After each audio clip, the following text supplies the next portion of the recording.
Hey. Hello. We're gonna be playing some games today. And you guys are invited. I missed my child's birth for this stream, as you should. Fuck that little guy. No, we're on PC right now. No PS5 gaming. We're doing PC gaming. I did not no-hit Hellster. I gave up.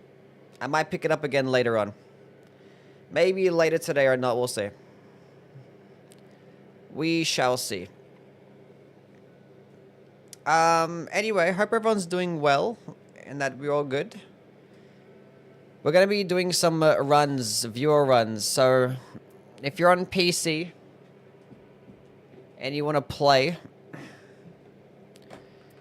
put in the password Yui, all caps. We're just gonna be doing some chill runs today. Chill runs. I missed my father's birth for this stream.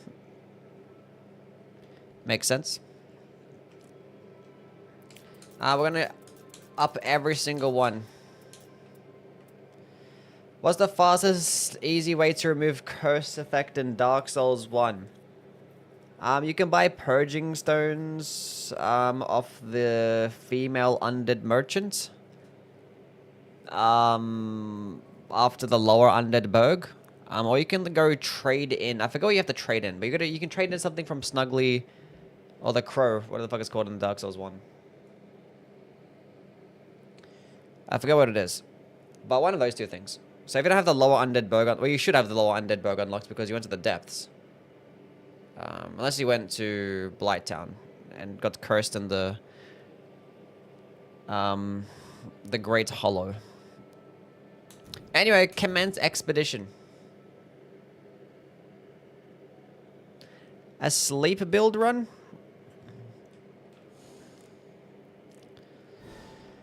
We have matchmaking complete. We're playing with the viewers. What's going on, Yui? Gang! But yeah, I'll probably go back to Hellster at some point. Oh, night aspect. We're doing it again. Practice the no-hit runs even more. Let's go Duchess, I guess. Wait, I have my no-hit run build. Whatever. It's like it's a bad build, I guess. Just not the best. No yowie. Wait, Kara, you're in here? I thought your power was out.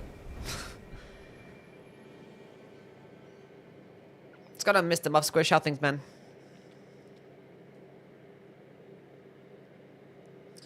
I got cursed in the Great Hollow. Told you it came back? I wasn't paying attention, I'm sorry. I must have been doing something.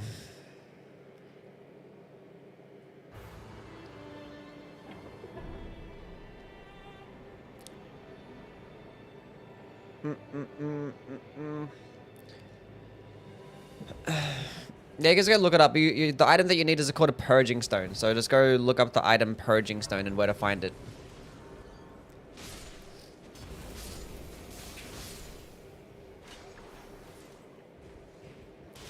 That is what you need. I mean, if you're actually already down at the bottom to the Ash Lake, you actually can go farm those, like, clam enemies in the Ash Lake. I think they can drop it as well. If you're already down there at the bottom. So, yeah. Let's just go to, like, this fort, I guess that's here.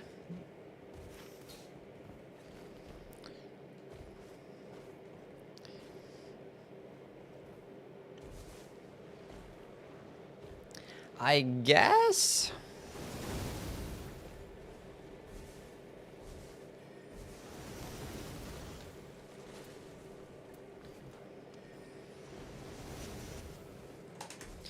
Tips for enhanced gaping jaw. Don't use lightning damage. Try to avoid fire damage also.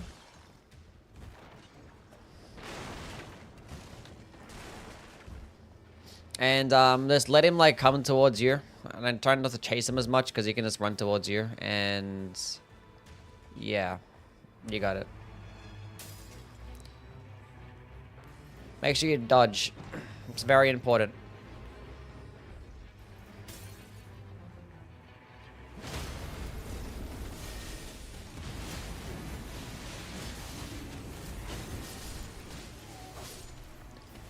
Fantastic stuff.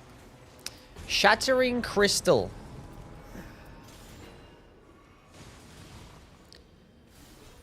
That'll work. We can go to this Everjail if that's what you guys want. If that's what you want.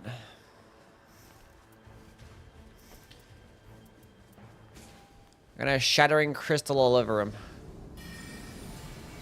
That's just cheating. I wasn't even the one to open the Everjail. Why the hell did you pop off at me for?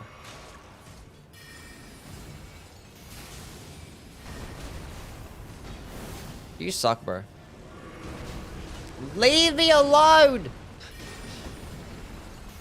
Attack the guy that's attacking you, not me. Whatever.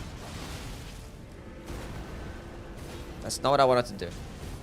I hate this new spell system. I can't just have my staff one-handed. I have no more heals.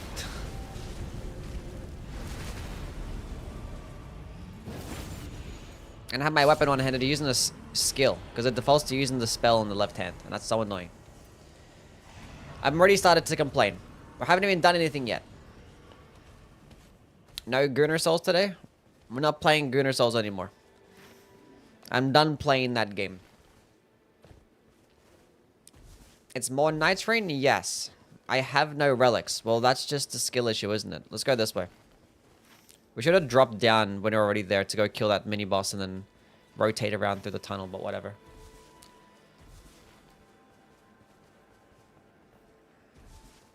Yeah, we're on PC right now. We're not going to be playing PS5 today. Thorn Sorcery is viable. They're fine. I don't like the fact that they drain your health, though, when you have, like, such little HP already. Because it's like a flat amount of health, too. It's not percentage-based. And the bleed build-up isn't even that great. And the characters that can use them also don't have good arcane scalings. And there's no, like, arcane staves to really benefit even further as well, so. They'd be kind of mid in this game. Even in the base game, they're still kind of somewhat mid. Like, Impenetrable Thorns is okay. Briars of Punishment is fine. It's like it's the worst Impenetrable Thorns. Briars of Sin is dog shit. Like the worst thing known to man. I can't do anything right now. I guess I just keep clicking restage. That's probably my plan. That's probably what I should be doing. Let's go to Ronar. How things, man? What's the Gunner Souls? Probably referring to Wu Chang.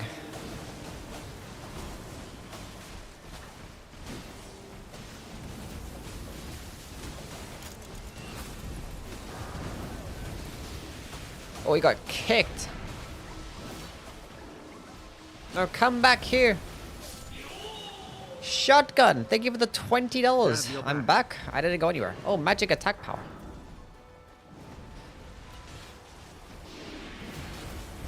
Can you not just come back here? Let's go invisible, gang.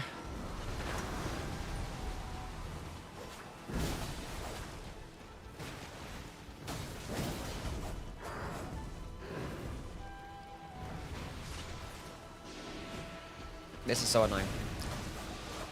Are you gonna get W's for a shotgun with a bigger donation? Thank you very much.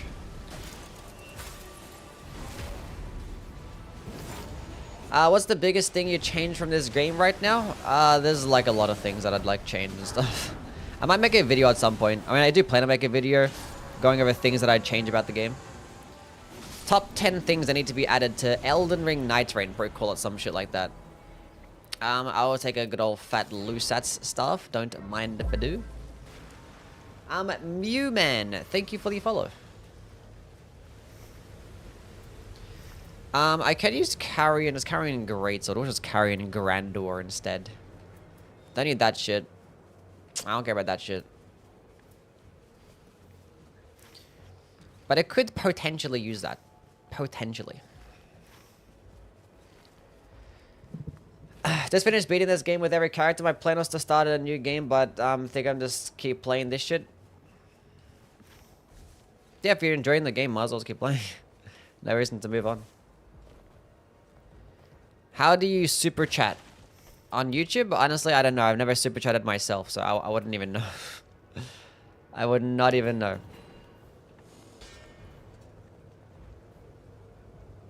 Are we going to the basement first? Sure.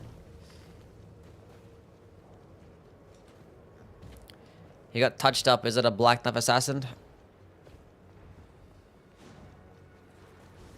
It is a Black Knife Assassin. Do you know how I knew it was a Black Knife Assassin? Because he didn't take much damage. So I was like, that has to be like a little dagger attack.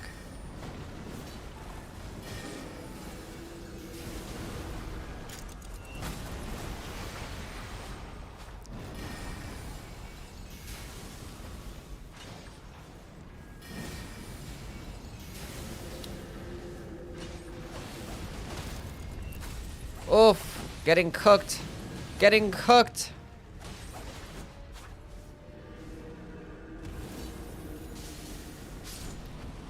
Nice. Vikes War Spear. FP restoration on successive attacks? Yeah, sure, whatever. Raptor Talons? Yeah, sure, whatever. I'll take it. What's going on, you die? How things, man? A bloody Hellas. Good. I'm okay. Cerulean Amber Medallion. Liddy.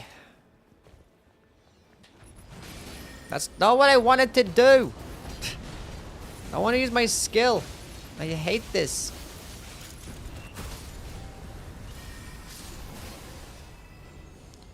Improved stance breaking.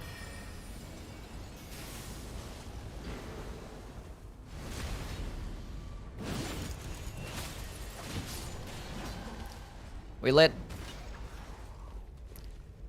Let's get all these dudes.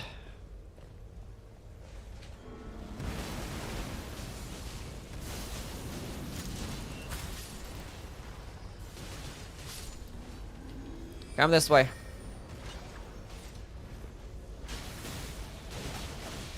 He just sucked him towards us. Nice. Improved stance breaking, I guess. Why am I getting stance breaking stuff when I'm playing the Duchess? What the hell is this?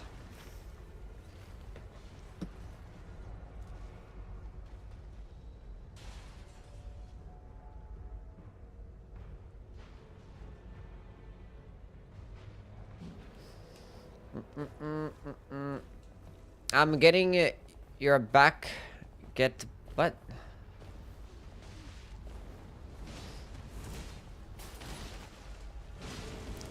No idea what you're trying to say, buddy. I helped.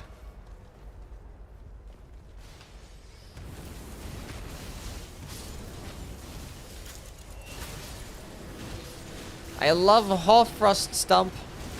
You can't fucking read? Probably not, honestly.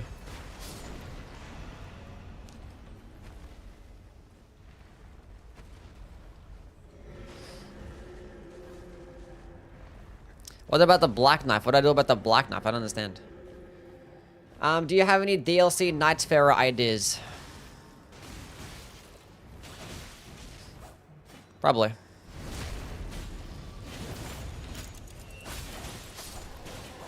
I mean, if you get that shotgun spell that does stance breaking, right?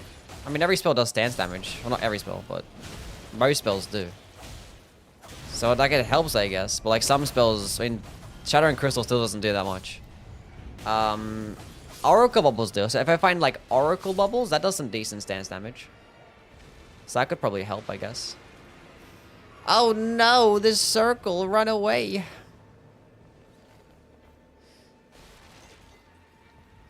We're talking about my dagger ranking video. You better not fucking die, because I'm not coming back for you if you die. I was, but still. I was. Why can't I interact with the Grace? We're fine.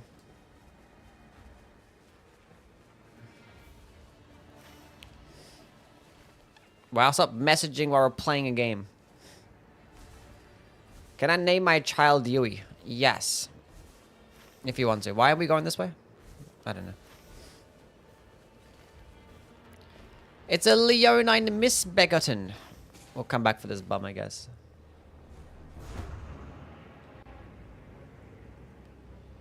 Bro, why would you... We got it, it's fine. I have half frost up.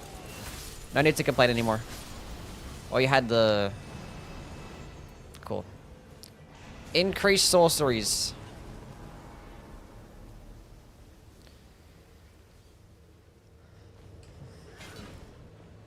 What's the weirdest bugs you counted in this game? There was one time I was playing during the not network test, the early access, and I literally had died.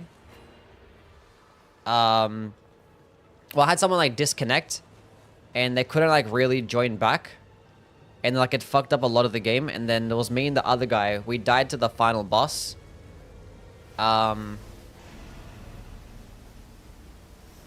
And we couldn't revive ourselves, so we're just like standing there knocked, and the boss was just like sitting there AFK. It was like the only bug, but that was like before the game actually came out, so.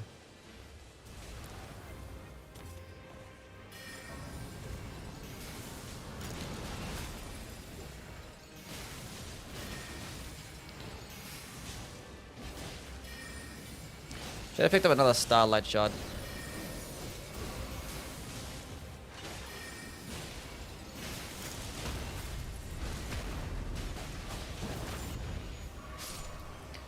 That's okay.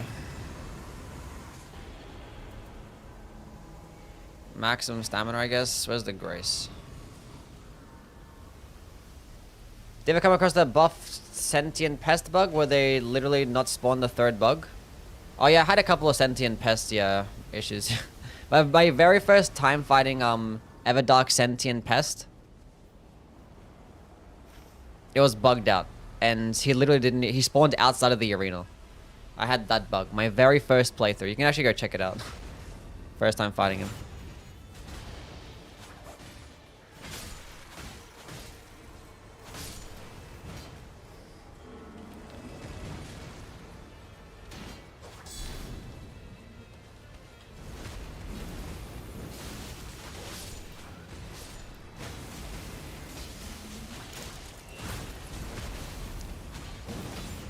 What do you think about Seppuku starting Relic versus Frost Poison for the Executor? I'd rather have the Frost Poison, honestly. Like, I've used the Seppuku thing before. It's like, it's good. You can get some nice bleed build up and stuff, and like, the damage can be okay.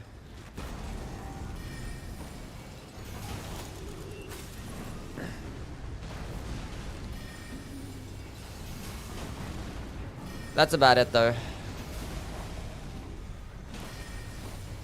I wouldn't really care for it otherwise, because you have to like use their skill every single time to really benefit, and that could be like time consuming. It's going to consume a lot of your health, and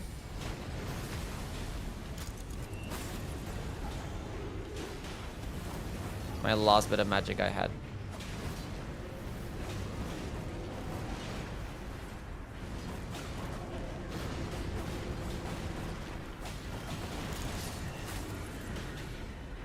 But yeah, I think the poison and frost one is great. The poison infusion, like, cause you proc poison and proc frost, and you can just get a bunch more damage, and then you can just switch back to another weapon, right? You don't even have to like necessarily keep it out. And the thing is, when you have your weapon buffed as well, if you're using like seppuku and shit, you can't like seamlessly switch to like the guard, the parry stance if you wanted that for whatever reason. Like Rain the Stars, I guess? I don't know. Executor has a passive? Yeah. Stupid. It should have been just, I don't know.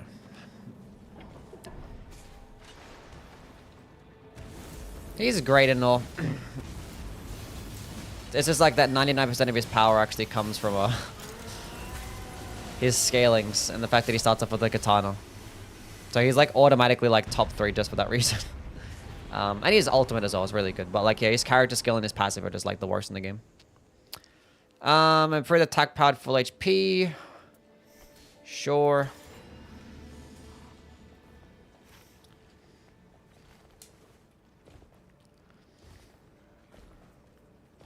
Use Seppuku to proc the passive boost twice and switch weapons and ultimate. That could work, yeah. It could definitely work.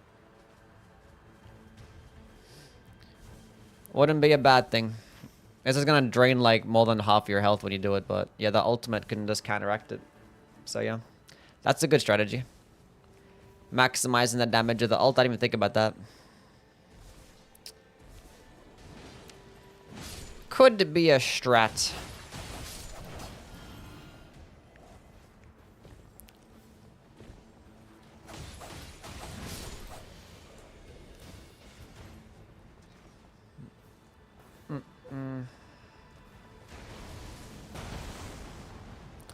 You cannot go wrong.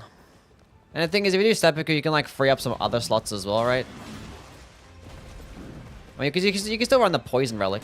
You're just not going to be able to run the Frost Relic. And like the Frost Relic is so nice. Because obviously it's not going to consume any of your health. Fucking hate this shit, man. I want to keep two-handing my weapon. It's so annoying.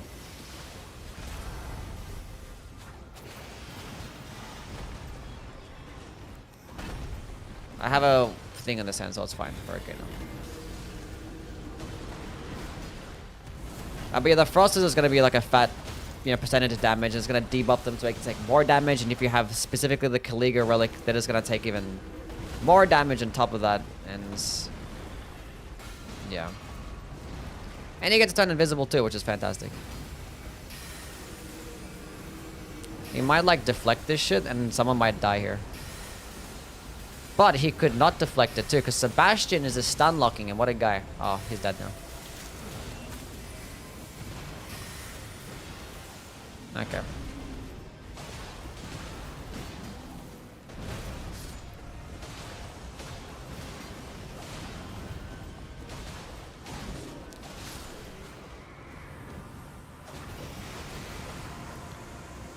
We're doing alright. Here you go, Kara. You can have this. Oh, tradesies. Trade.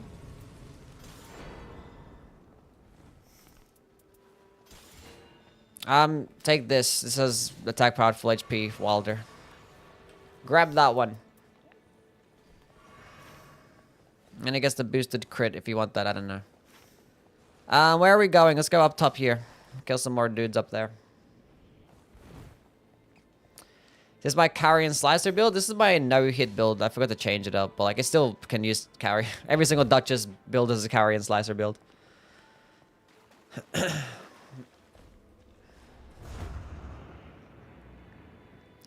They're all carry and slicer. Frost is this OP. It's bleed damage followed by a debuff on the enemy. Pretty much, yeah. I mean, bleed still does a bit more damage. Higher percentage damage.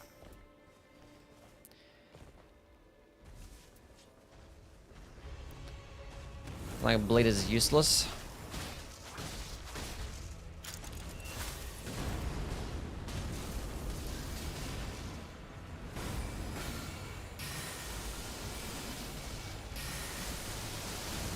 I think I'll be doing more damage with Shattering Crystal here, honestly.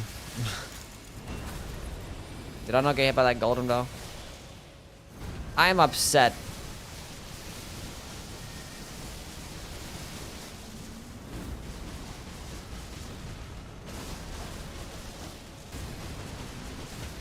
No!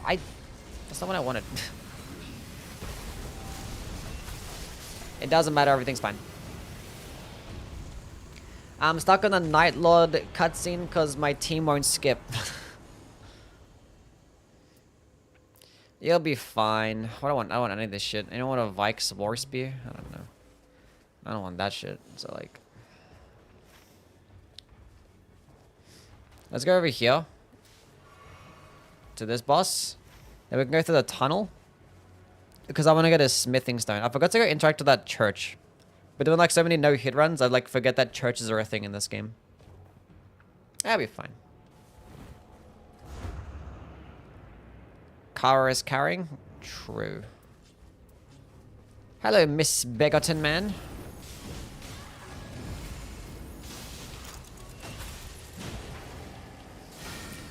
Glintstone Chris. Glintstone Chris. Glintstone Chris. It's such stupid damage. For like no FP.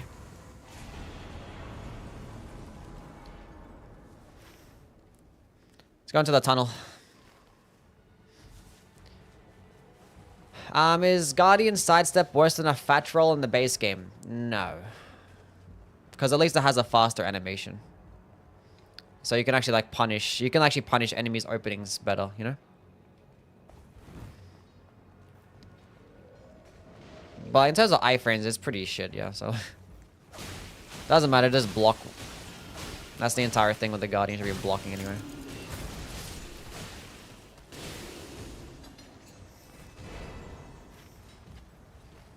Now I can make my Shattering Crystal purple if need be. If need be. In terms of iframes, I don't know. But they're not really comparable because one has like a really fast animation, you know? Like Duchess doesn't get that many iframes, but it's a really quick animation. But she can extend them though, with the double tap, so.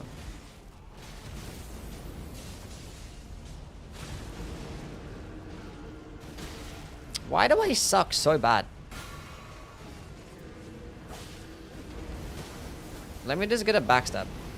You are actually the worst thing of all time. I got a backstab. Oh, the circle's right here.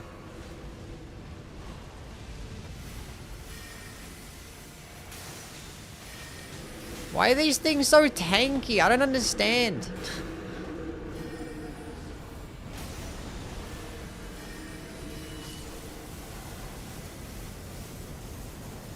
Improve flask restoration. I can't even speak. Do I want to go through this rise? Let's go through this rise. Let's see if maybe I can find something cool in here. Who knows? DLC is November. We don't have a release date for the DLC, so we don't know.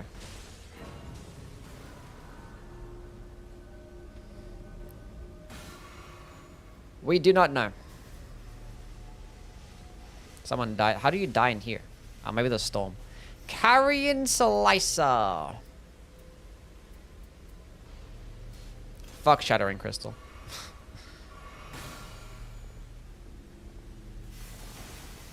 Spell casting speed? No, keep that shit. Adula's Moonblade? See a Hoarfrost stump.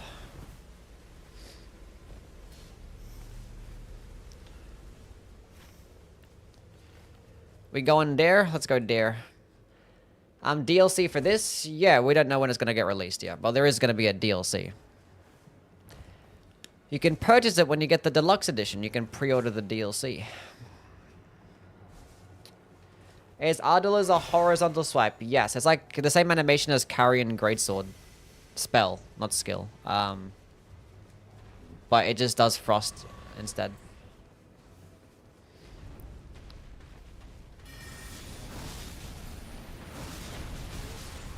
You suck, bro. You're fucking shit. And you're ugly.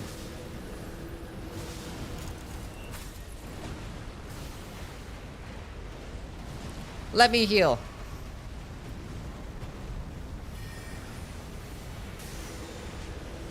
I'm gonna get a hit here still, aren't I? By the lava.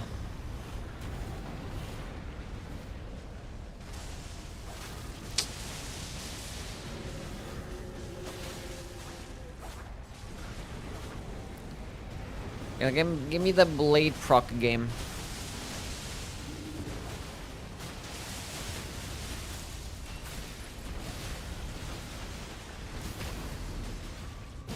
You're trying to get a critical hit with the great bow. That's funny.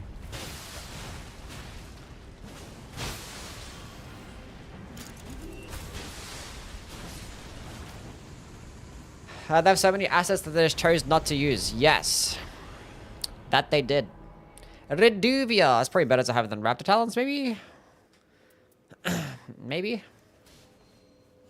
Probably not. I don't care. We're not going to proc bleed on the final boss anyway. Well, I might as well get rid of this shit. I'll keep it for now. I'll remove it after day 2. Okay, where are we going? Somebody pick. I don't bother to go pick. I need to make my carrion slicer purple. Go to one of these forts. That's not a fort, but it's a go. How do I go? I purchased the deluxe. From is the only company I'm okay with pre-ordering from. From? Fair enough. Think they're gonna add enemies from Shadow of the Erdtree. Probably they'll add a bit more, yeah. Enemies? I don't know. Maybe not. Who knows? We'll see.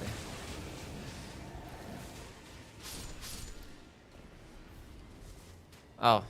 It's Albinoric Archers. Albinoric Archers. Hold up. I wasn't paying attention.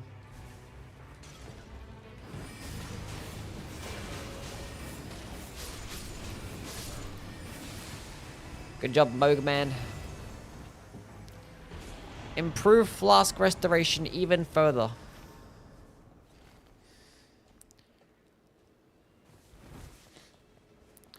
You know where the invisible stairs are for the ruins are? Yeah. I don't really care to go there half the time though. Case in point. I want to level up my carrion slicer.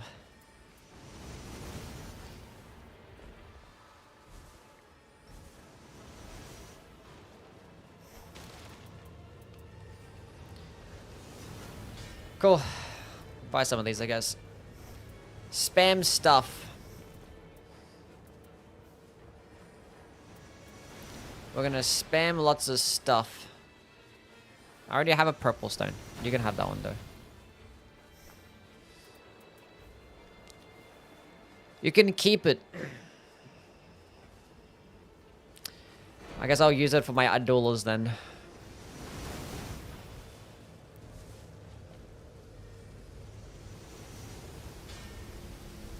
I just stole your stone and used it. I got my sushi delivered while watching Yui. Yui got carried? What? Even gonna play the what? Biggest fraud in Soul's history. Why is Artorias? Well, Artorias is a fraud because he got the accolades for something that we accomplished.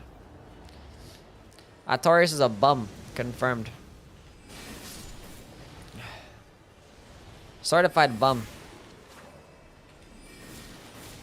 And he's not even that good of a boss as well. Third best boss in the DLC. In his own DLC.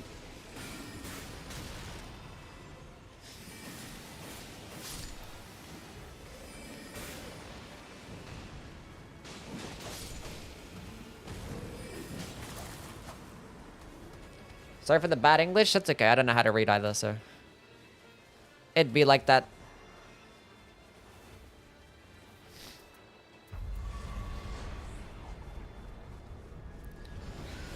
It's a deathrite bird.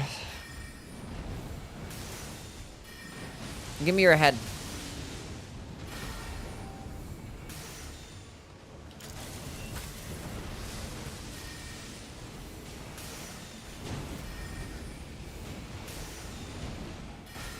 Stay still. This shit goes stupidly far.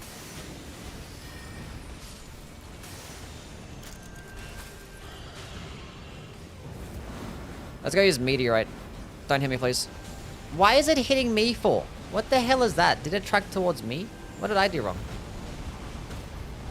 Haha, get stands broken, bum.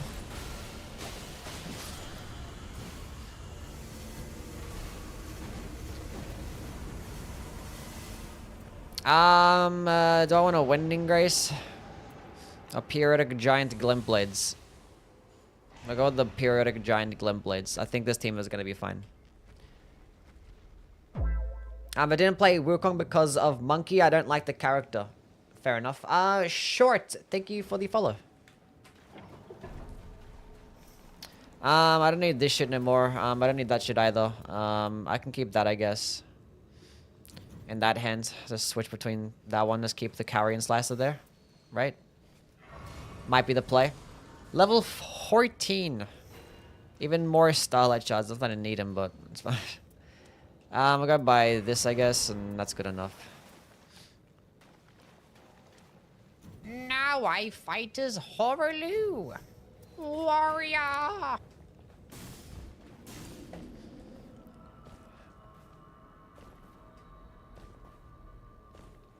Ugh.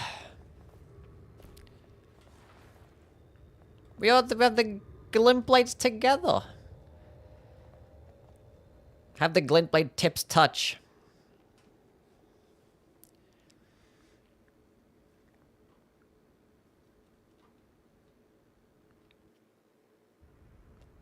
Okay, let's win.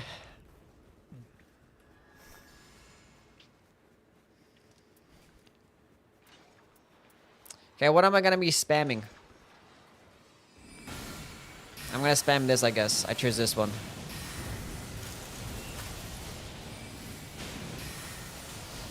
I got lots and lots of stuff.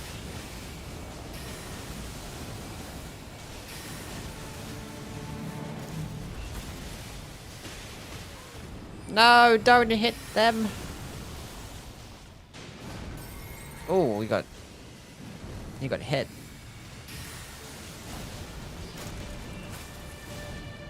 That might hit me. But he didn't hit me though. But he didn't though.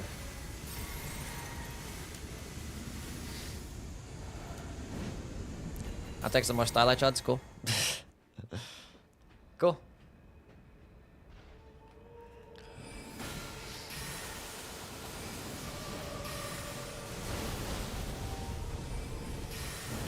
I thought I could get it off in time. I was like, I have the spell casting speed. Surely I can get it off. I in fact did not get it off in time.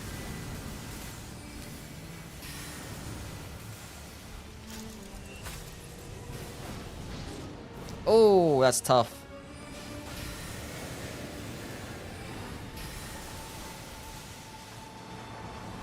Okay, why are you going for me for? That's actually cheating.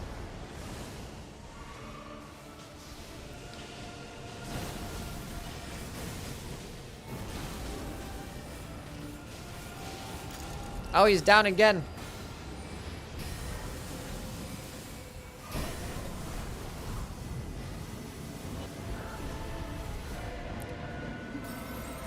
Turns out I actually needed all these starlight shots, huh? Oh, nice. Lovely. Oh, the double crit. Wait, he didn't actually get crit? What the fuck was that? We got this. This is fine. I got the res. He actually blocked the res. No way.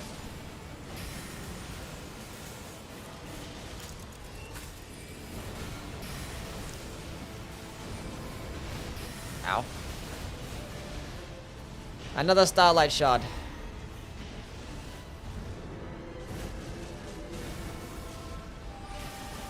I don't know why I did that, honestly. I was like, oh, I should have attacked with carrion slap. Ah! I walked into an AoE. Thank you. What's going on? Oh, he's doing that attack.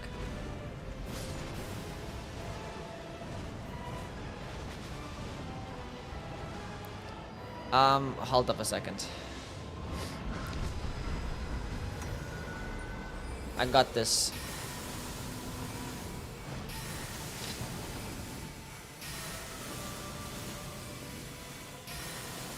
Easy res. Wait. Easy res. An entire FP, but you're doing great, Kara.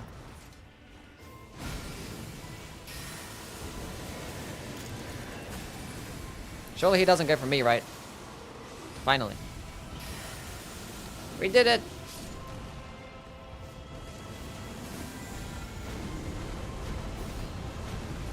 Night Lord slain! I had 2 starlight shots left as well.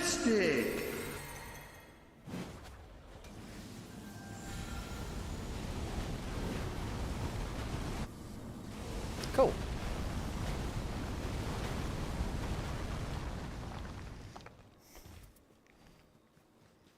GG. Well played. We're on PC right now. We saved the Nightreign? Yes, we did it. How did the Hellstar runs go yesterday? They were kind of shit. I tried to do it with the Wilder, and then I ended up switching to the Duchess, and I still didn't end up getting it done.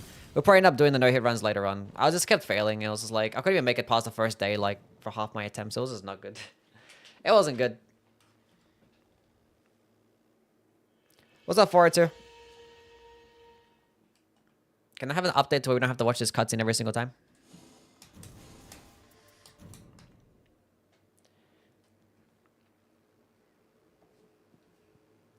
And we can just, like, end the game. Okay, next multiplayer session. Password, Yui, all caps. Any boss. I'm gonna sit down.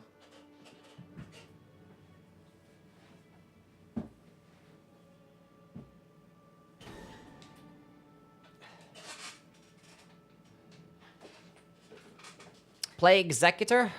Sure.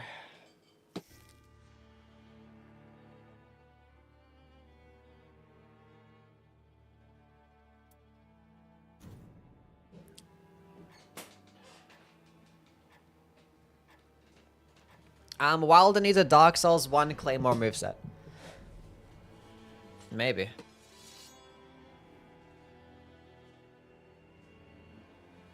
Where's my team? That's rough. Why not the... I mean, the Elden Ring Claymore moveset just better, right? Isn't the Elden Ring Claymore moveset just better? Okay, run that shit back again.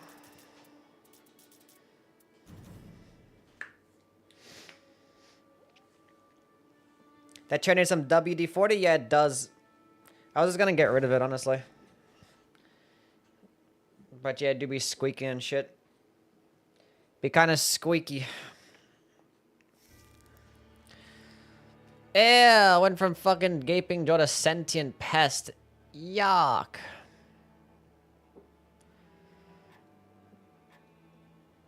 I was waiting for you to go live. I understood you went live for 45 minutes. Unbelievable. Thanks for your content and Elden Ring and Nightreign. You made my run so enjoyable when I understand everything in the game. You are welcome. I'm glad that my content helps. Thought I was the only person who heard how loud that was. Sell the chair. Does anybody want my chair? The Yui chair. $4.99. Anyone want it? Do you ship to Europe? No, but you can come pick it up.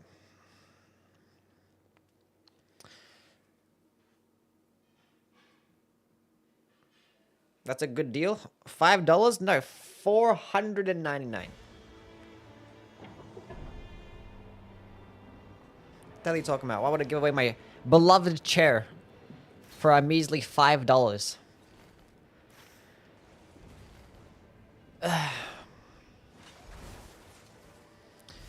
We actually might do some React content afterwards as well, by the way, chat. We're gonna react to some stuff. I know I would actually react to my old review video of this game and see like how well it aged or not. And maybe some other Nightreign content, we'll see. If you guys have any suggestions, you can just let me know. You can go add them to the Discord. Maybe I'll look at them and be like, yeah, I want to watch that. We'll see.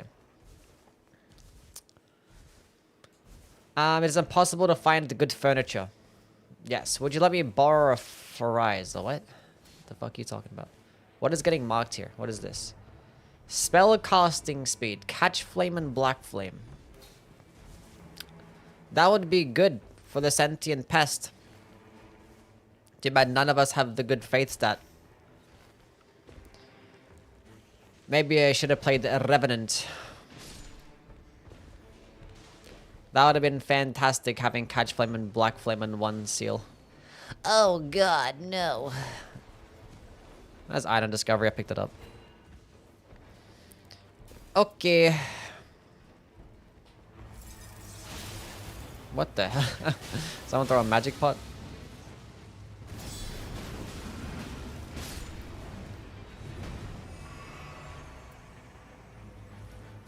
God counters?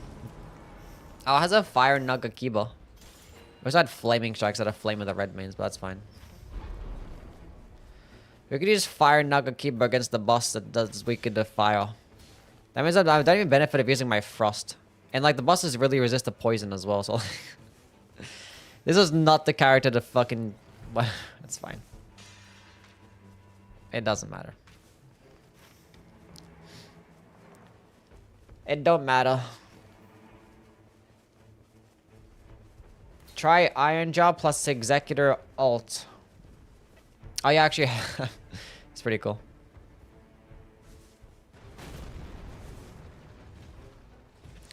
Do you care about the Duo's mod? No, not really. Like the mod? I don't know. I haven't played any mods in this game yet, so no. Where do they send videos for you to react to? You can send it to like the off-topic, I guess. If you guys haven't joined the Discord, !Discord to join. No, yowie. That's confused the fuck out of me. I forgot that I actually added that.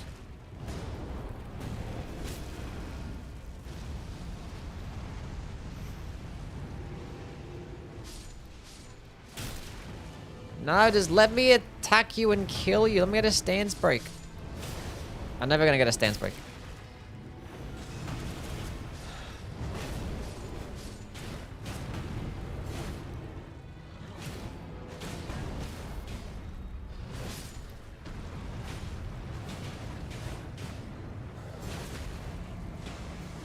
We did it. Good job. Good job, gang. I hate these fucking Soldier Godric so much. Why are they going to knock me down to the ground? If you want a Rusted Anchor, there's a Rusted Anchor right here if you want a Rusted Anchor. Okay, where we going? We're killing this field boss, huh? A Draconic Tree Sentinel. Is that what we really want to do? We're going to the Evergel. Disregard. We're on PC right now. We PC gaming.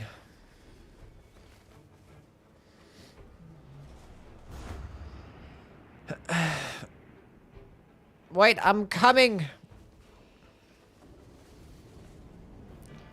Let's go on a bit, Mary. How things, man? Should have saved my ult against these bums.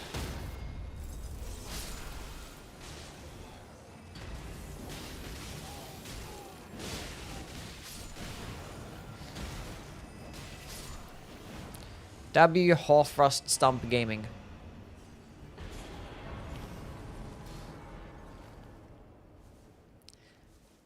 Shame that his skill is so dog shite. Hope they change the passive too. Never happened? Yeah, it will never happen. It'll never happen.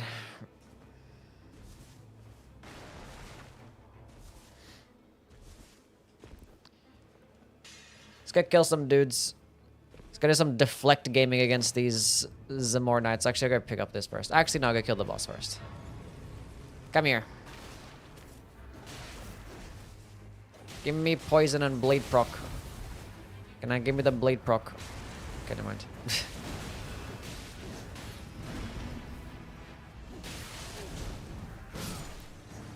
You're doing great, champ.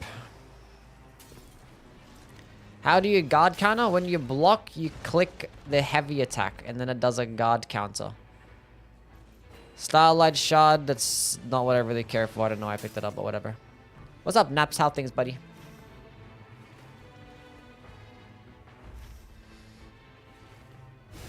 I have never seen the movie The Whale.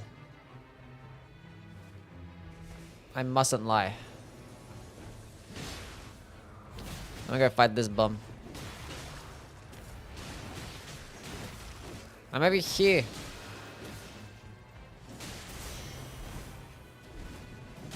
I don't watch movies, I'm sorry.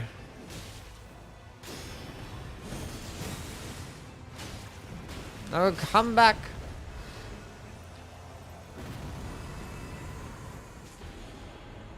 Lightning attack power. Fire attack power and a cold. Anyone want to... I can get the resistances, actually. Boss does poison. Might help me out. Might help me out.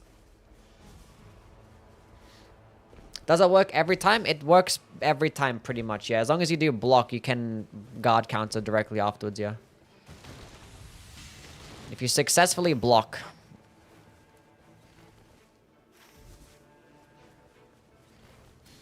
We're fighting a sentient pest right now, just regular bitch-ass sentient pest. This guy wants to go to the middle castle. This guy wants to go to the Everjail. We're having some arguments here.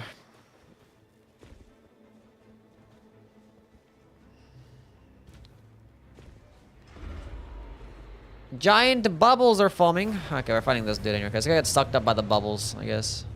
Even though none of us see. I could have played the Revenant this run.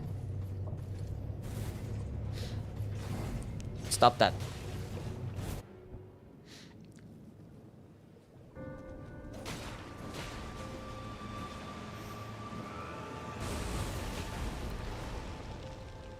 This would have been such a great run if I played the Revenant. I'm so upset. I am extremely upset right now.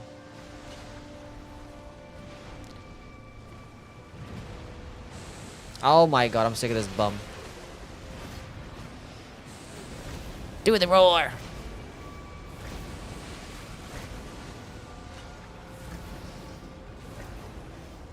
Now I fight as Horaloo. Please hit him. Warrior. Ah, did I hit him or miss? I think I missed. Oh god. I missed the dodge because I suck.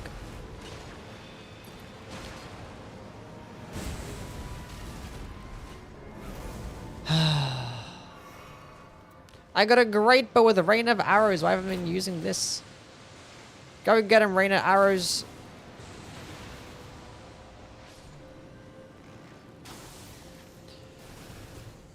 Wouldn't be so bad if you didn't teleport you half across the map. Yeah. Let's go level up, make that.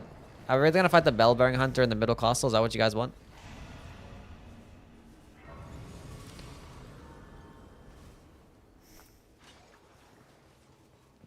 Raider, you can have this. It has rain of arrows. You can fuck up the boss with that if you want that.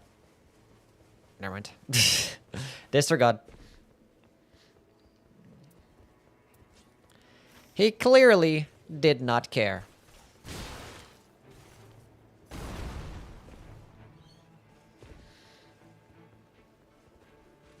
Where are we? Where did everyone go?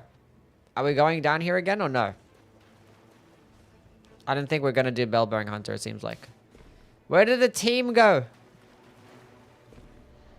Executor guard counters are slow though. I mean, your katana guard counters aren't the best. Where the fuck did everyone go? They're up there. God damn it. I guess they're just doing our own shit. We could have just killed the Crucible Knight at the front. I don't know what's the point. Whatever, I start killing Crucible Knights then.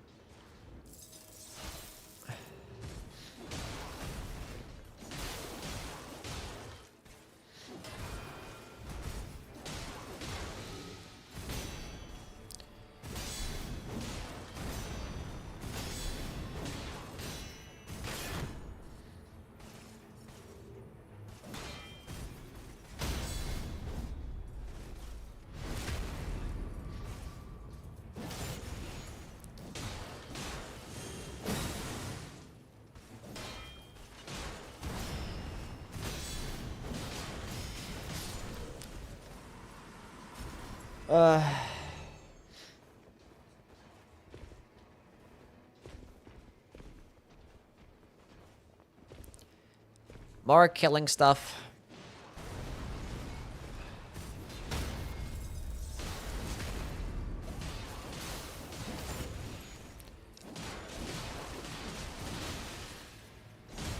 You're doing a great job, buddy. Keep it up.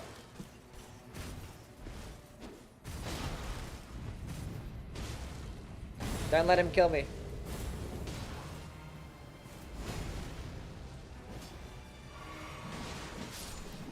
Good job. You guys are doing great. Blood Nagakiba. Someone else can have that. I don't want that shit. Wait, I came with Seppuku. Hold up.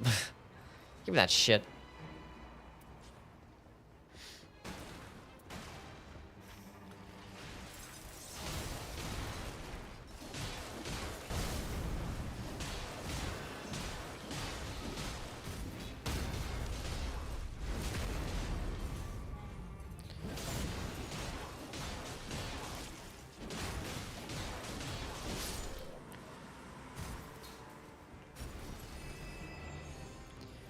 Improved physical attack power.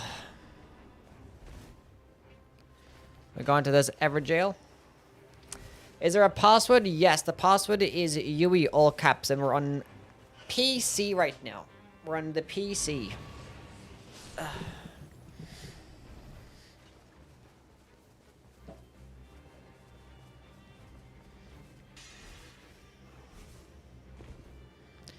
Dark Souls 3 while I wait for another round. Fair. Good job.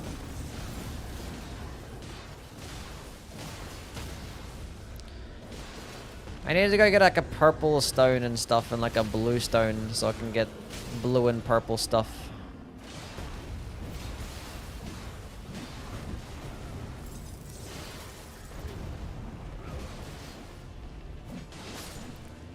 We're doing so well. Keep up the good work.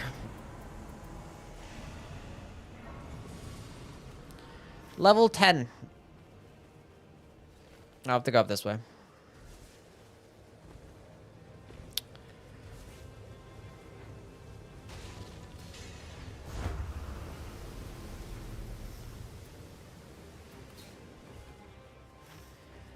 Yeah, we'll get to that next time. Oh, we have that demon merchant here in this map.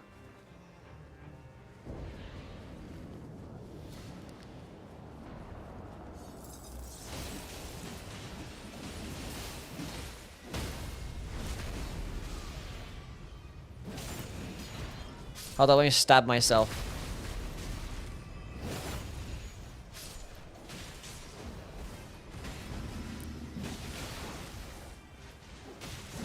Let me get a backstab game or whatever.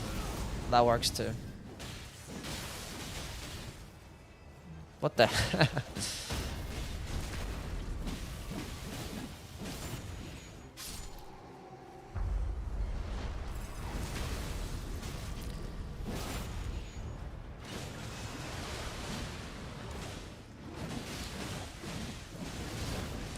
I can't get rotted in this form. I'm immune to statuses.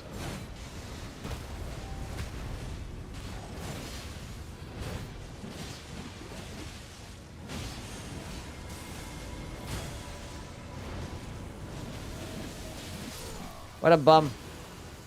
What a loser. We're so much better than that guy. Guard counters, sudden enemy deaths. Yeah, sure, whatever. Yeah, let's go to the demon merchant. Let's go kill him.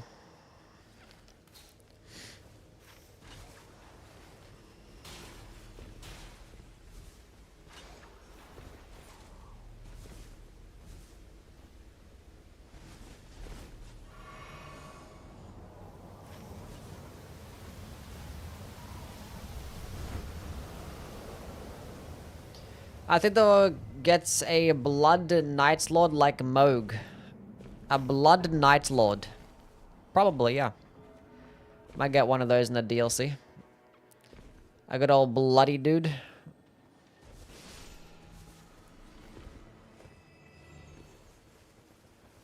Doesn't he spawn down here? Am I blind? Oh, he's here, I'm blind. I wish for eventual greatness. Sure. Let's go kill him.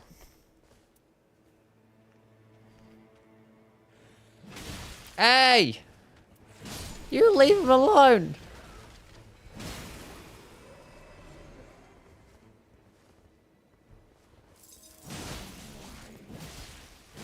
Unwise.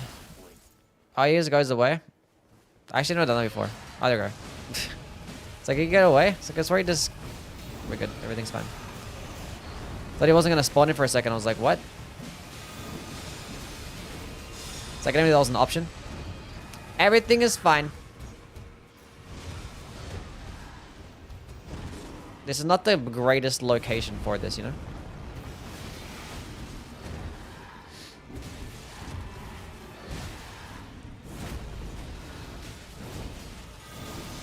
Okay, there's the frost proc. There's the poison proc. Now we just need the bleed proc. There she is. Now we just need the bleed proc again.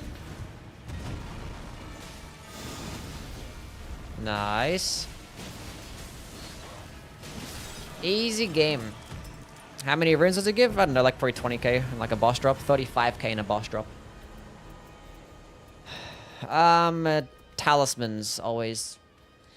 And a bunch of bullshit, it seems.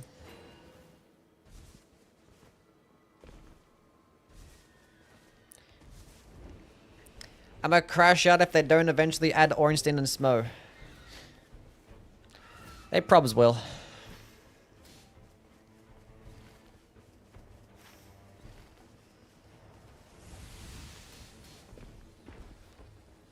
He's got a couple of stone sword keys as well.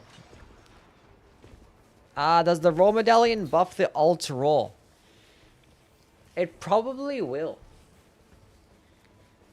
You're a 12? No, you're 12. I was 12 inches deep. Never mind. Not gonna make you your mom joke. I'm sure everybody's mother's is lovely.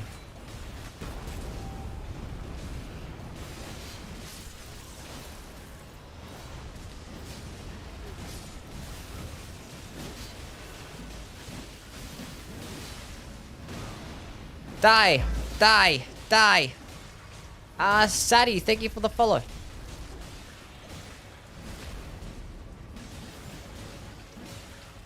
Wanted to make it your dad joke? You wouldn't dare.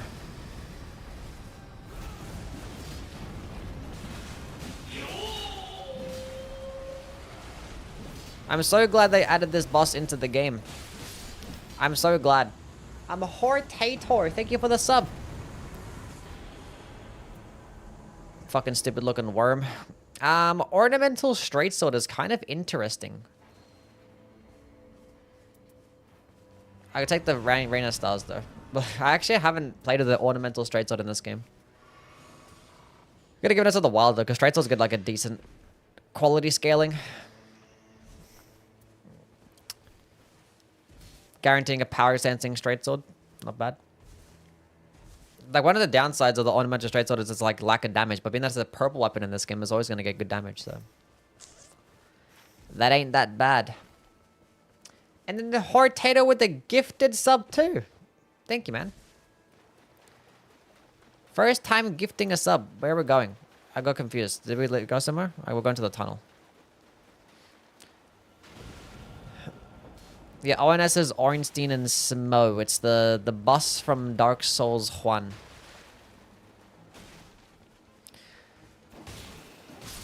One of the greatest bosses ever made.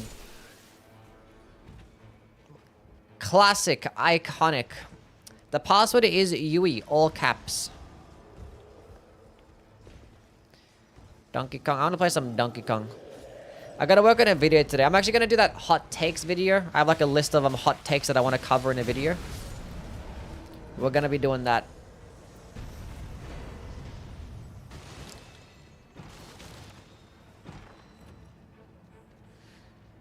Do do do do do do do do.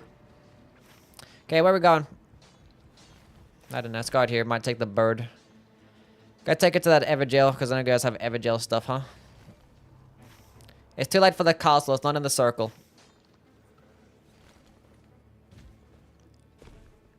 Are you gonna make fun of me for saying also the tree spirit is good? Yes, somebody ban him. Sluz, thank you for the follow. There's no way you guys have differing opinions to me when it comes to something such as like a subjective as a boss, you know? Disgusting. How dare you?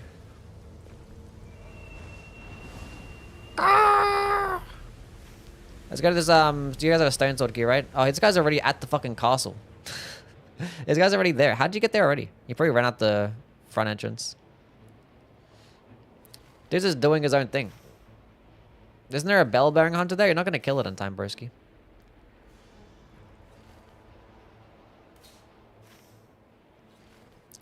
Let's go drop on top of this boss. He's right here. I'm gonna get a sick plunging attack.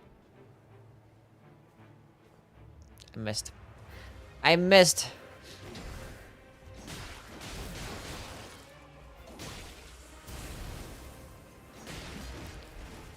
Give me poison.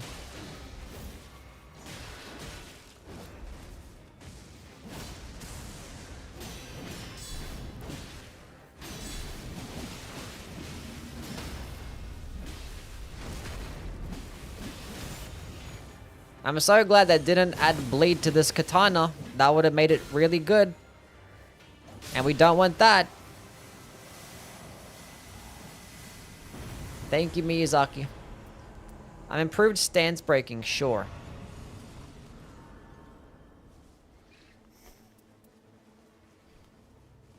I ain't got a stone soak. I know somebody had two. Here he is. Hey, buddy.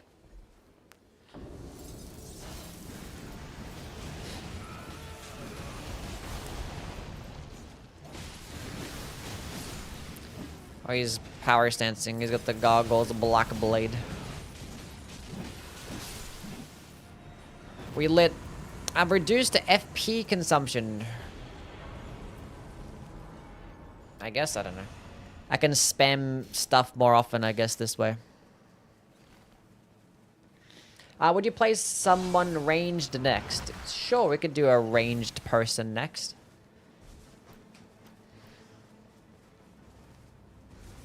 Why do you say that the Pontiff Great Scythe does no damage when it has higher damage and scalings than the Great Corvian Scythe? It probably gets slightly higher base damage. Potentially, but I think this... I'm pretty sure that the Corvian Scythe can just outdamage. Because you can buff the Corvian Scythe as well. You cannot buff the Pontiff Scythe. And I think the Pontiff Scythe doesn't even get bleed also, right? Wait, Evangel opened. Fuck. Why am I here? Somebody marked here, and then I came here, then I got baited. What the fuck is this?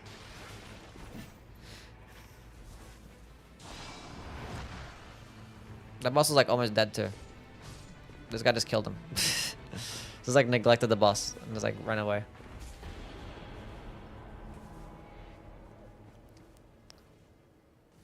Jump. Why does it show level 13? What do you mean, why does it show level 13? Because I'm at level 13. I'm coming!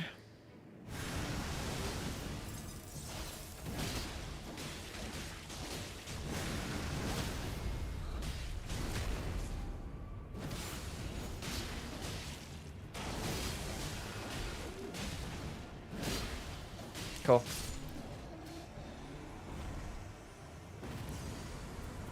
More resistance is up. Lovely. Pontiff gets blade and frosto, does it? I forgot what my opinions were in the front the blade, but they were probably correct.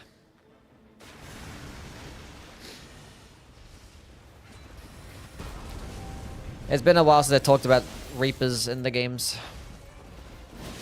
I'm not going to be able to say anything else than I otherwise haven't already, you know? So if you checked out a video where I talked about it and I was, you know, all the information that I have, all my opinions on that weapon was already there. So there's nothing else I can add to that. Nothing else I can add.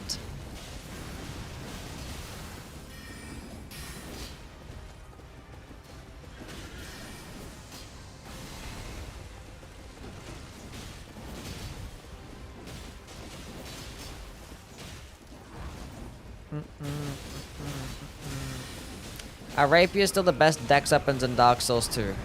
Yeah. They're pretty good. They're up there than probably... Honestly, probably daggers and curved swords. I think daggers are unironically the second best dexterity weapon type in Dark Souls 2. Lusat's black knife?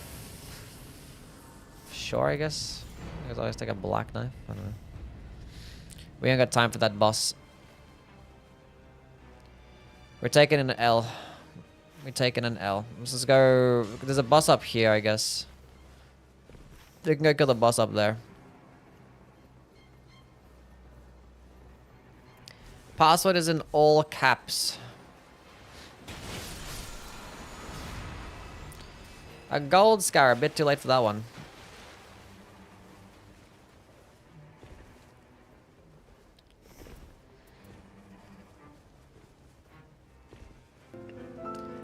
Stardust, thank you for the sub.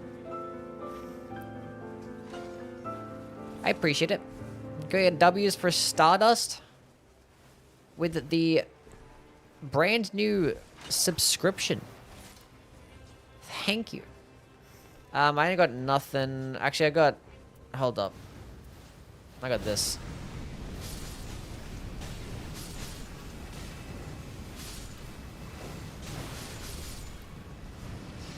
Look at that resistance bar.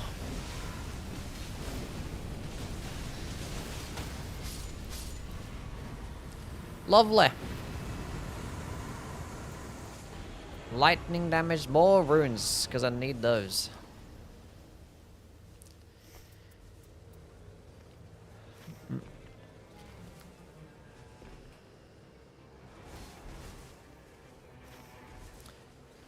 This is a Zamora item. We can probably quickly fuck it up, I guess. I don't know. As I have like a basic white weapon.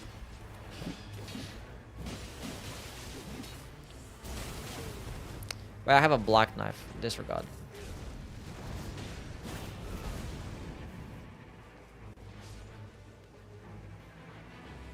No, we're not gonna be able to get there in time.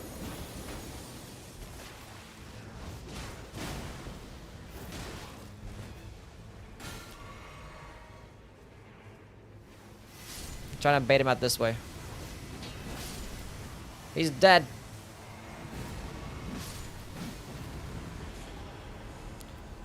Improved poise. That was so worth it.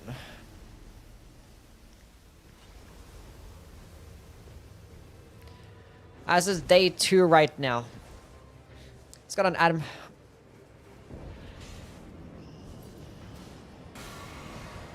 Magma Worm Gaming.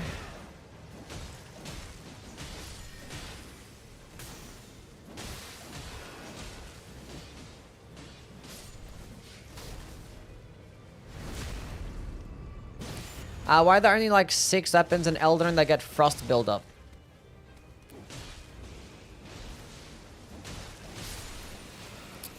I don't know. Nice.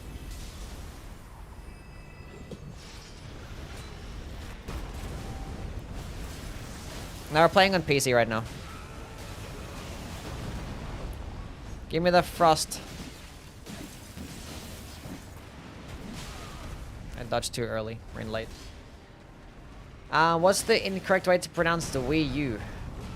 Wii. What?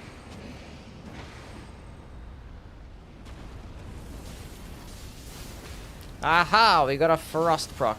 Well, let me stab myself.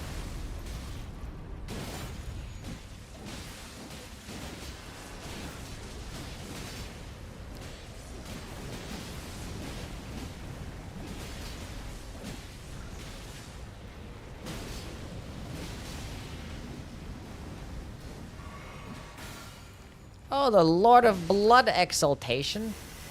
I'm gonna deflect this. I think I missed. But I have Black Knife. Let's go spam Black Knife. This is on Black Knife Gaming. Nice deflect. Shut up. Give me that again.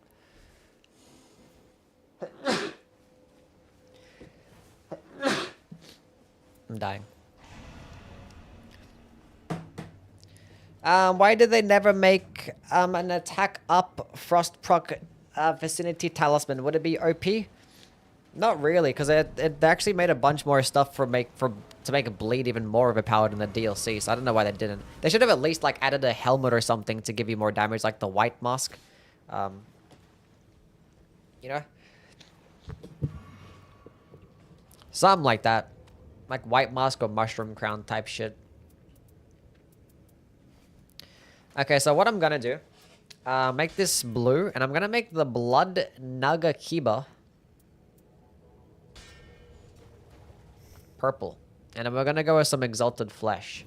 And then I'm gonna get some Starlight Shards, just in case I want to spam Chilling Mist too. And then might get some of this to counteract the Sepulchre. That is the play. What the hell is this? I have successive attacks. I completely forgot that I had that. I probably just like randomly picked it up and just never removed it, honestly. Thank you for blessing me. I feel blessed.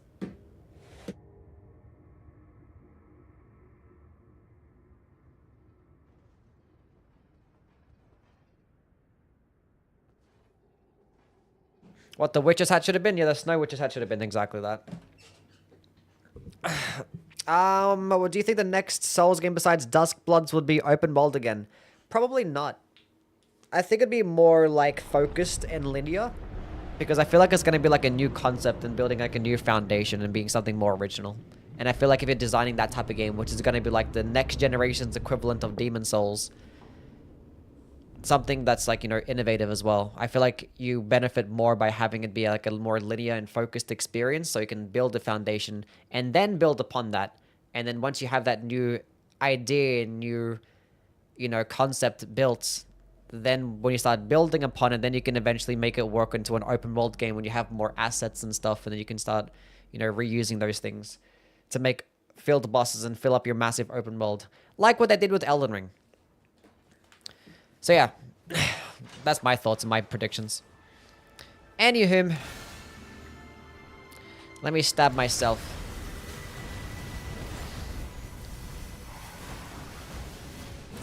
Black knife. Black knife. Ow. Heal! Black knife again. Is he too far away? He's too far away, isn't he? Wait, okay. Wait, let me go stab myself again.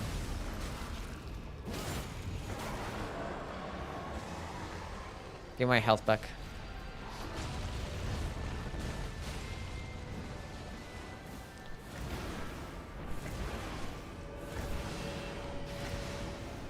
Come back here, you stupid moth.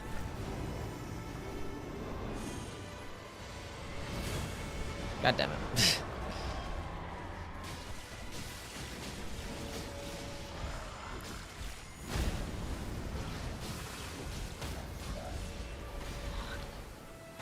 You guys are doing great. I hate that we can't get a critical attack on these bosses at all. It's like genuinely disgusting.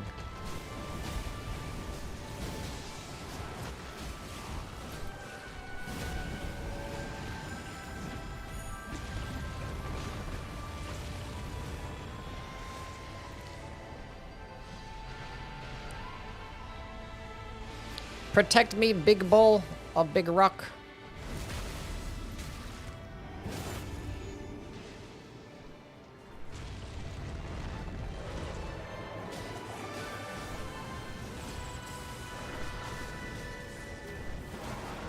Ow.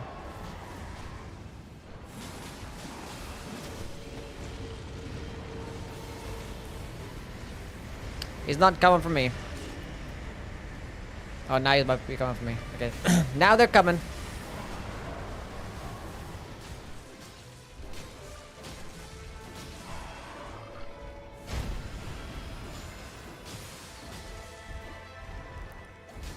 Proc, bleed faster.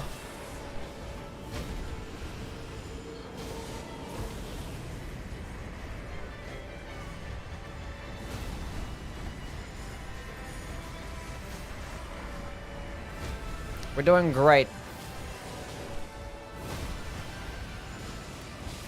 Another bleed proc. Lit. I'm gonna stab myself. Give that more damage. And I'm gonna switch to the chilling mist. See if I can get a frost proc. Nice, I got a frost proc.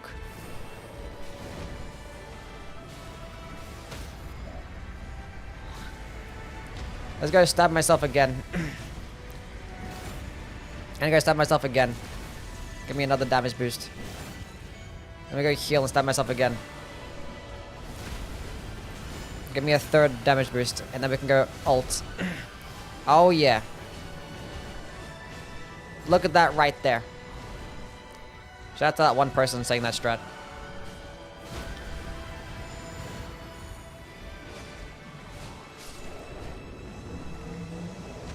Hell yeah. If they like reset the timer, if it reset the timer and actually added onto the buff, that'd be insane.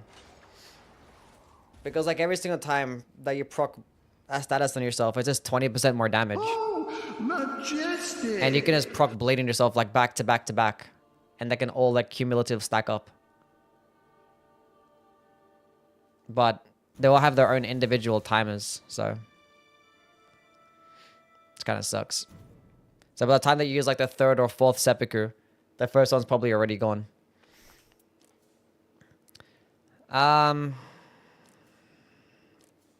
Anyway.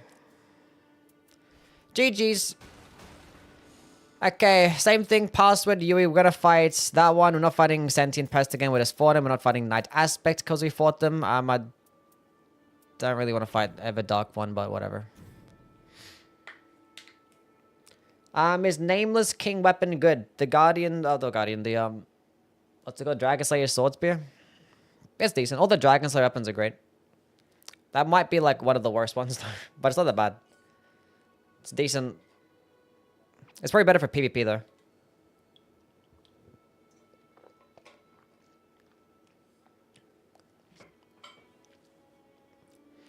One thing nice about Nightreign, we can have chill streams playing with chat. Horrorloo. Warrior. Yeah. That we can. Am I gonna play Wu Chang? I played it already for like one day and like that's about it. I don't really care to play anymore. No, yowie.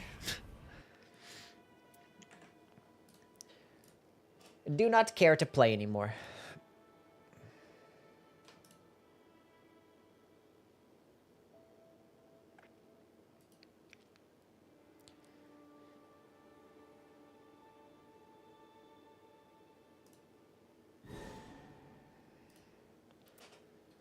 Play some Recluse. We'll see what the boss is, and I might play some Recluse, despite how much I don't really care for her. Gaping Jaw. Probably not. Especially if I have a Duchess and a Revenant already. So I'll go play some Raider. That might be pretty cool.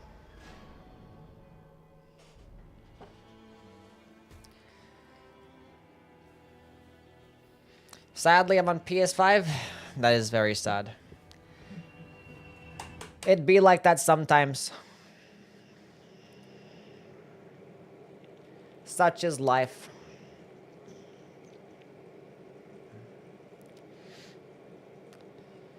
They should make a night slot that has a bright blue sky for the skybox, and it should be holy and bright red. Huh?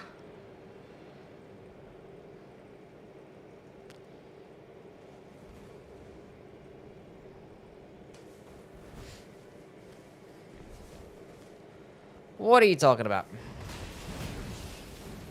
I'm actually boosting the stamina of my allies when they're nearby me.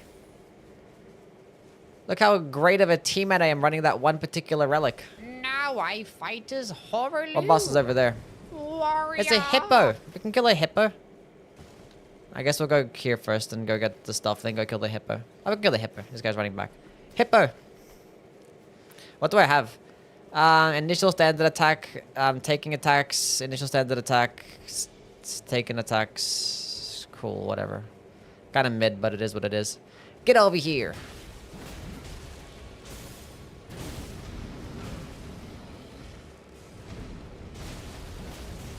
Oh.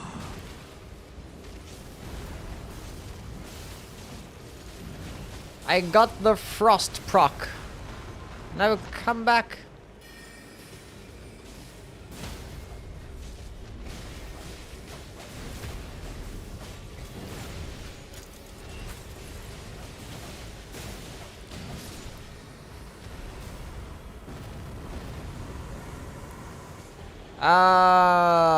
Reduce the FP consumption. What the hell is this bullshit?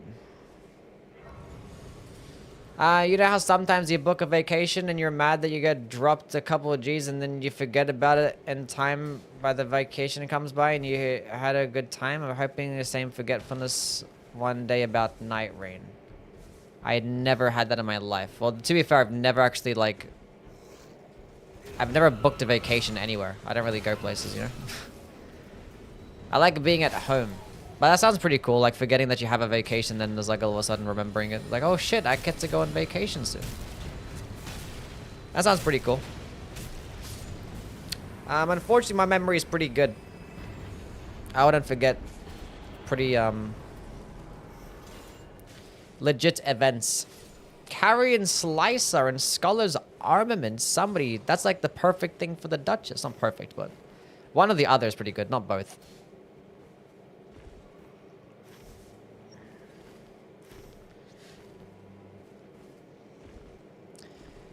We took 2 initial standard attack, not better 3. I mean, a third one would be better, but like I have this. Because if I take damage with this particular relic on...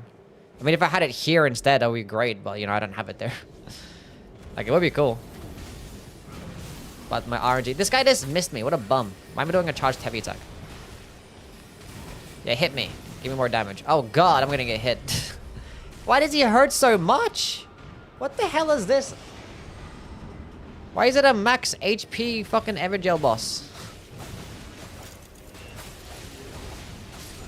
He's like swung twice and did my whole health bar.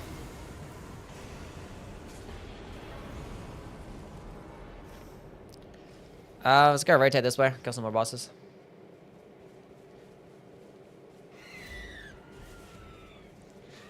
Is there a good thrusting build for Nightreign? I don't know. I've never thrusted anything in my life.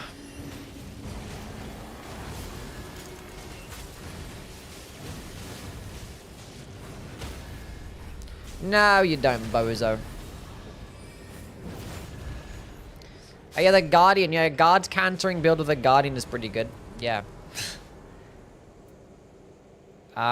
Pick up this for now. Might I have... I don't know what the fuck I even want. I don't know what I want. Let's keep rotating across.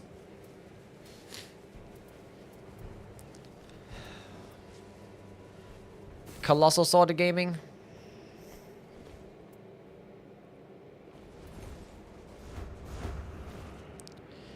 Erd Tree Avatar. I don't remove the frost, so I'll wait on that one. Get staggered, bozo. Let me use my ult, give us a damage boost.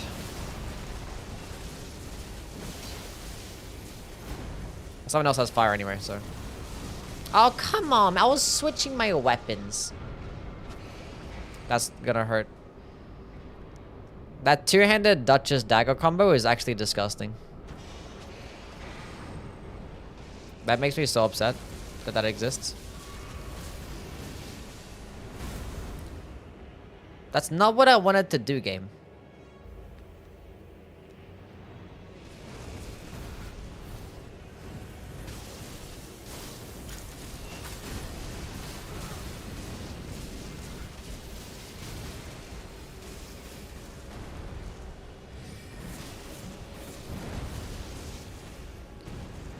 Come back here.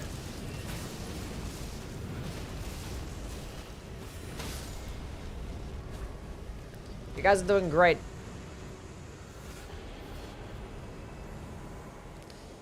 Falling Star Beast Jaw. Liddy. Lovely. Oh, still no level 7. Let's go through this, I don't know. I don't go through the tunnel to get a purple stone, but whatever. We can go down to the bottom. There's like the good merchant down at the bottom anyway, so. I'm in ever jail.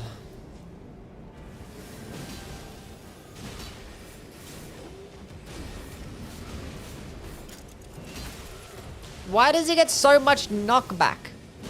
Stop that. I hate these guys. Yeah, fuck him up. Get his ass. The big bonk. Physical attack power. That's what I be doing. I'm a physical attacker.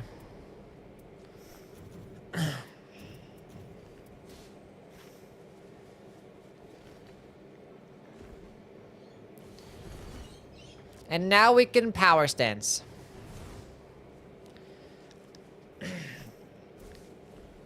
What a fantastic weapon. Falling Star Beast Jaw. Wait, are we fighting again? Gaping Jaw. This is not that bad. We have a projectile attack. Lovely. Hey! Wait, I'm clicking R1 instead of L1. Would that be doing more damage or like... Maybe. Oh, poor guy.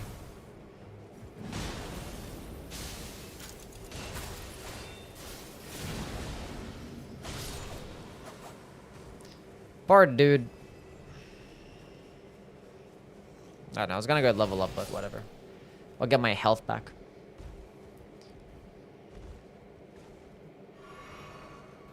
Bows do piercing damage, and they're buffed by thrusting items, so R and I as well. That is correct. How about the Duchess and the Recluse take the aggro and I turn into the projectile user? How about that? How about that? Death's Poker. You guys want a Death's Poker? There's a Death's Poker here. Somebody use it.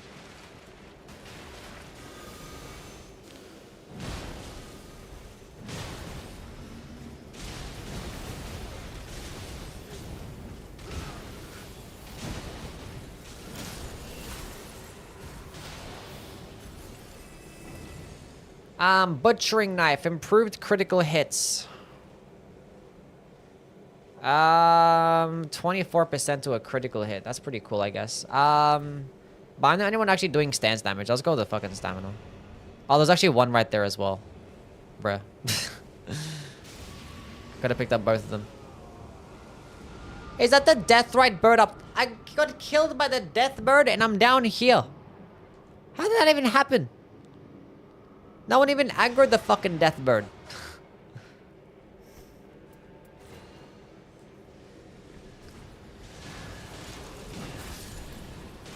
What the fuck was that about?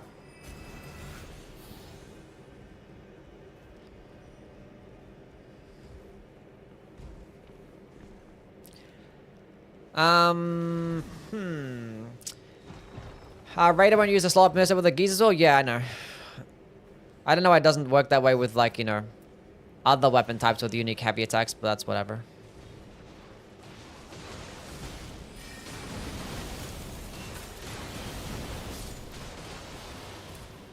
That's whatever.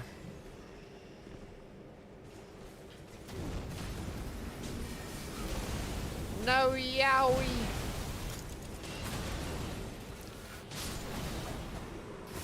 I won.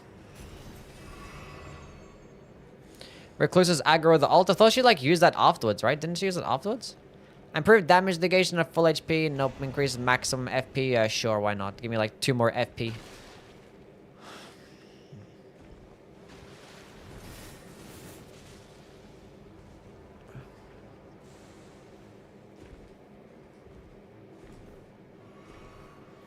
Revenant Gaming.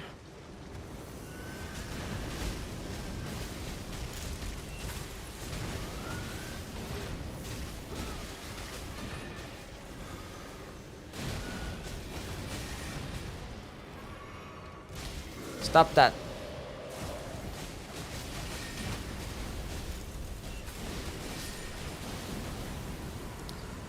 We're doing great. Okay, lightning attack power, improve ranged weapon attacks, and I don't know.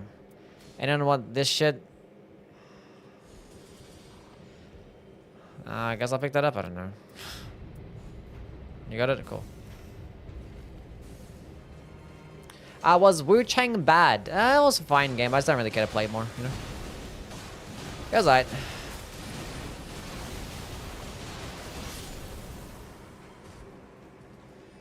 There's like another Souls game, you know? Another Souls-like. Nothing too fancy. Nothing too poor. I don't really care to make content on the game, so I was like... It is what it is. I guess I'll pick that up too. I suppose. Has performance issues on PS5 and PC? I mean, I played it. I didn't have any performance issues because, you know, I have a 5090. So, like, my game was running fine. And I played, like, Bloodborne, like, 2 days ago. So...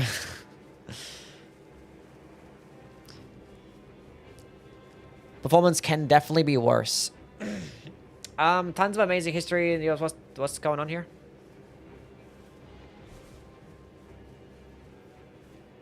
What type of bot comment is that?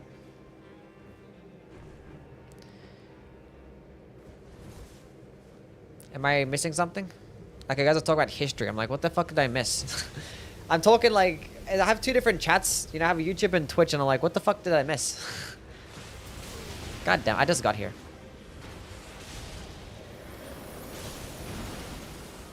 Like, one's talking about fucking Gunner games, and apparently we're talking about history over on the other side.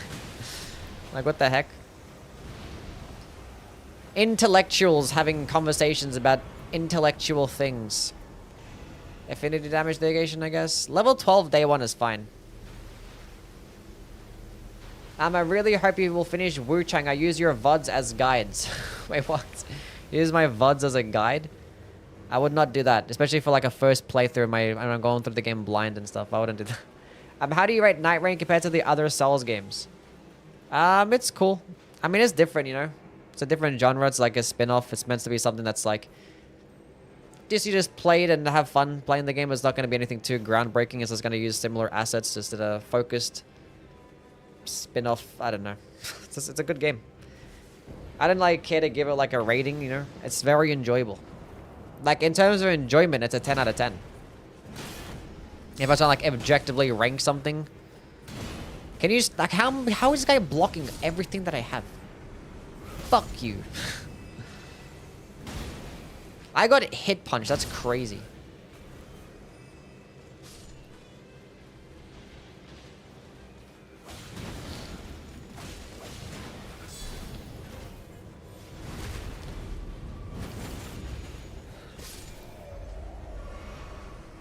Level 12 was fine. Yeah, I was kind of just kidding. Level 12 was kind of goated.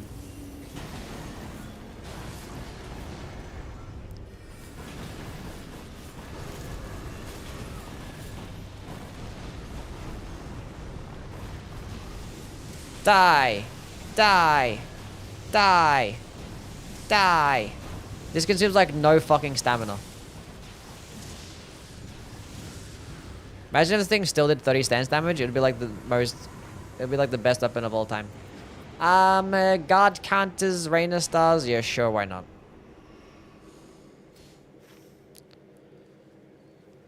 Yeah, let's go see what boss is over here. A magma worm.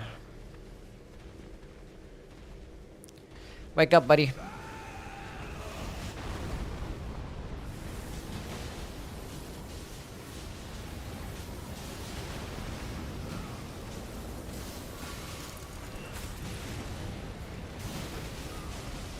You're supposed to like knock your head on the brick wall that I built and then get staggered.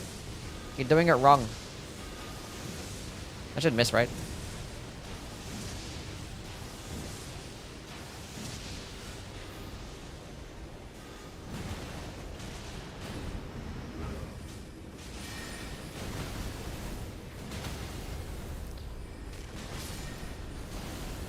Heard that increased poison rate makes it longer to build your passive. Is that true?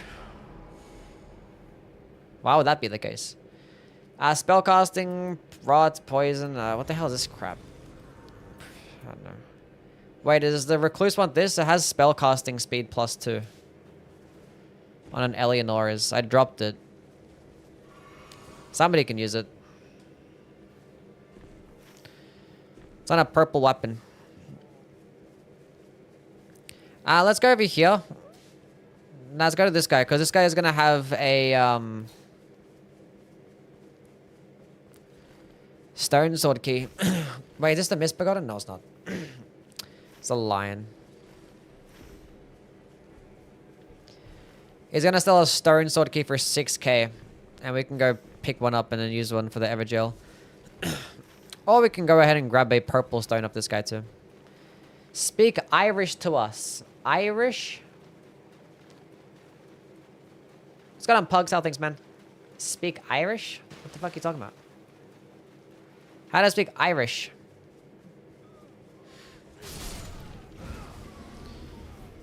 But I'm not getting enough money to get a... Oh, shit. I'm broke. Hold up.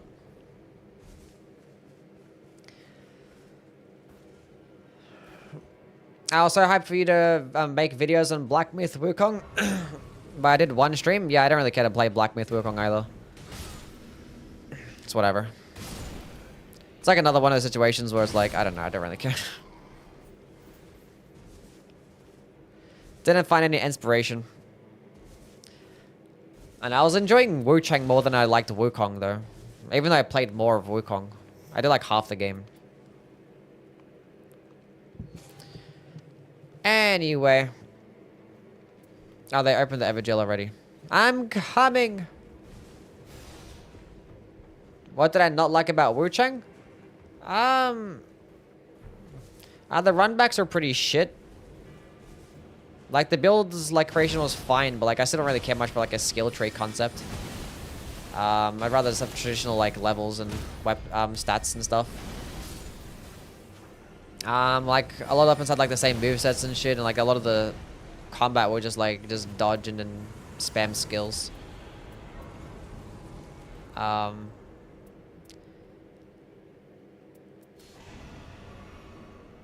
gonna go buy a purple stone. Hold up, give me a sec. And like the areas are pretty like empty as well. And it's like there's a few enemies, like very small enemy density, but the enemies is like hit super fucking hard.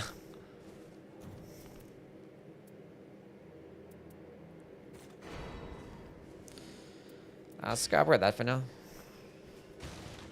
Did I find another colossal weapon? Let's go on 2.5 things, man. What's a hot take that I have about Nightreign? A hot take that I have about Nightreign. I think shifting earth events are mid. I find the game much more enjoyable without them. A cranial vessel candle stand. If only we were still fighting sentient pest. I'll take it though.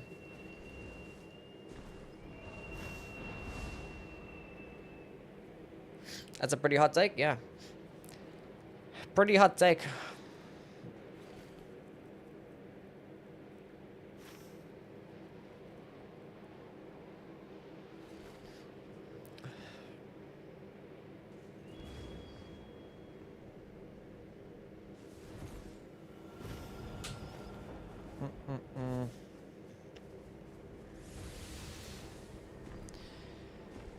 Can you play on Xbox so I can join? I don't own an Xbox, so no.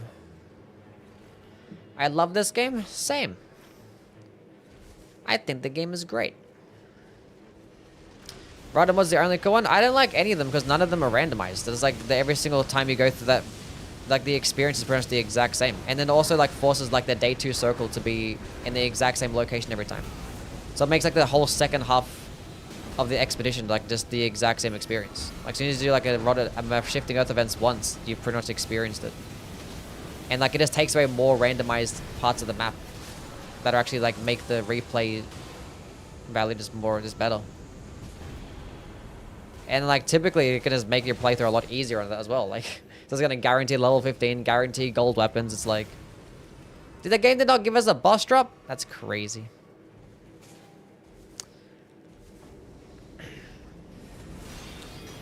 So yeah, every single time I just like would rather play the game without a shifting earth event. Because I'd rather just like not know exactly when the circle's gonna end and like what bosses are gonna be there. And like what locations. I can't see shit right now, bro. Fucking Raikard's Rancor, bro. What the fuck is this? Get this shit off my fucking screen, bro. What level am I at right now? I don't need 20k runes to go. Soccer hasn't been closed in yet.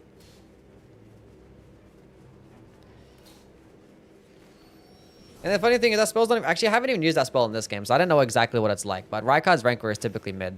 Like it's cheap and efficient, but like you never hit with the entire thing.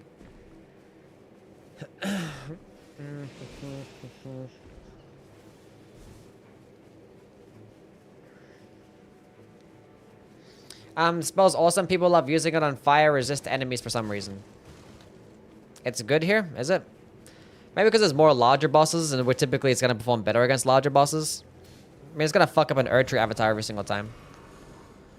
And Yeah. But so many other like fire spells that are typically better. Like burn or flame. But obviously in this game, you can't pick and choose. So you get what you're given.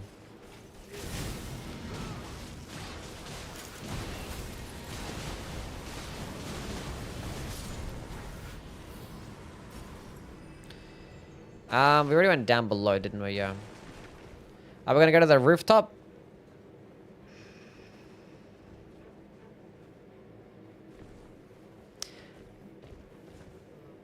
We talked about history. Now you can talk about Yui booty. What? I guys can go back to talking about history. That's cool. Is that an all Davises? Oh, it's Death Poker still.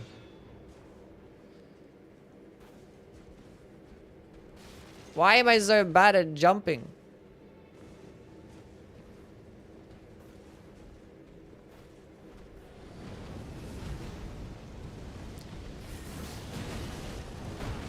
Now come back here, Birdie.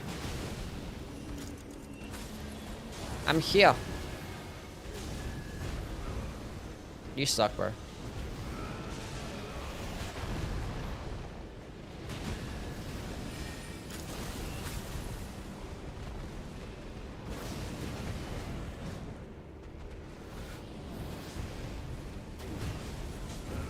Can you stop missing me? Give me the damage boost. I should have punished that. Wait, climb my rock. Okay, let me go revive him.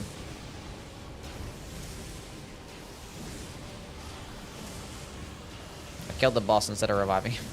Is it not hitting him? Stupid ass game. Envoy's Great Horn. That's better to have than this. I don't want periodic glint blades, alright, because I'm already power stancing.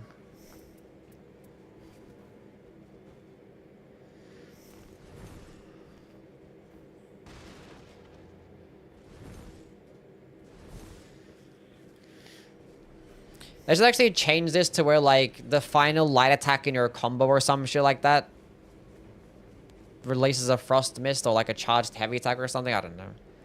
Just kind of ass.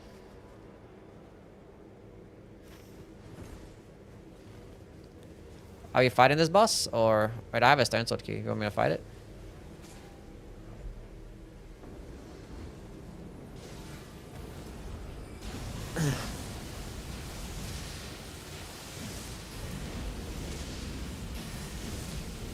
Projectile spammers.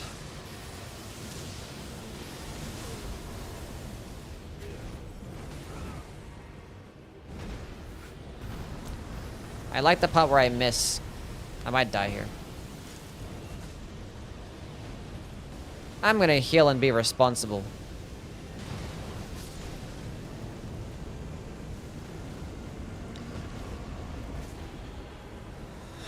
There's a mistranslated. Yeah, apparently it actually does it after you get like a certain amount of hits or some shit. I don't know. Someone said that. I don't know what it is. Or after like... I don't know. FP restoration on successive attacks. Sure.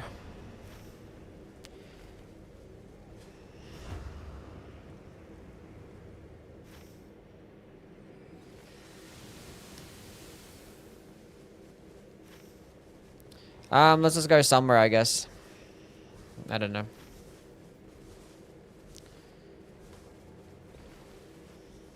There's like nothing else to kill. We head to the circle. The password is Yui. All caps Yui. All caps when you spell the name.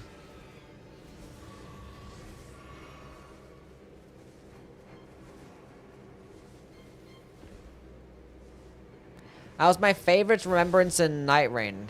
I don't really remember any of them, unironically. Except for like the Revenant one, because that one was like, what the fuck was that about?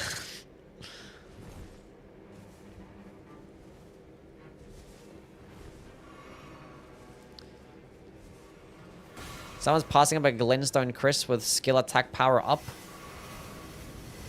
That's crazy. I'm gonna take that for myself because I have skills that I'm gonna spam myself.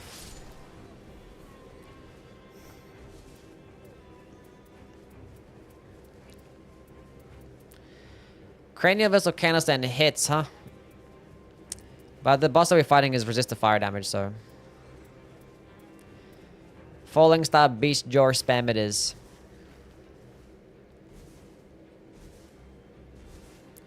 How do I get online? There's no, like, line. It's just, like, matter of getting lucky, you know? Blinn. Thank you for the follow. So after you finish the game, the people that, already played the game don't join, and then put in the password Yui or caps, and then...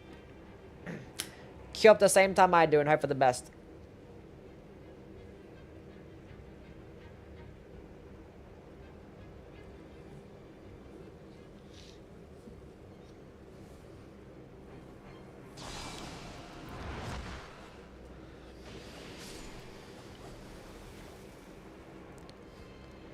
Big boy rider, look at me, I'm whole hot and steamy right now. I still can't believe they designed an entire character around my body type. That's crazy.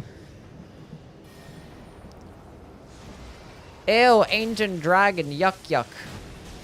Come back here.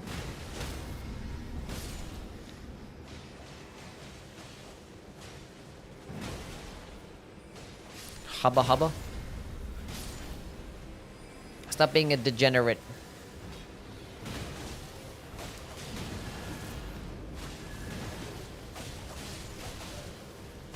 When is it gonna be like a Souls gooning game, but like the protagonist is a dude instead?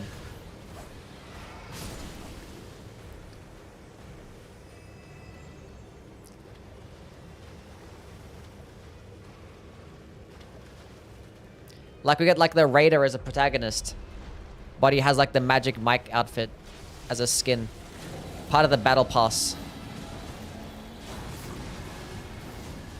Lies of P and Gooner.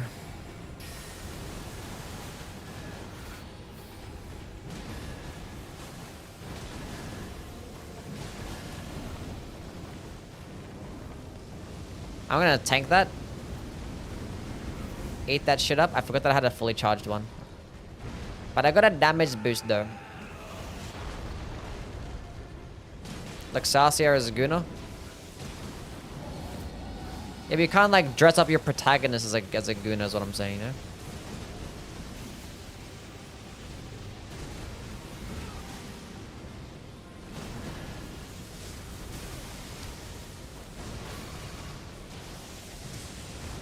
Like you can't have P wearing a fucking thong, can you?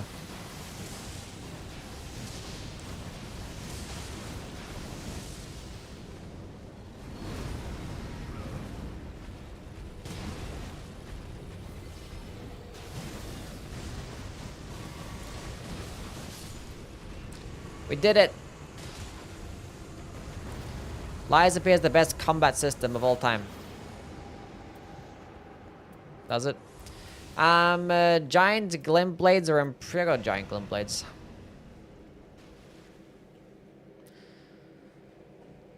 Lies P is a fantastic game, yes. And say they did no crossplay? Yeah, I don't know why there is no crossplay. I get another one of those, and then give me that, I guess, and then, I don't know, I can go fucking... You know, on a purple stone? I don't want that shit. I'll go drink this opaline tea, and then I'll go, pick up this, and then drink that, I guess, and then pick up a couple of starlight shots for myself, and then, yeah, we'll go. What damage type is Frenzy? The Frenzied Flame? I assume would be the flame would do fire damage, because it's a flame, and it's fire.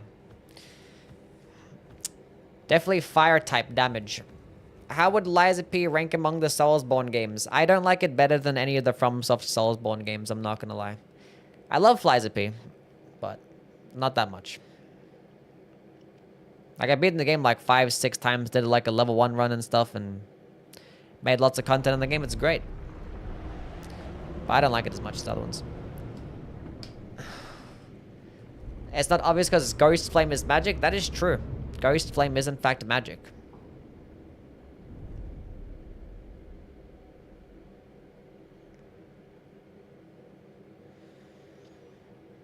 I don't even know what makes men sexy to women. And that's pretty gay. Imagine being a woman and liking men. Pickled turtleneck.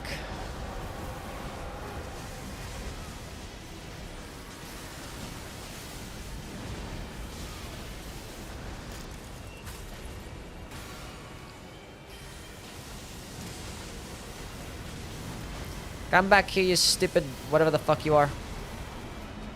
Hold this.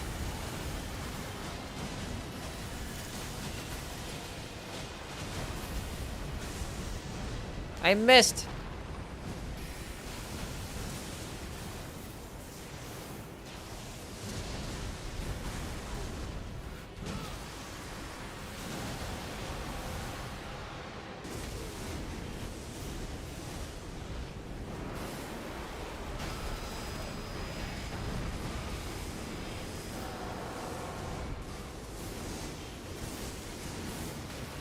Watch this, I can tank this shit.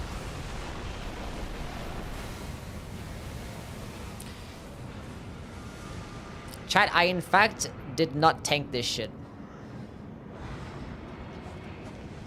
I in fact did not. Come back here. No, you're supposed to come this way. Don't go towards them. He's not gonna grab me, right? Yeah. No, come back here. I don't have my skill. I thought I had my skill. I could do that again. No, you're walking away too much.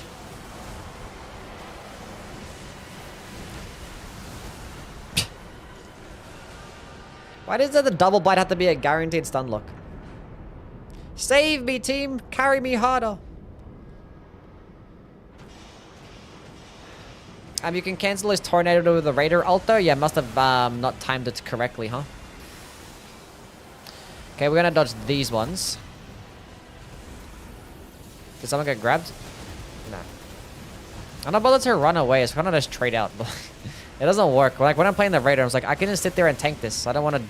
What the hell is this? So much damage.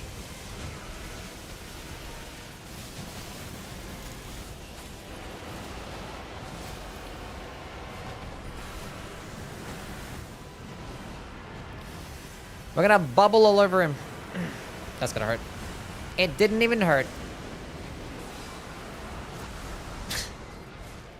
Save me, team! It's all part of the plan. I might die here, actually. Yeah. And that's exactly how you do it, chat. That is exactly how you do it.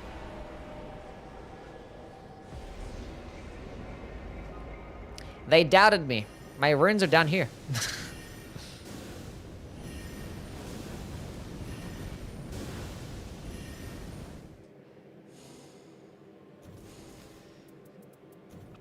We didn't get the bubble finish. Long and hard. Raider is kind of mid TBH. A lot of people are not gonna like that you said that. Okay, cool. Let's go fight these bosses. Okay, multiplayer password to Yui, all caps, and then commence expedition. I paid for a react stream. We're gonna react to some things later. We're gonna go play with the viewers first. Okay, chat, if I want to bring back my push-up runs, let's go play as Recluse. Get this hoe out the way.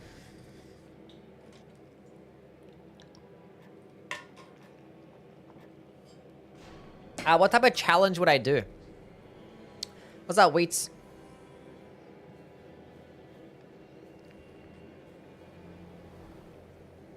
Wait, didn't I play with this guy already? If we already had a game, don't join back. Let other people have a chance. Kick him out. I can't kick him out. Do a Dark Souls 2 playthrough without complaining challenge.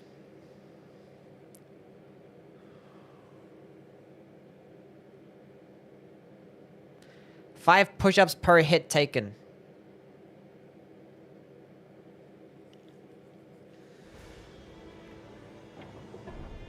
No. Has to be based on a death. So every single time I die, I do 10 push-ups. But like, what would be the run? Would it just be like level 1?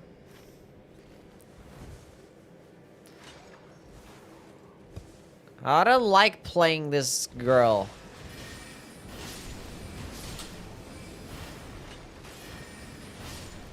I was gonna spam and click the one button, but now I gotta like regenerate my FP and stuff too. You guys can take that shit. Who are we fighting? Tricephalus. Every death is a Dark Souls 2 playthrough.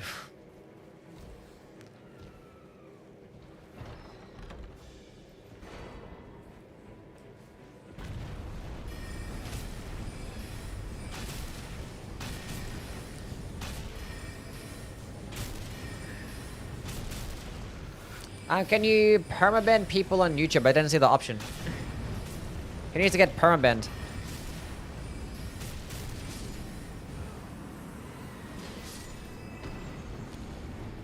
Damage negation, ranged weapon attacks. Who am I playing right now? I don't know. Why did I get a stuff?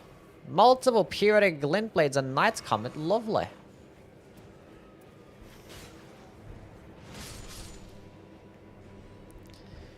I guess we're going down here. Tell us which boss before you start next time. I just have all of them selected, except for like a couple. Like the ones that I haven't already done. I just go random.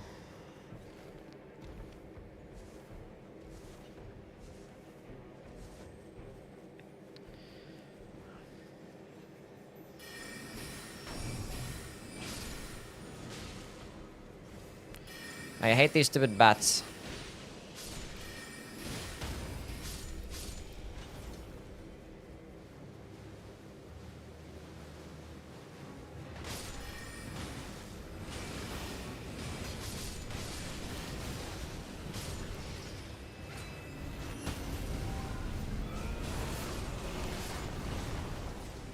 Let me absorb this shit.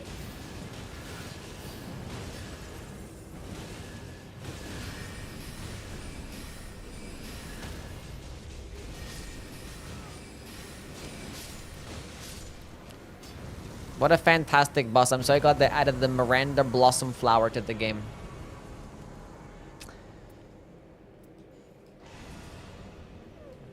That was so cool. What a fantastic addition. Let's go through this tunnel.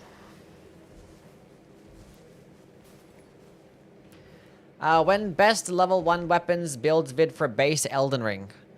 I did a video like that. I think it was before the DLC came out there, right? I did like top 10 best level 1 weapons or some shit.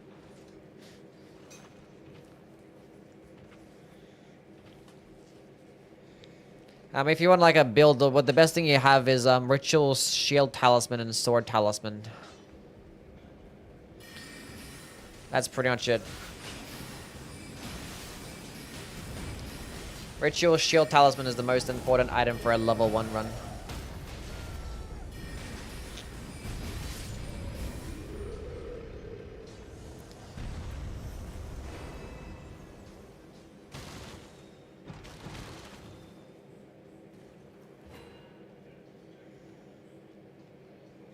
Charged incantations? Sure, I'll take that. Just in case I find me an incantation. Because I kind of do want to find a holy-based spell. If we get Radagon's Ring of Light, oh. But maybe this NPC is going to sell it. The NPC has a chance of selling, or the merchant has a chance of selling the Golden Order Seal. And it actually comes with Radagon's Ring of Light every single time. If he sells the Golden Order Seal. Is he gonna sell it? Ah. Ah.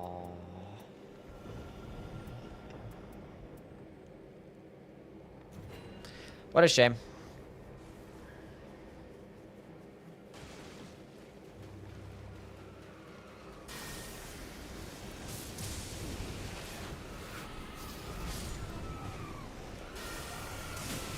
Let me just...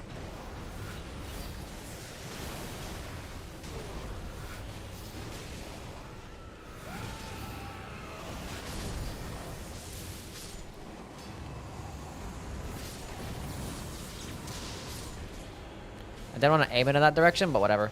I reduce spell FP cost. Magic attack power. Sure. Is that Sacred Order as well? It is. I can offhand that bad boy.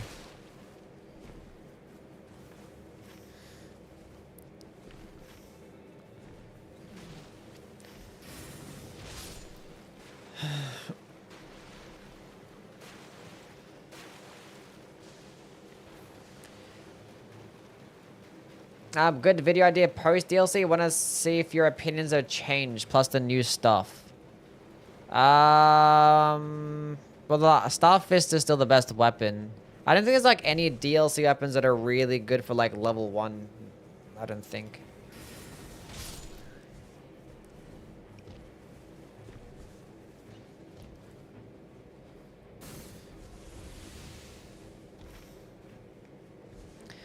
Should we go to the middle castle? If there's like Banished Knights or Crucible Knights, then sure. If not, then might cut our losses. Because I'm not trying to kill trolls. Backhand Blades? Oh yeah, Backhand Blades are good level 1 options too, yeah. Crucible Knights, lovely.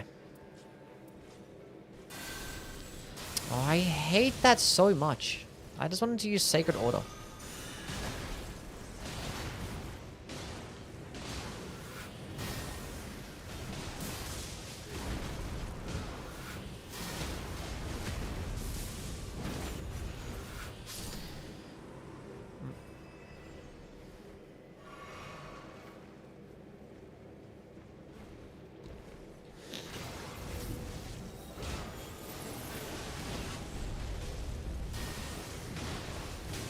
Why me?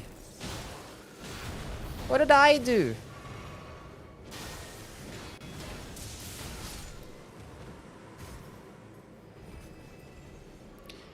I hate that like no grace spawns here. It's like so annoying. Like, I understand these aren't like bosses and shit, but still.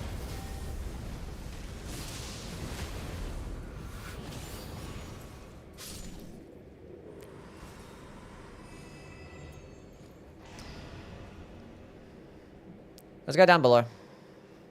See what's in the basement.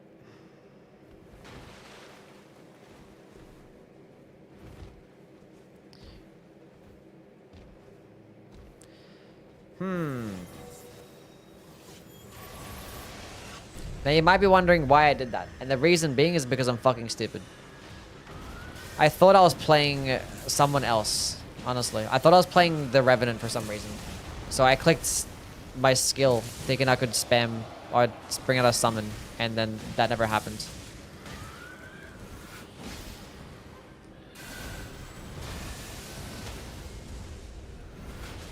I keep trying to use Sacred Order.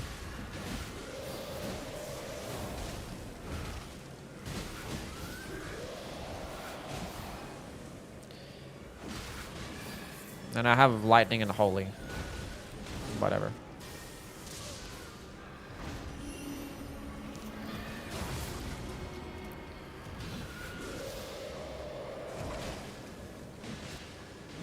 He's using Holy damage.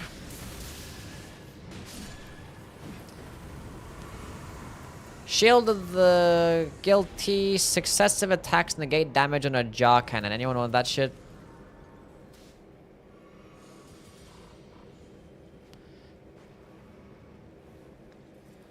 How like the DLCs exist unless you mod there? Can't pick up hundreds of OP weapons for free in the base game. What? So like Shadow of the Erdtree is too late in the game?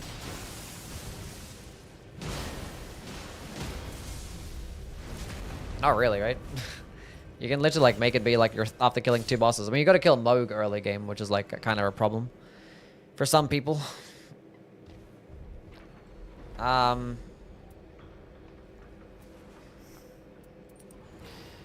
guess. Let's go to the rooftop. What's up, Tank? How things, man? And thank you for the follow as well. I didn't even do anything. Why didn't deserve this? And he's still going for me. That is actually the most bullshit. I didn't even touch him. I just stood there and he attacked me the entire time. I did nothing wrong.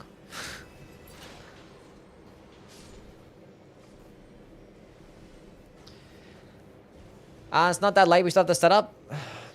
I think it's fine because, you know, the DLC is still scaled for, like, endgame. I don't think you want to have people, like, thinking they should be able to beat it, like, halfway through the game.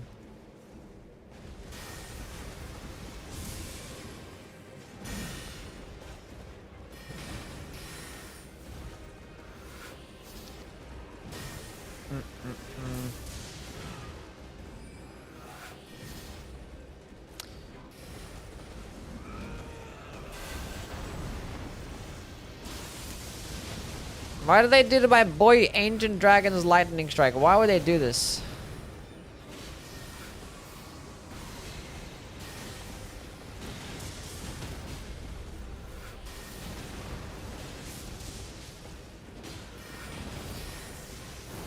I fucking hate this stupid boss.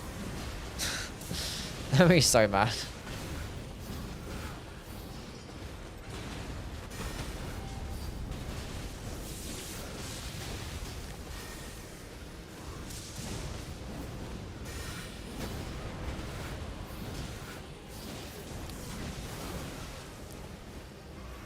Of course, the circle's all the way on the other side as well.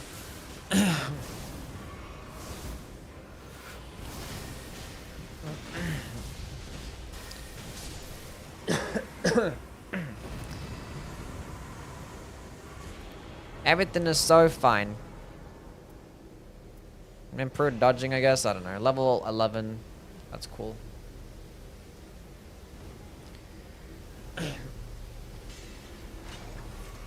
Oh shit. I was reading my chat. At least they buffed the Wraith Bell. Yeah, all the tools are better in this game.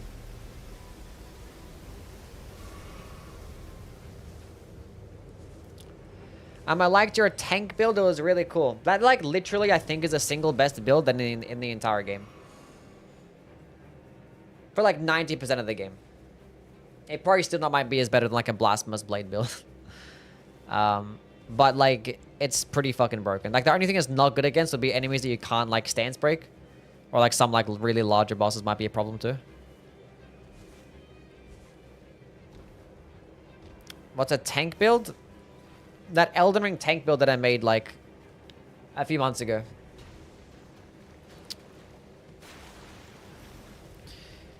Like, it's genuinely fucking broken.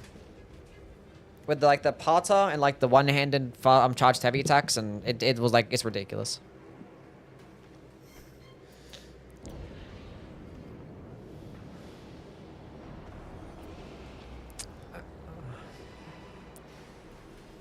Okay.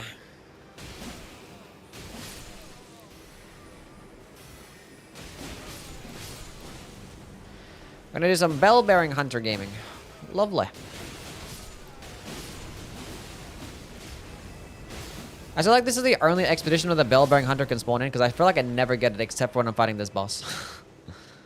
It's like it never happens.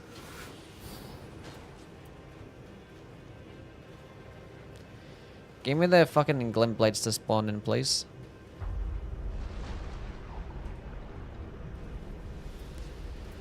And then let me use this. Again, attacking me when I did nothing wrong. I've done literally nothing. What did I do?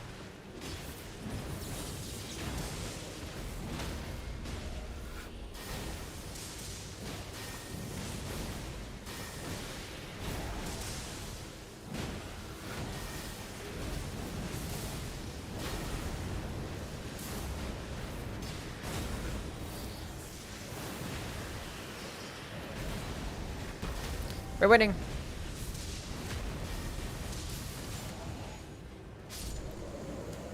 It's only Gladius? That's a shame. Guard counters, Holy Grounds, Rain of Stars.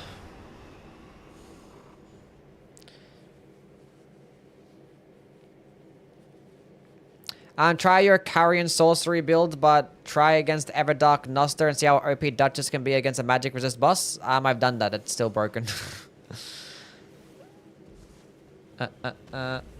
It's still broken.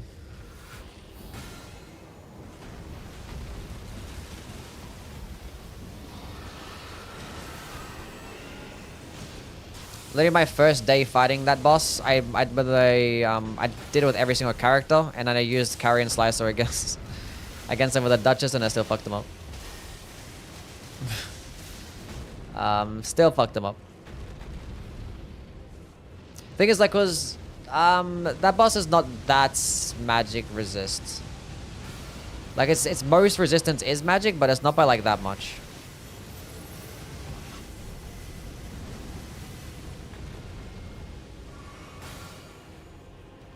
I did like 20% or some shit. What do they do to my boy?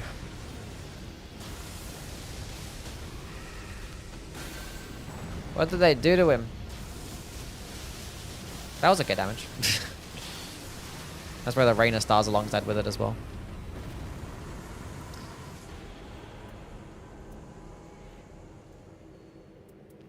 Bloodlust in vicinity. I don't know. Anyone on a dragon scale blade? I don't know. I don't know.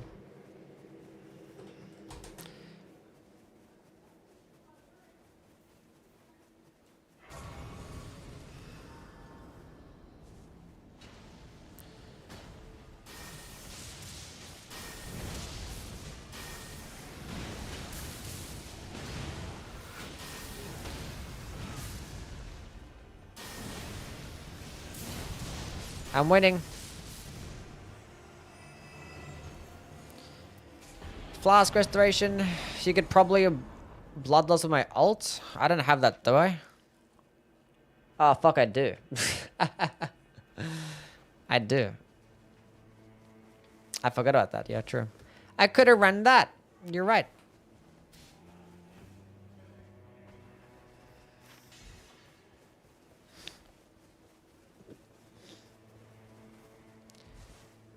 There's also a reason Verdigris helmet is used of a great jaw. With my tank build, why is a great jaw does have more defenses and stuff? If that one has more defenses, then it's rock that, I guess. If it has more defenses than poison, sure.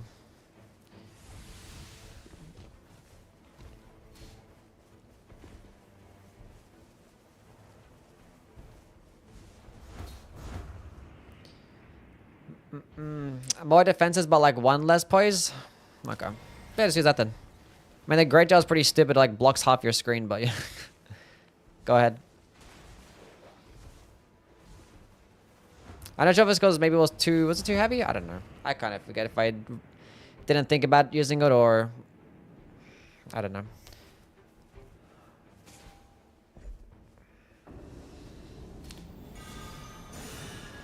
Oh boy.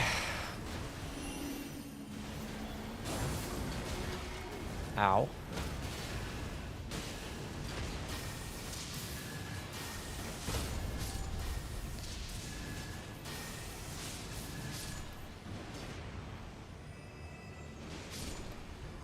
What does this person have? Godfrey's icon. Don't mind if I do. Charged sorceries. Wait, there's a Geese as well. I picked up the Geese. Wait, I don't want that. Wait, the Geese as well. And it has attack power and two-handing. Go pick this up, King.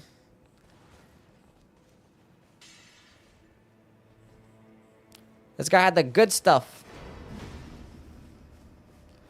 This guy had that good. Okay, charge incantations, attack pad, full HP, spell FP cost, that one, and that one. Cool. Let's keep it going.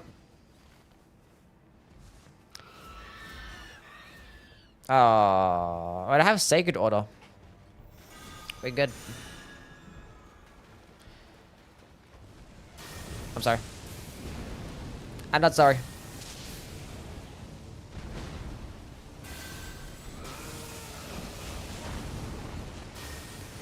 In the noggin.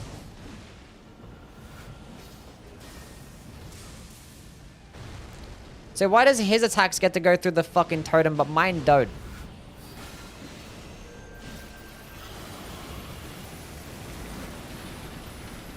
I forgot for a second which one I was using. I thought I had fire damage on him for some reason. We won. A serpent bow with successive attacks. Improved guard counters, sudden enemy deaths. Anyone want a purple weapon with successive attacks? Doesn't get much better than that. Let's keep rotating.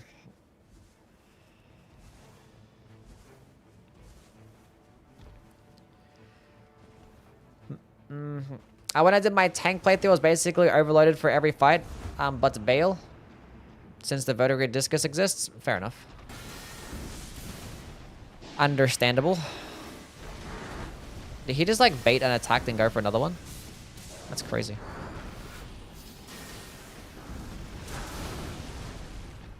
I've been hit.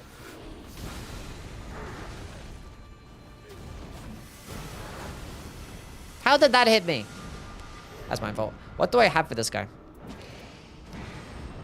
Could use the magma skill. But let me go suck up this guy's holy. Oh, fuck. This damage negation. Or the parry ability.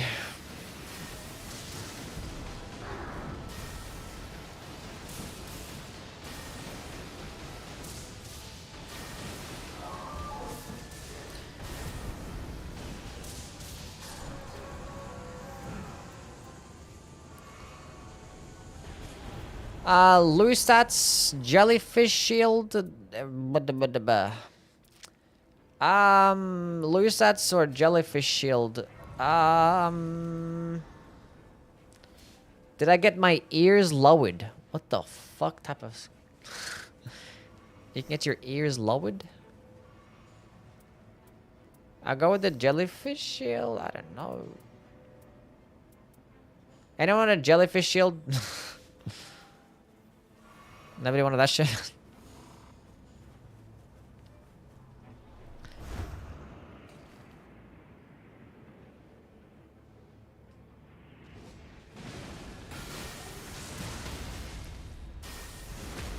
And a haircut. Yeah, I got a haircut. Do people say ears lowered? I've never heard that in my life.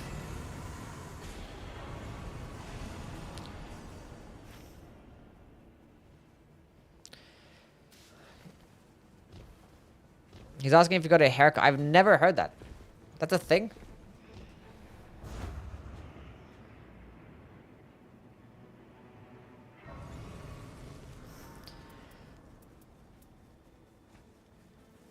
I need to get I have a purple stone. Never mind. I was like, I need a purple stone. But I got one.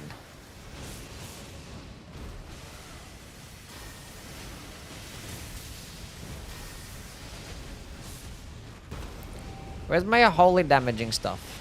Let's go see a backbone. Okay, never mind.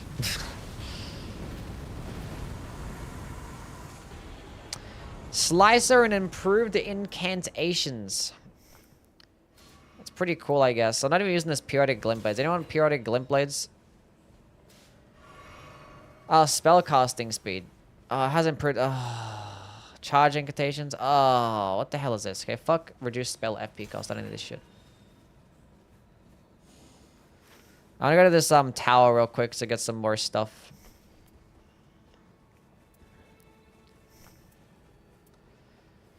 So improved incans, slicer, lightning spear, shattering crystal. I don't even know. Wait, you give me some holy spell. That's not the holy spell that I wanted.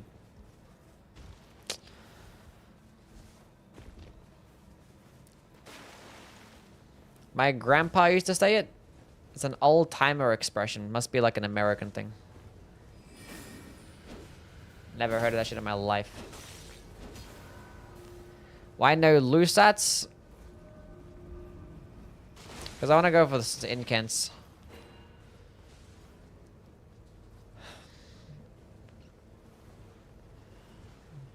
They're more fun.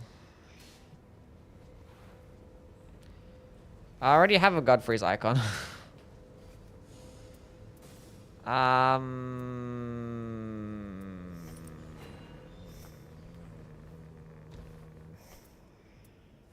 They have a couple like charged incantation increases, I guess, and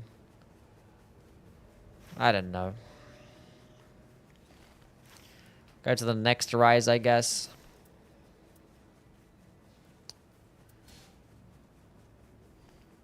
I don't want a gold scarab.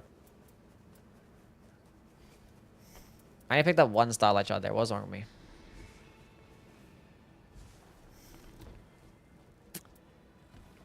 I want a holy spell for these holy weak bosses, but the game doesn't give us holy spell. Why?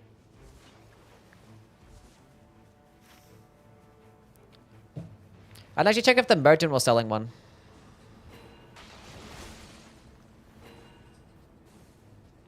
Do you think they'll nerf Slicer? No.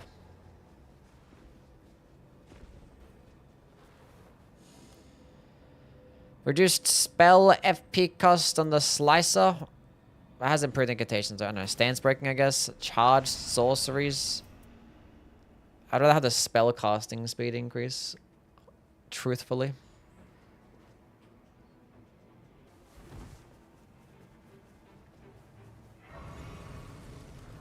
What is the best spell? It's pretty...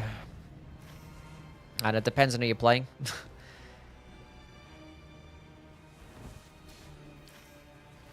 Depends on who you're playing. Playing Duchess, then Carrion Slicer. And depends who you're fighting as well. Like right now, the only thing that I want is Radagon's Ring of Light. I want that. If I got Radagon's Ring of Light, then this is a failed run.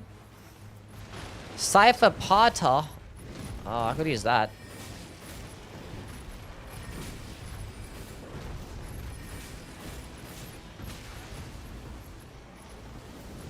Save me, team. I'm not dodging.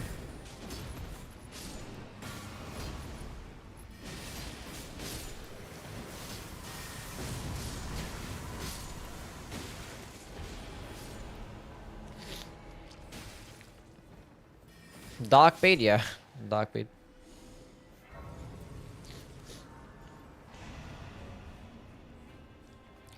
Yeah, Shadow and Crystal's pretty goated, I guess.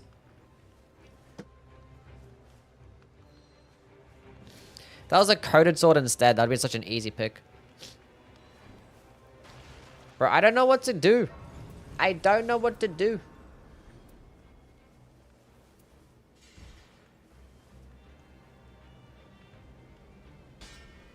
Should I go run this shit? I don't run that one. I can just go... this is so ass.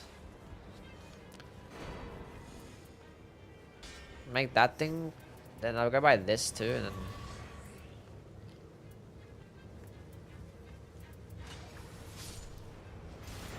I don't know, dude.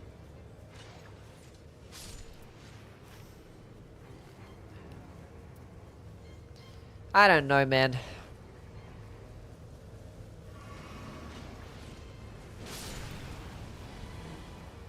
Lightning Scorpion Charm? Yeah, sure.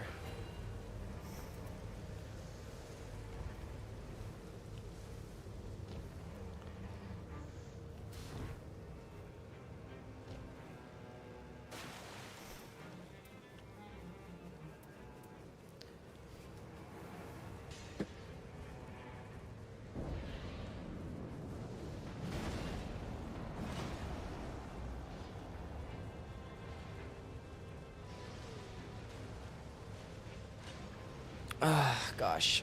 Fighting Morgoth. Lovely.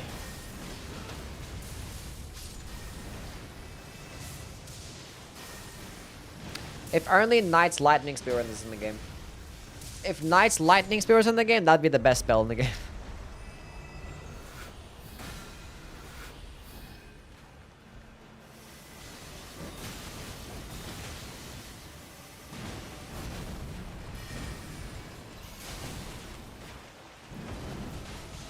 Why the fuck are you attacking me for?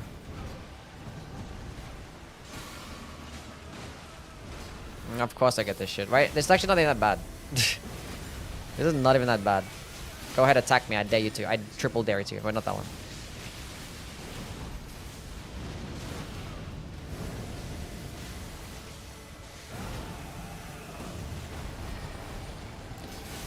Thank you, Raider.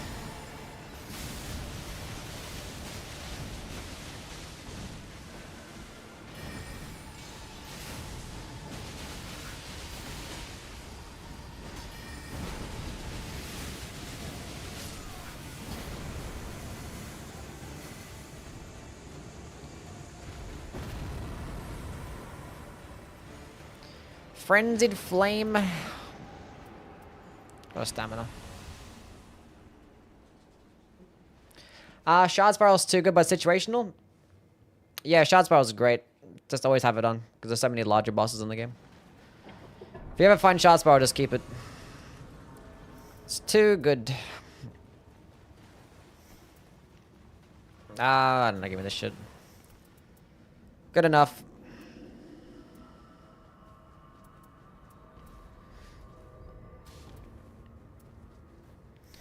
I don't need another purple stone, I'm fine. Why do you don't have a really good stream overlay, but a cool studio? I don't understand. Huh?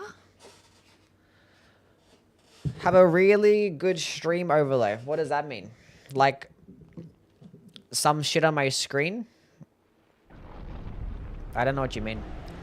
This is the worst game in Mankind and every other game that doesn't have Solaire besides Zelda, Monster Hunter, and Pokemon game. And Dark Souls Remastered has Solaire, so it's the best game. Every other game besides those 4 games are absolute bullshit.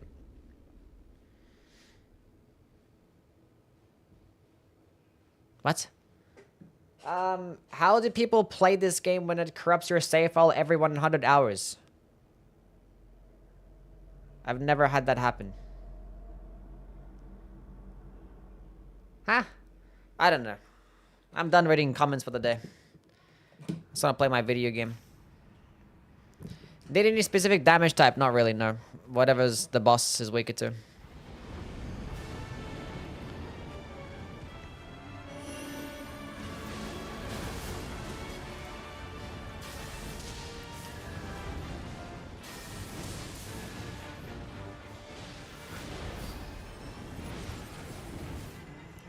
Give me infinite FP if I have my Commodore Zero.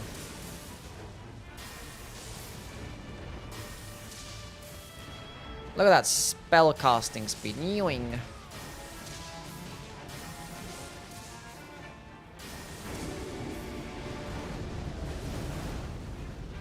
Ow. I got so confused for a second. I was like, why am I playing Wilder?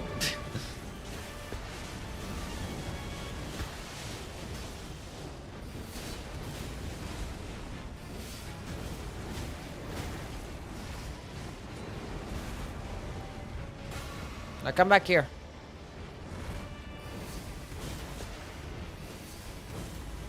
If I don't, it's the coded sword instead. Oh, how is this missing?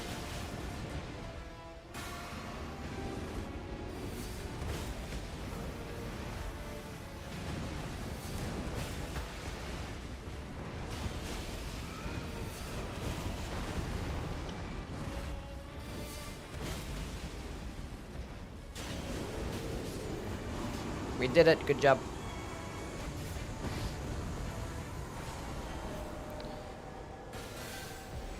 Victory! Didn't get to use my... anything. I guess.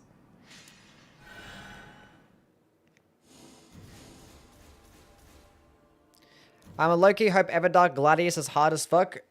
It won't be. Probably not. Okay. Next game. So we're gonna do... we did on Gaping Jaw, we did those ones. We're gonna do Augur, this one, this one, this one, and that one. We've done the rest. Those are the ones. If you've already played a game, don't join. Password, UE, all caps, multiplayer. Those are the bosses that we're gonna fight because we haven't fought them yet. I'll probably have a couple more games, and I want to do some reacting type content because I want to react to some things. I want to react to some old reviews of this game. Old, like, you know, the game's been out for 2 months.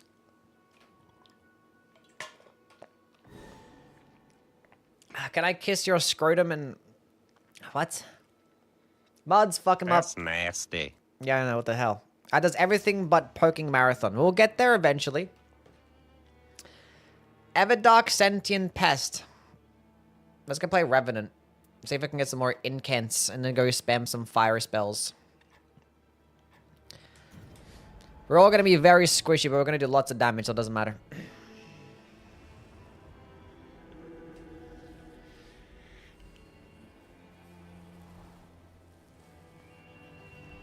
No, yowie.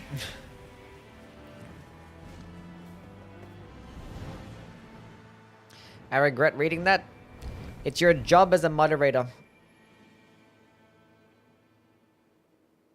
A transition line from your camera to your game.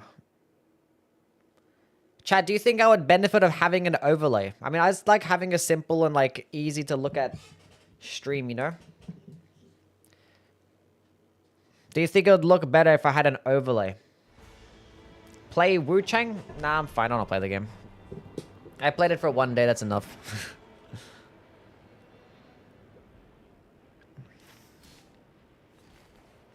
It'll be cool. Overlays are overrated. Is it worth to waste a relic slots for starting armor deals holy lightning? Sometimes. I'd made some builds where like I did it with fire damage and like started off with flaming strike and then just like went all into like fire damage and stuff and with fire attack up boosting things too. But like, you know, they're still likely to find weapons that are probably better, you know? It's like I did that, but if I ended up coming across like a really good fire-based weapon, it's kind of a couple of relic slots that are just useless. But it's nice to just guarantee having that option if you want to fight a particular boss weak to a particular element. Like, it works. But then it feels kind of counterintuitive when you try to have like a holy infused weapon and then find like an Ordovis's greatsword or like a Siluria's tree or something like that, you know? What's the difference between Frost and Dark Souls 3 and Elden Ring? There really isn't any, really. Like, they still do that percentage damage. They still debuff enemies. I think, like, the number might be higher in Elden Ring, or... I don't know. But Frost and Dark Souls, the thing is, Frost and Dark Souls, there's not many sources of Frost. So, like, that's why you don't really see many people use it. Like, you have, like, one spell. And a couple of spells, and that's like about it. Surge Flame, perhaps the single worst fire spell in the entire game. Nice.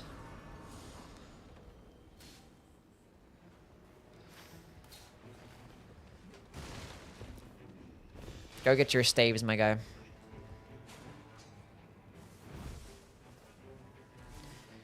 I'm having fun with your Duchess build. Absolutely broken. Yeah, if you managed to go grab a Carrion Slicer, then it's hilarious.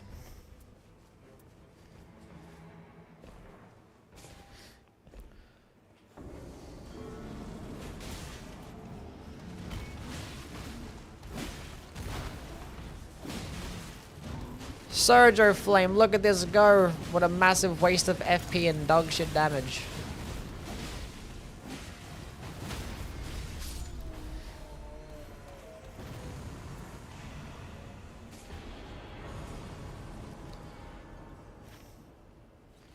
Keep it rotating. Forgive me, but I want to go here first to go grab some seals. Hold up. I would love Dark Souls weapons in Nightreign like Medea's Katana.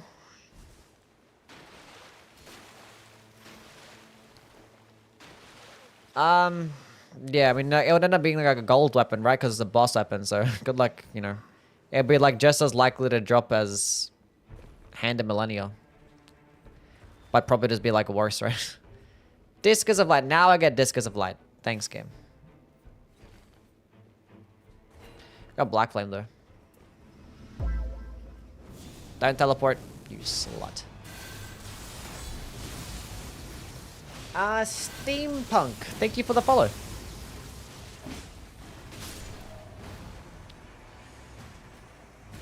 Magic attack power up and lightning spear. Sure. What should I be running? Have that one there, have that one there. So have the efficient spells here. And have my damaging spells in my left hand.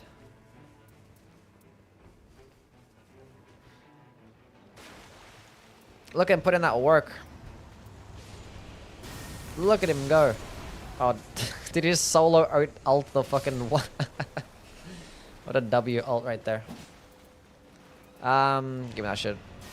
Fuck you, monkey.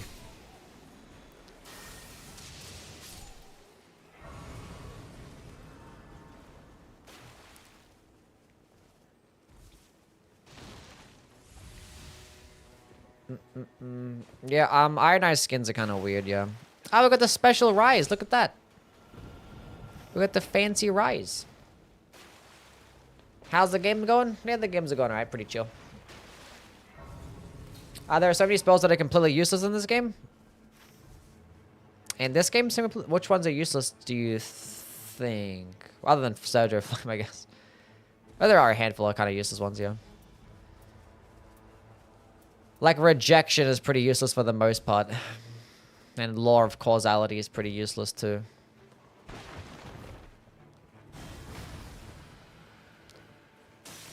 Counter Retaliation, yeah.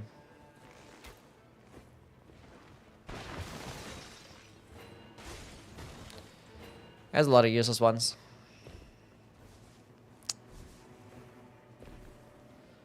Toru, it's probably not as bad as some of the other games though. Like, there's a lot of spells, and like, at least 80% of them are useful. At least. Someone got the last trap. Good job. Oh, the last thing. Yeah, Eternal Darkness is like completely dog shit. And Thops's Barrier. Fucking awful thing. A Magic Scorpion Charm. There's a Glintstone Chris. You want a Glintstone Chris? Oh, I'll take that one. Thank you.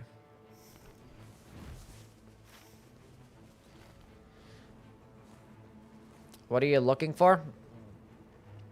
There's a special rise. There's 3 different seals you gotta break. I was looking for the 3rd seal. Ugh.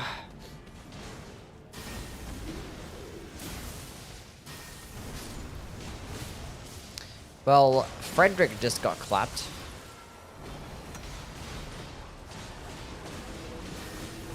And Sebastian's better hitting because he can stagger on every single hit. This guy. But then that will work.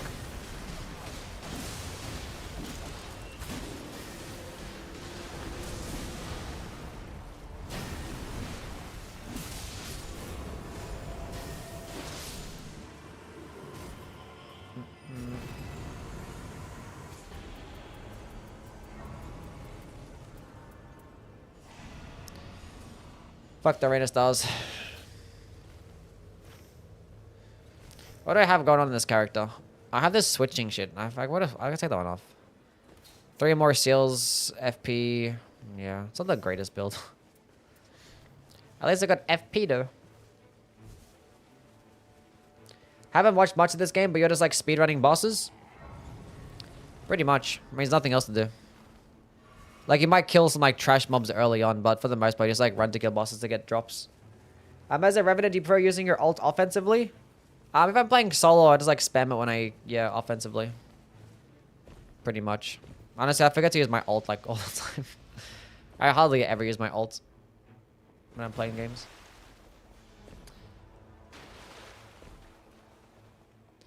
Bucket list for this game, for me, just expensive.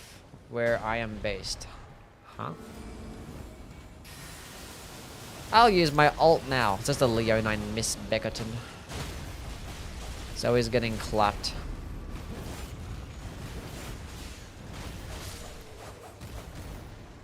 A gold drop. Okay, 2 gold drops. Oh, we got the Frenzied Flame Seal.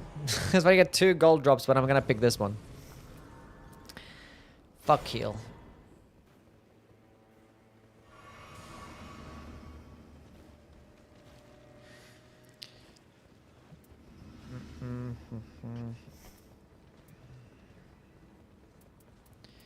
Yeah, this is fine. Warriors, Jaw Shard, Viridian, Amber Dalian, Crimson Satals will be pretty litty. Gotta help out. He missed. What a bum.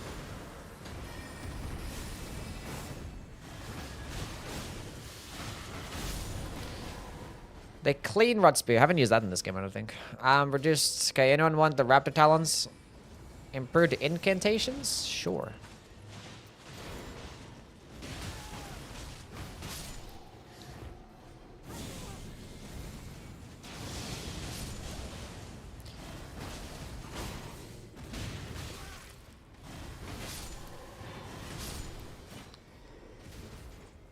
Don't mind if I do.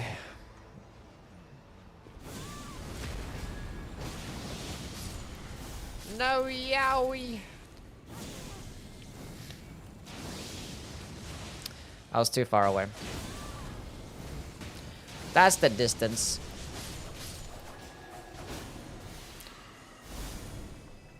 Increase max stamina. Yeah, sure.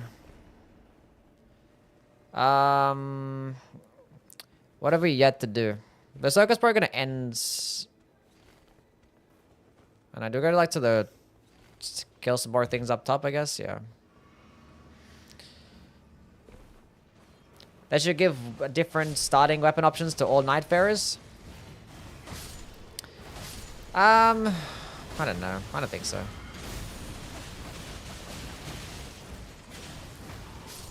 Gotta be some like randomized aspect to the game, you know. Improved charge attacks, improved stance breaking. I do think the Irithel Straight Sword is any good in Dark Souls 3. Yeah, it's fine. It's a Straight Sword against Frost. It's fine. That's not what I want us to do. It's okay. It's not gonna get that much damage though. Like you're better off with like almost any other like infusible Straight Sword as it's gonna do better. But it's viable.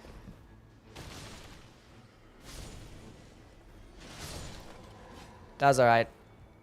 Is Poison Mist good in this game? It can proc poison quickly. But poison itself is like... I'm kind of mid. It does like a lot less damage than all the other status effects.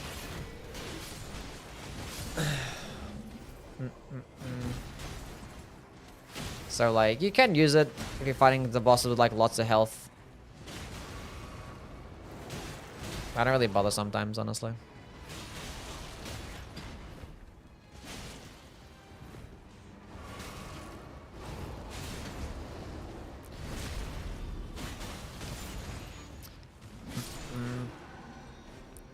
One thing you can do is check if your teammates are actually running the relic that gives them more damage. If they have poison. If poison is procced on a nearby enemy without a sentient pest relic.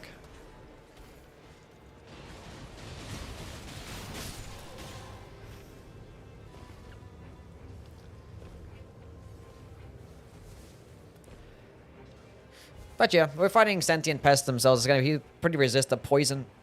So I probably wouldn't even bother using it against this boss. If it was like any other boss, then maybe. Well, not Heelster. Frost doesn't do much in Dark Souls 3. Bleed and Poison are the best ones. Frost is still decent and it's still fine.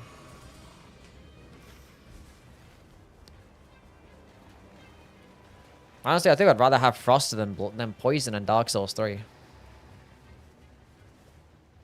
There's just not many like Frost sources.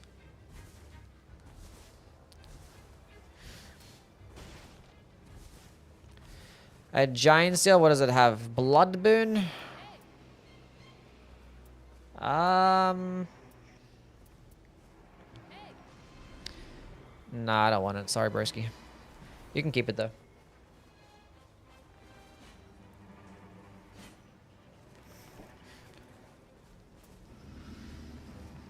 Okay, we're gonna just switch my weapons. I'm gonna switch my main hand every 10 seconds, gets them a damage boost. I forgot that I have that relic on. I don't want to take it off.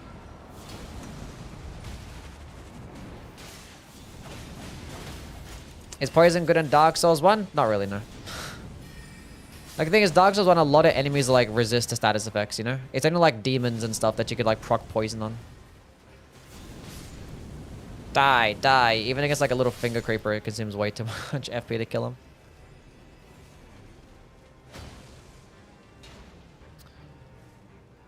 There's no Frost in Dark Souls 2. Frost was made in Dark Souls 3. That's when it first originated.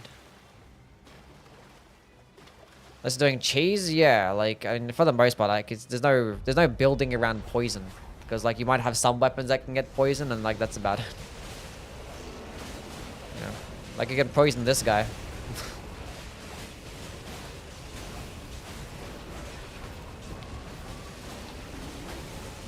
But like status effects aren't like fleshed out that they are in this game. How like they scale up a particular stat, then you can build them up really quickly, and you know, it's not like that. They're just like things that you can add on. Like you can use like resin and stuff to buff your weapon with poison. But like, it's never better to have them like you know, gold pine resin or something. Like it's fine. Poison in Dark Souls 2 though is different. Dark Souls 2 poison is crazy. I don't know what the fuck I want here. I'm never gonna get a critical attack. You can't get a critical attack against Sentient Pest anyway. Bestial Sling does not trigger multi-hit buffs, no. No incantations proc the multi-hit talismans, I don't believe. Actually, maybe the aspect of the Crucible incantations, like Tail and Horns, might proc multi-hit talismans. I think those are probably the only ones.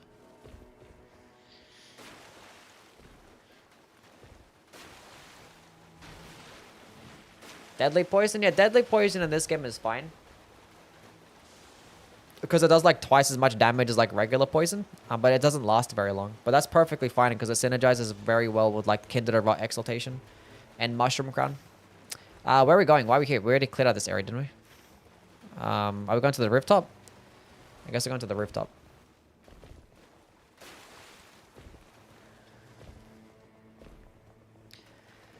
Actually, can get a critical attack on Sentient Pest if you stance break. The moth will fall to the ground and you can crit it. Can you?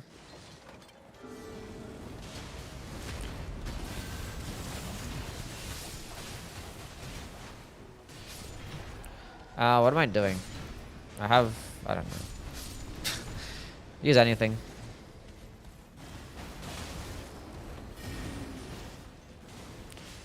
You guys kill him, I'm gonna get my stuff. What about Lansax's Glaive? I mean, taking damage boost damage. Negation is probably better to have for me. I think Ancient Dragon's Lightning Spear is gonna do more damage. Than Lansax's Glaive. But Lansax's Glaive goes out further. It's less likely to whiff. Can I, like, not be bad at jumping?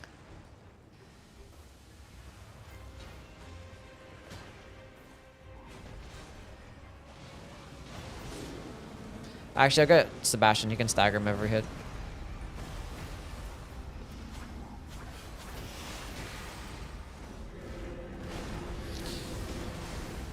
That's not good for me. Thank you, Sebastian, for being amazing and staggering. You are the best.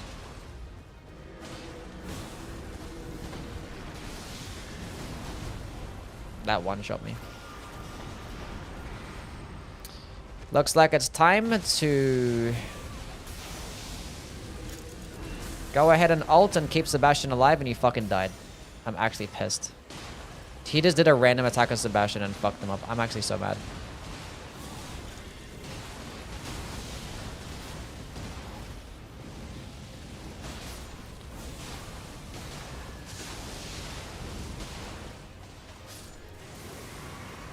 I cannot believe that happened. No, we don't get a drop. Ah, it's gonna be like a gold as well.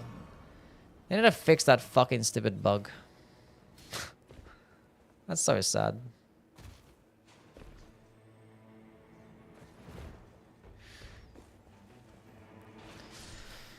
What's the point of even playing the game anymore? Why not? Drops on it sometimes the game just doesn't give you the boss drop. It is like, it just eats up your boss drop and it just doesn't happen.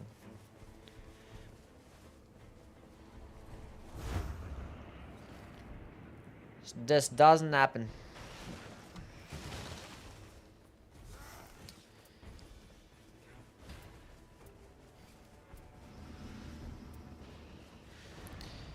I am upset about that.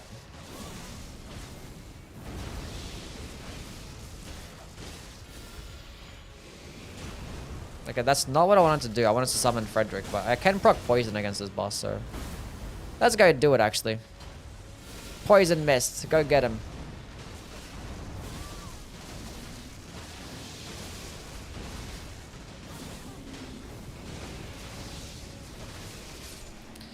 I could just, you know, spam Flame of Frenzy and just do way more damage. Golden Order Seal. Where was that last game, huh? Where was that last game? I don't want that shit anyway. I mean, having a nice range, like magic damage negation could be good against this boss though. What do I really want?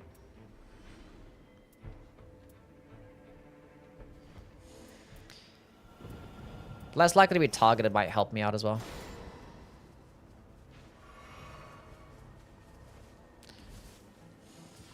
It's had to be my ranged option, even though I have Black Flame. Whatever.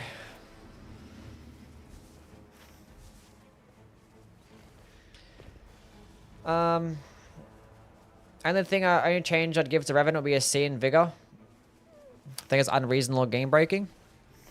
No, probably not.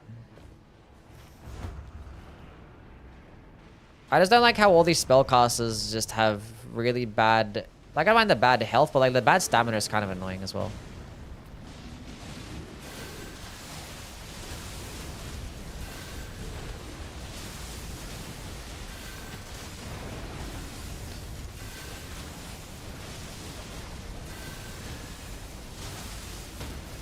He's getting fucking bullied.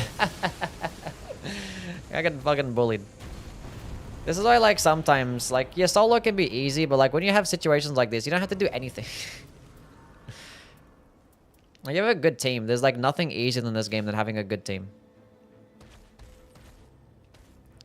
Magic attack power. Erd tree seal. No, I don't know. None of this shit. I don't care.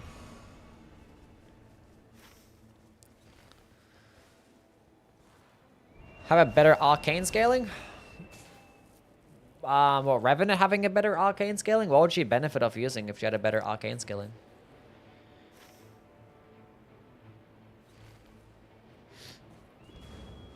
Or proc the poison faster with poison mist? That's about it, right?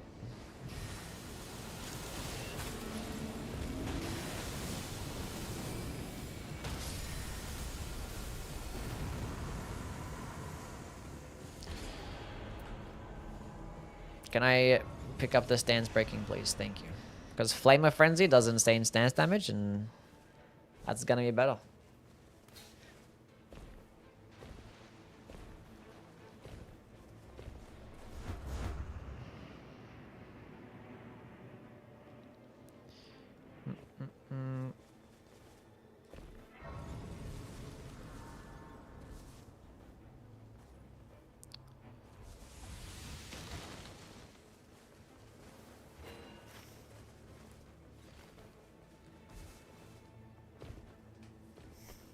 I thought I had Godfrey's icon. That was last game, wasn't it? I need Godfrey's icon. Give it to me.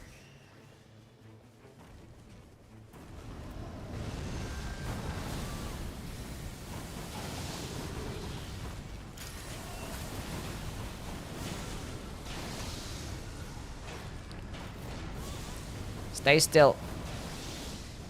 I missed.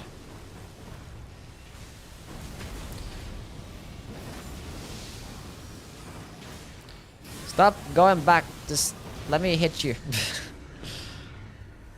Everything is so fine. Another golden... Wait, it was this last game. Wait. Anybody want this shit? Or Magma Breath could be good. Or if that was Theodorix's Magma instead, that'd be better. Damage negation up all casting spells. What do I have here? What's this one? I'll keep it.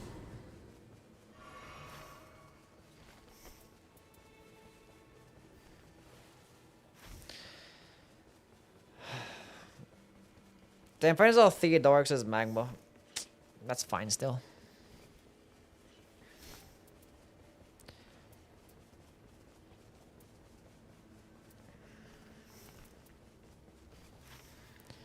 That's okay.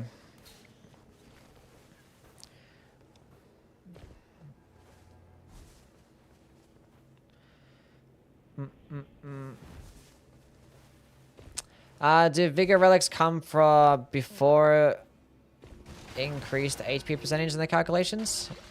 No, a lot of relics are just flat amounts, you know? Because I don't want, like, relics to just, like, steamroll the entire game. So it's like, it helps you out early game, and, like, that's pretty much it. For, like, a lot of them. Some of them are just, like, the best ones typically are the percentage-based ones. I have lots of Starlight Shards. Does multiple periodic glint blades do more damage if you have better intelligence scaling? Sure, this I think it's the same for everybody. I think it's flat damage. It actually might, the passive might scale up the damage of the weapon though.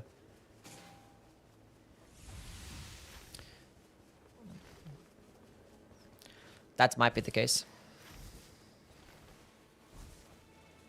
Kind of want to play Revenant more. Usually duo with a Revenant main, so I don't get the chance often. Don't want to double up with a rando. One of my easiest runs was literally doing triple Revenant. I did triple Revenant, and it's like we just keep alternating like the ultimate, so we keep each other alive, and you have the ultimate giving everyone a damage boost as well, and having 3 sets of summons out on the floor too. Like Revenant, triple Revenant is actually fucking broken.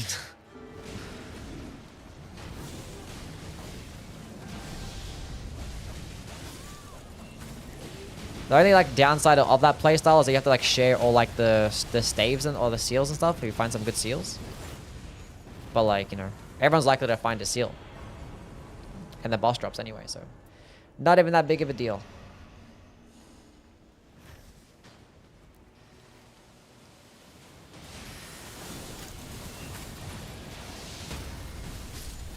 Cooked. Affinity attack power. Lovely. There's a Mist Begotten up here I can go kill as well. Have you had the Revenant with the Bell as a starter? Yeah, I don't really care to run the Bell though. Like, it's good for early game, but like, you know, it's not going to do as much damage as everything else. And it's kind of boring too, so I don't really care to run with it. And, you know, either way, you can find it pretty easily. Good job, Duchess. Did it suck up the boss drop as well, or did it sink down below?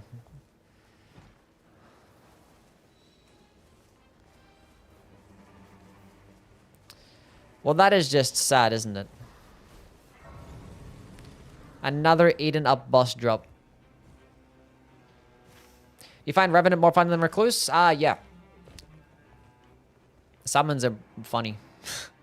Just seeing like your summons go in there like this stun lock enemies while you can fully charge your spells. And I find just incantations to be more fun than sorceries too. And you're more likely to find incantations, obviously, right? Oh, that has improved incantations. That's why they dropped it. I already got a bunch of those though. Well, I don't need this shit anymore, honestly.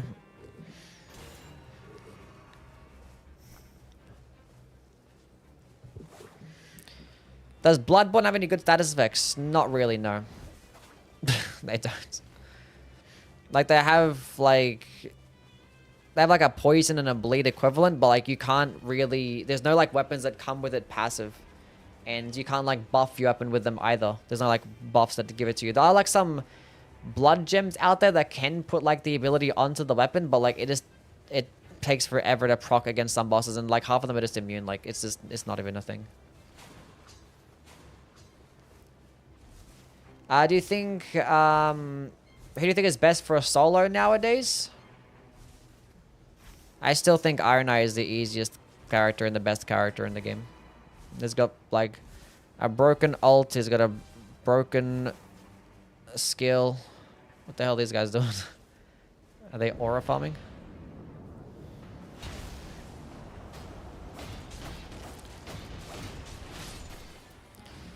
Did I get rid of my lightning thing? I got rid of my lightning thing. Toggle between a bunch of different stuff. Actually, I have the... Whatever. Why is that damage so booty cheeks?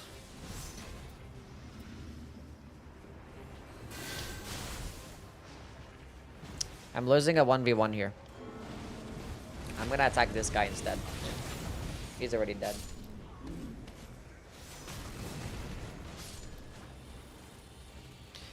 Wave White Corona? Yeah, Wave White Corona kind of sucks though, so... Discus of Light has always been S tier.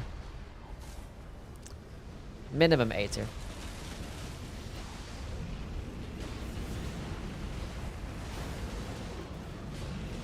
Where is my follow-up? Thank you.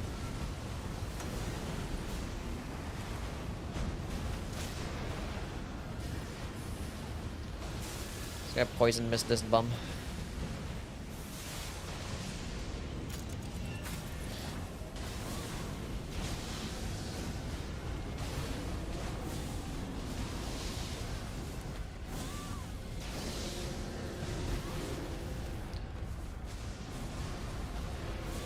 I'm going for it.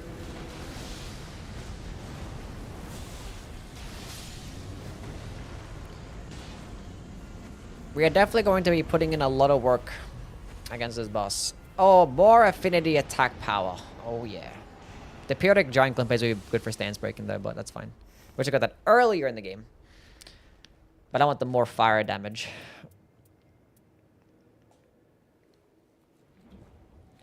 The bell doesn't scale at all. Yes, the tools in this game don't scale of any stat. So like, this is gonna do just as much damage as any character. But like, people just use it with the Revenant because she has good FP. And you put out your summons and it's like spam, right?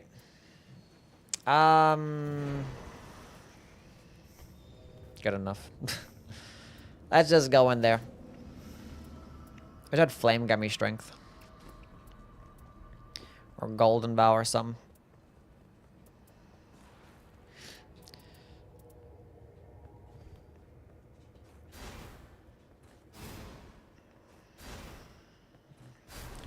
Build has benefited from the magic boost? Yeah. I think I have some magic attack up there. You have magic attack power up from boost the damage my claws and the ult. Which is nice. Never upgraded the claws? I don't need to. That's fine.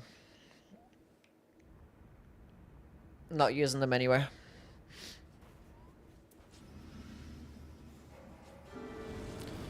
Get in there, Frederick.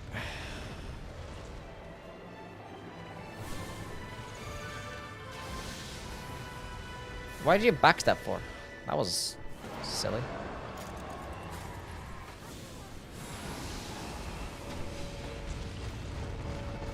What is he doing? I'm gonna summon Helen instead.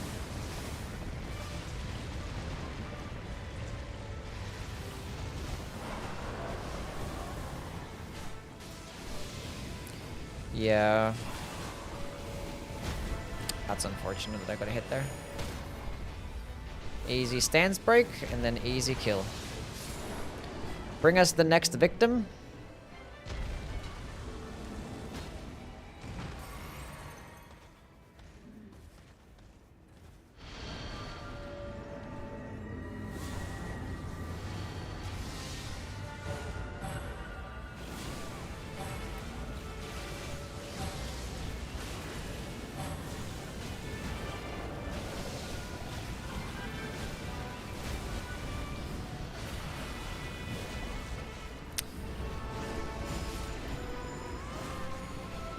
We're doing great.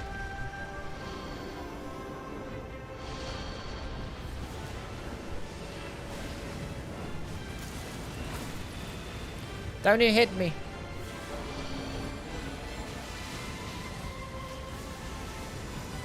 This guy is not standing a chance. I'm gonna die here. No, I'm not. We're good. I got madness procced. That's right. Didn't think about that one.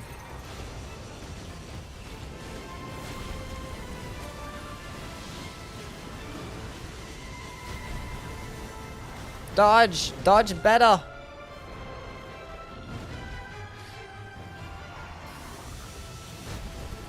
Sebastian, get out there. Do something good.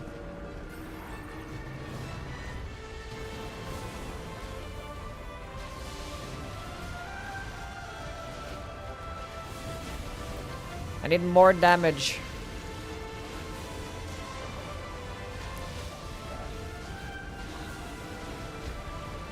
Did we get a stance break?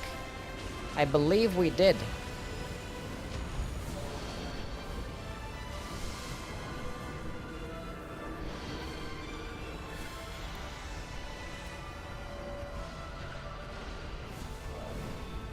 Come back here.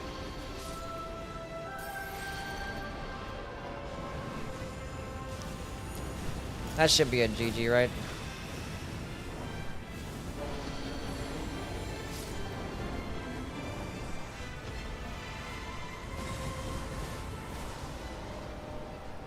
Kill that one too. Kill it.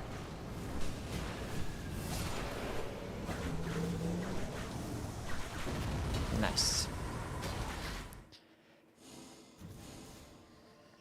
They're all dead.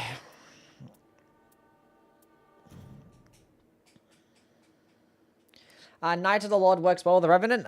I was using it because I was testing it out or like talking about it in a video. I don't know why I still had it on, but because it can give you a damage boost to your main starting claws.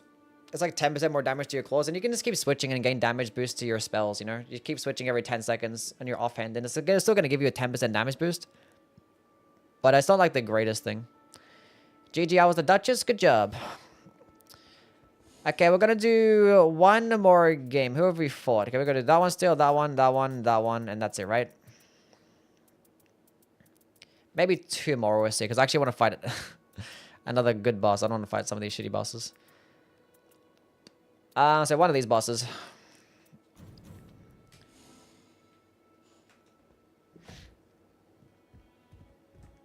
Same password, Yui, all caps.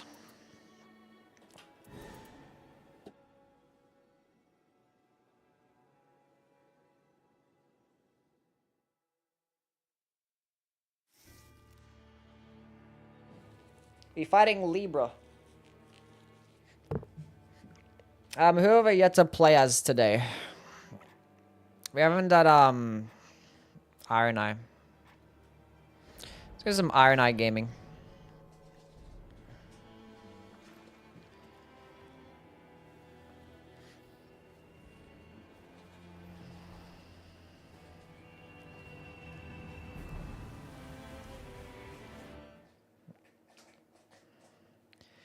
Do you run HP restoration on post damage attacks on any or all the female characters?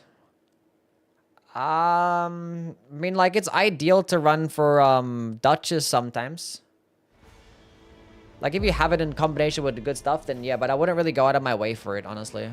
Because especially, like, I don't know, it doesn't synergize that well with spells. So, Parthona, thank you for the follow. Appreciate it.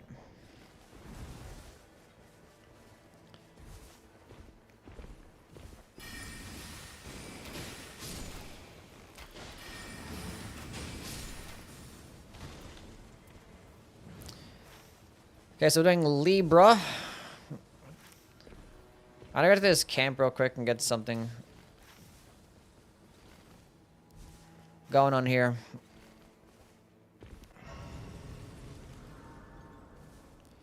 It's the lion as well, so I can run straight to the end. Kill the lion.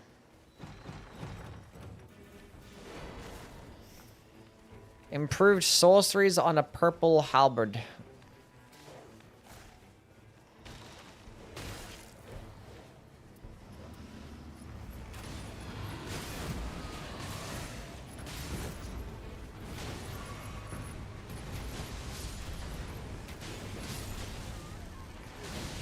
It's got Flame of Frenzy already. Nice. Let's have it on the white seal. Lovely. And Libra's weak. It's a fire damage too. Can you come back here, you stupid lion?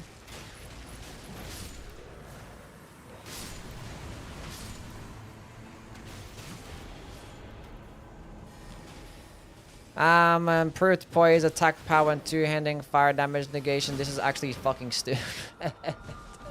It's just so dumb. Oh my god. Save us.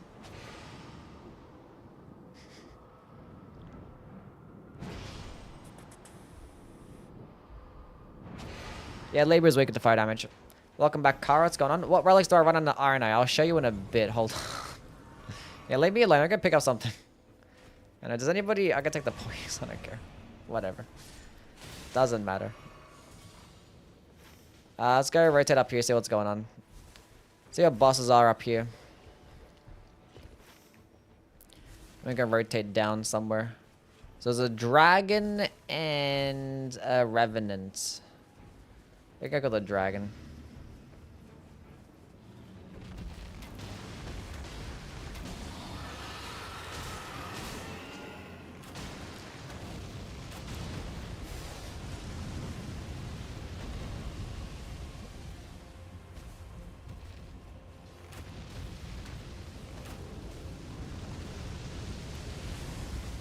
I missed.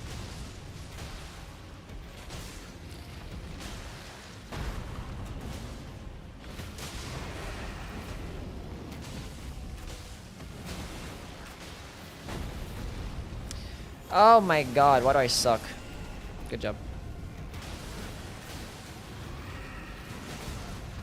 Finally, hit him in the head with the mark.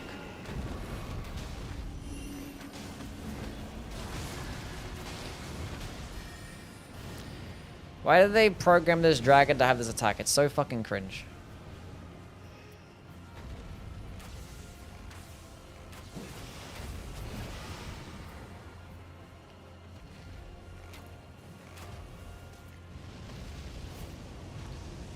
Can we choose the preset relics in the character selection screen?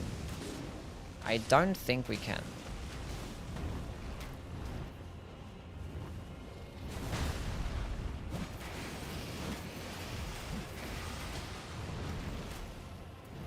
Not again.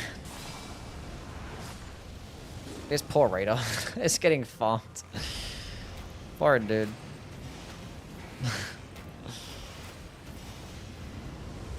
Oh god, I'm gonna get farmed. Why do you regenerate so quickly? I stopped shooting for like half a second.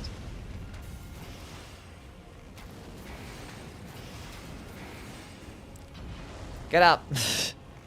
No, shoot the guy in front of me.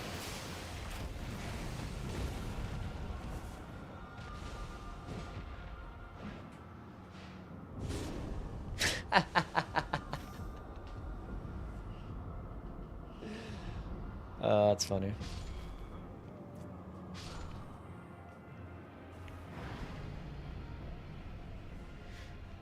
But the lock-on in this game is fucking ass, bro. I shouldn't have bothered locking on. I should have like free aimed and attacked. Let's go get our runes and fuck off.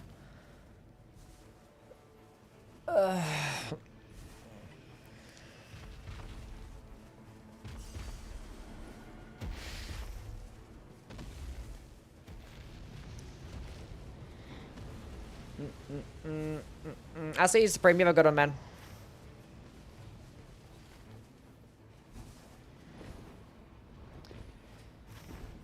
That was a day one boss area, pretty cool. Get back on track. What Ashwar should use for the Night Rider's glaive? Has lots of good ones. Spinning strikes is pretty cool. Give me fire damage, bro. Like this fucking game, man. Phantom Slash is great. I don't know. Impaling Thrust is really good as well. Give me fire damage. I swear to God, every single time that I want to switch to a particular element, it never happens. And I switched off. Whatever. I don't like this game anyway. I didn't even care anyway. I didn't even care.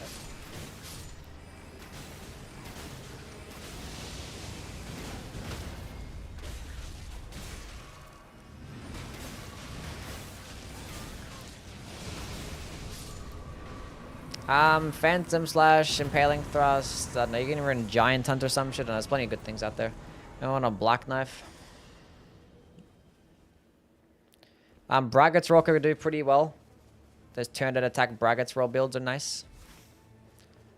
And Night Rider's Glaive does so much damage, you can just run like anything, and it's viable.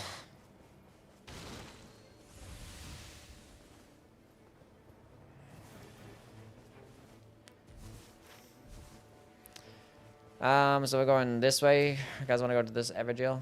Is that what's going on?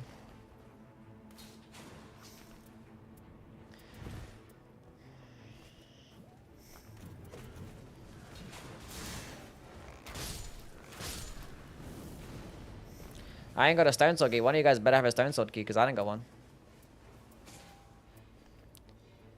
Alright, cool. Typical.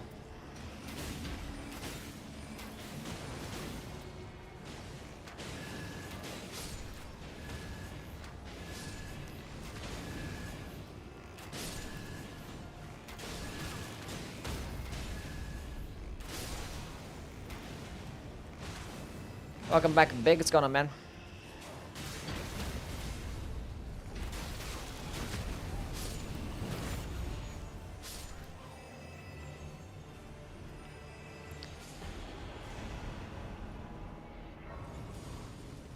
Okay.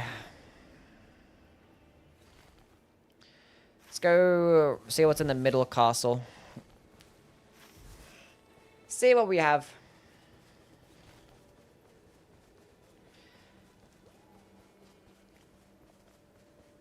Can't choose relics on the character selection screen after matchmaking by clicking the touchpad. Okay.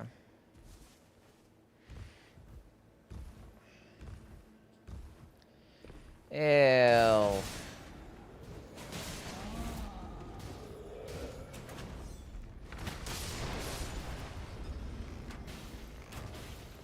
Let me get a headshot, please.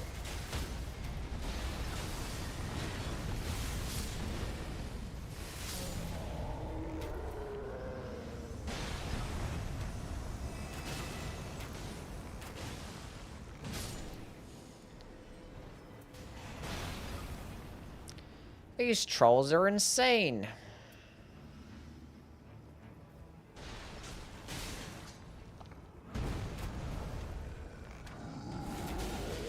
Give me that fat headshot right there. That's what I want to see.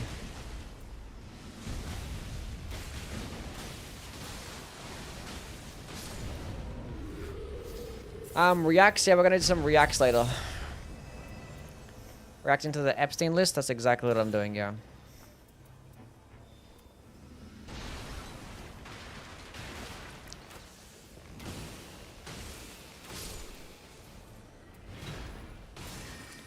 They got aimbot? Pretty much. They have too far of a lock-on distance. It's cringe.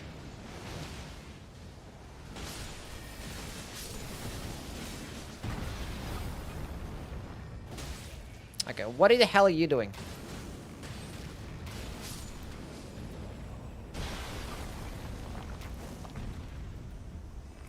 Stop that. Stop that. I'm sorry. I wish I could drop passives for enemies to pick up. Fuck you, game. What is my ethnic background? I'm a Lebanese. Now come back here, let me hit the head. Whatever, that works.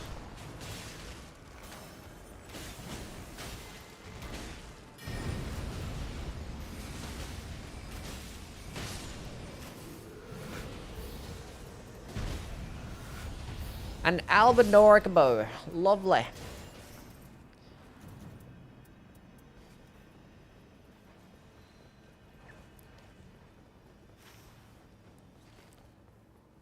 Okay, let's go down to the basement, I guess, see what's going on there.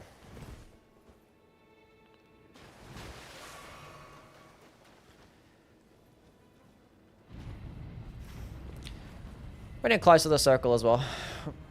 There's a black knife assassin, that's fine.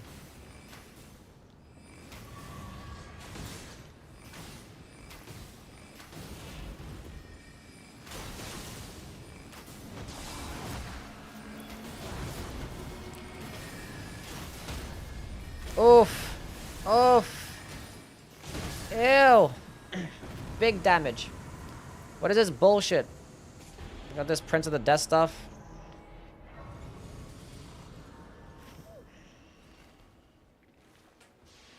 Lebanese, lesbians, and Lisbon. Yes. Where are the people that wanted to be mud? I don't know. Did you guys... Where are the people that wanted to be mud? Okay, skill attack power. Crimson Amber Medallion. I go with the Warriors, Josh. I ought to get more damage with the Rain of Arrows, I guess. I don't know.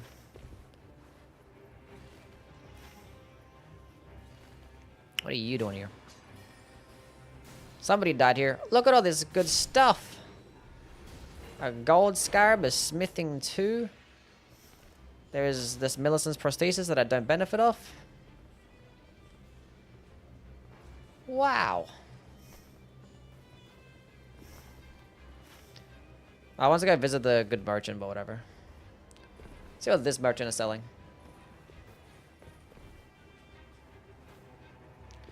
Have I ever been to Egypt? No, I have never been to Egypt. Okay, which one of these things can I make purple? Albinoric bow, I guess? Gets the most damage out of those ones right now.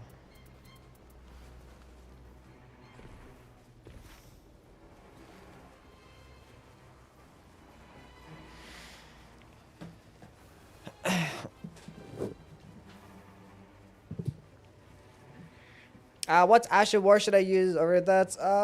PC, you're on PC. They made Godskin Noble more goofy? They did.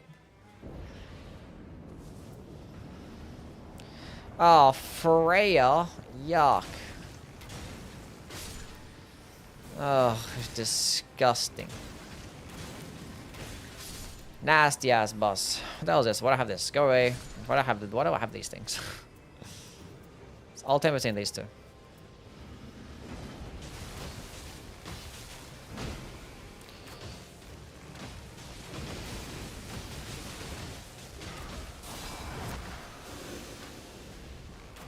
This fucking cemetery shit is actually disgusting. What an annoying as fuck enemy.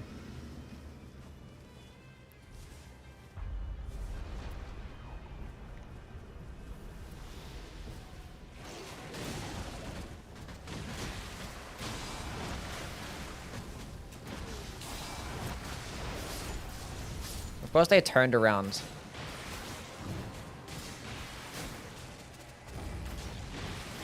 Die! Die!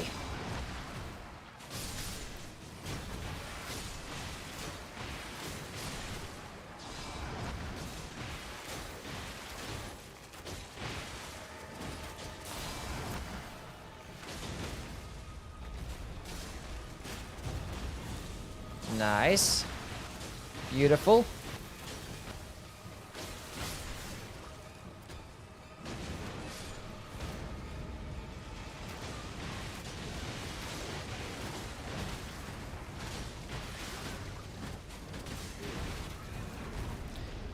Cut off one head.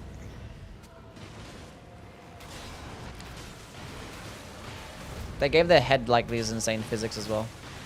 Fantastic. Did the head go bye-bye? No, the head's gone. No, I wanted to kick the head. Oh. But I consider any of the status effects good on Dark Souls 2. Yeah, Poison and Dark Souls 2 is better than it is in any other game. It's amazing. And Toxic too. Pretty much the same thing. Started enemy deaths, I guess. Not really getting critical attacks. Let's go see what this merchant man is selling. Then go down to this church.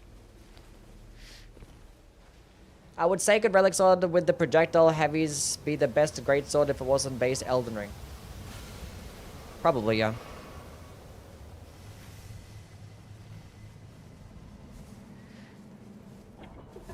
Because you basically have like the best crowd control weapon in the game, and then you would probably have one of the best stance breaking weapons in the game, just in one, while having like really good critical attacks, while having the most range in class. Like it would be probably the best greatsword. Like it's pretty broken. Polybow with multiple periodic glint blades. Oh. Oh, that's fine. That's okay. Polybow getting 102 damage. If I just go grab this smithing too. And then I go ahead and make this thing 101 damage. Close enough. Close enough. And I save money as well. Go buy a ritual sword talisman. Anyone a warrior's jaw shot? It's right here.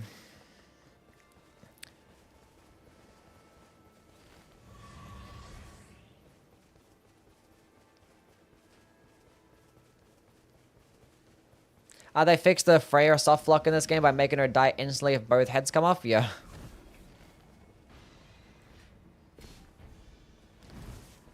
Pretty much the strat. It's Dougie. Our reach talisman. Oh. And I want a gold scarab then.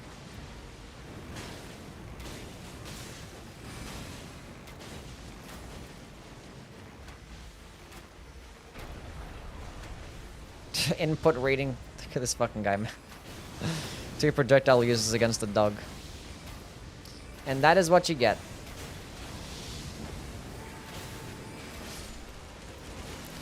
And that is what you get.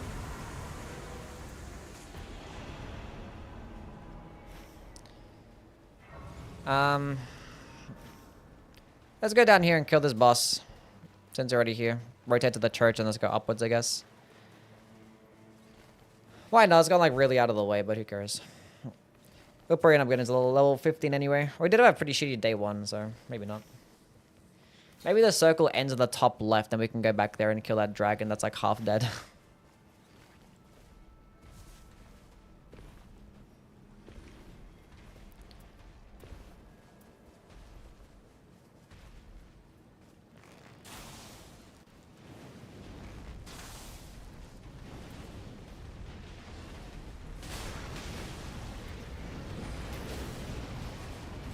What? How far did he shoot that thing? What the fuck? He shot that thing a hella far. I'm like, where the hell is that going? I would never seen him shoot a fucking magma breath that far.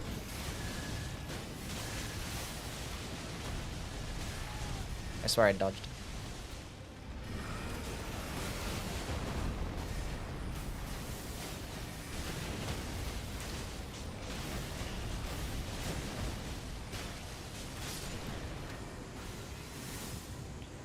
Cool.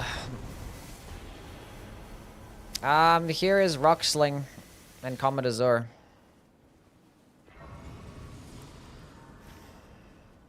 The game's like, you have these other teammates. You should give stuff to them. It's like, why don't you just give the stuff to me and give the stuff to them directly, you know?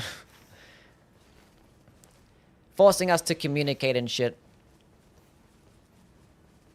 I forgot to go pick up the fucking church that was like next to that dog, but whatever. I already got a ritual sword talisman.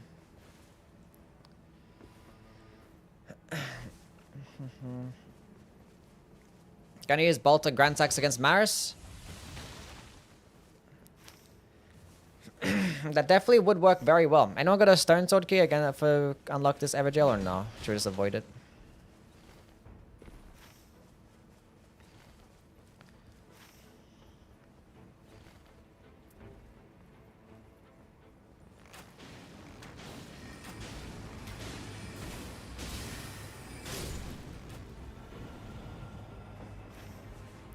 Ends all the way over there.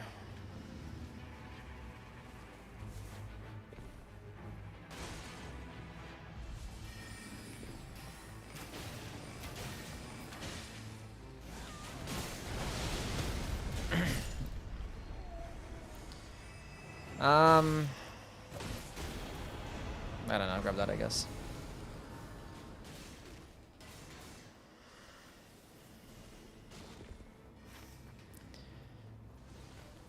Would we have time to clear out the boss at the top?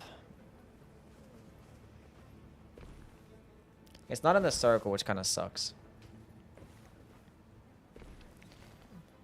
It depends what it is, I guess. Level 10. It would be helpful. We can at least kill those next 2 bosses there. What would be the best meta relic perk if the Evergel one didn't exist? I don't think there really would be a meta one. They would just be like whatever's just best for your character, right? Be like depending more of your build instead of just grab this and clear Evergels. Like it's part of the reason why Evergel like is like the meta thing, right? Because it's good for every character. A bell-bearing hunter.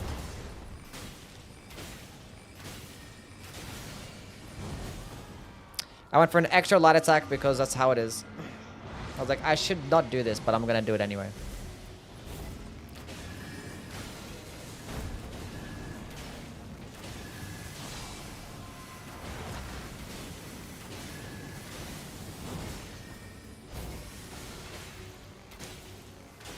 Not gonna go for an extra light attack. Come back into the AoE.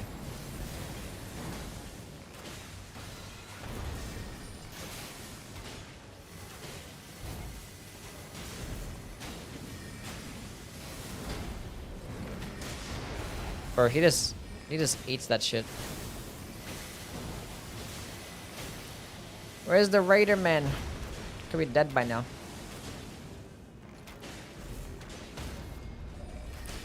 From so thinking to add any new maps? I don't think so. That's gonna hurt. I don't think there would be a new map.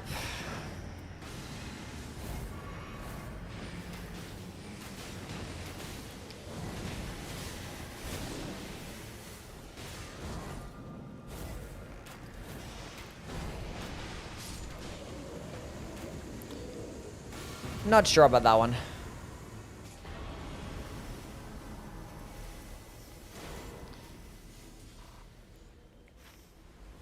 Okay, cool. I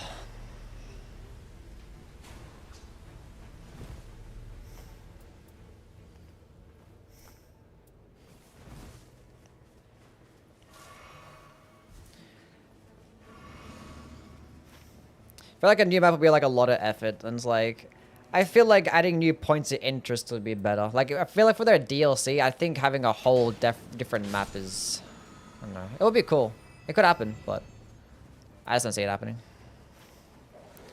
I feel like for the new DLC, it would be like a couple more Shifting Earth events, a couple like different Night Lord bosses, maybe some new points of interest, maybe more like field bosses specifically to that expedition. But probably mainly end of day bosses being separate, you know? Maybe like a new like event or something like that. You know. It's been like more of the same. But pretty still be in that same map. Which, yeah. For the price tag, if they were to make a new map, they'll have to cut back in some other areas, you know? Which I'd rather have the exact same map, but just fight a bunch more different bosses and have different points of interest and new events and obviously new night bearers too.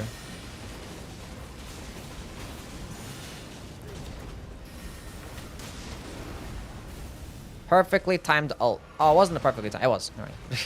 Just to finish the animation.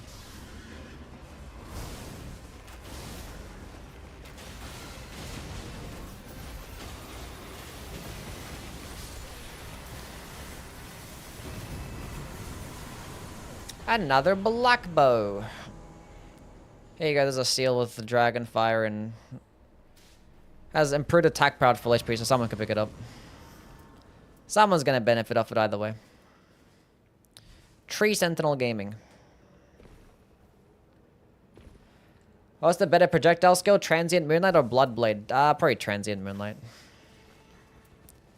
Because Bloodblade's like only really good at the close range, whereas Transient Moonlight has like a lot more range and it's faster. And Bloodblade's only really good for the bleed build up, so when you're fighting enemies that can't be procced with bleed, then might not be the best thing, but yeah, Transient Moonlight does. Like high stance damage, really high damage, it's quick. I think the only downside would be like the FP cost, I guess. And being that it's on a katana, it's still gonna get bleed too at point blank range. But some amount of bleed.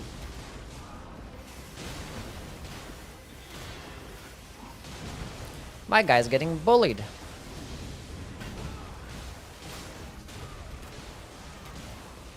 Just constantly staggers. And stands broken, it's stupid.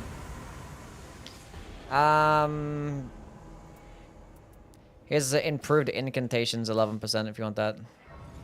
Ranged weapon attacks, thank you. Keep it rotating. I'm probably not going to get to level 15. That's a shame. Let's go up here.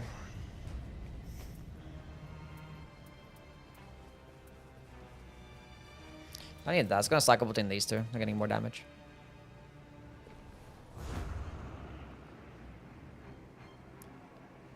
Bloodblade can still get decent damage at a physical projectile. Yeah, Bloodblade is amazing. It's just like, you know, if you gave me the option, then I'd pick Transient Moonlight. Any idea when the DLC comes out? Probably like later in the year. We don't know officially. Can we quickly kill this grafted scion?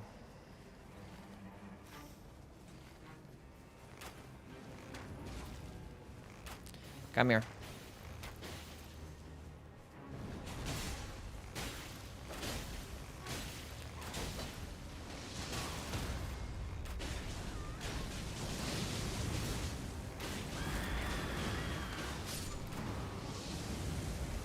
Very cool. Projectile damage drop off.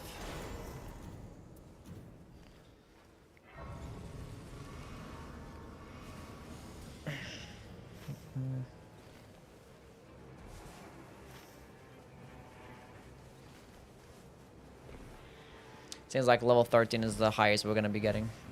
First time not getting to level 15 today. Think we ever get a triple red chalice? Yeah, I think we would. Oh, they're actually gonna go up there? Sure.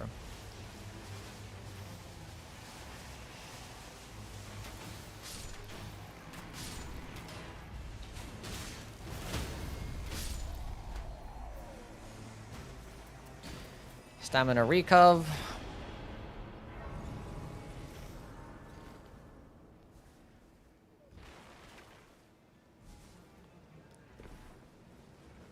How do we get triple yellow? I forget how to get them, honestly. First, Stoneblade. Stoneblade is great. Also really good. Another S tier projectile skill.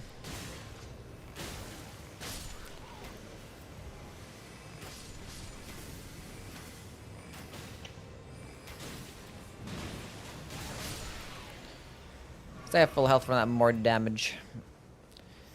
And this is Crucible Knights, right? Okay, forgetting to put my gold pickled foul feet.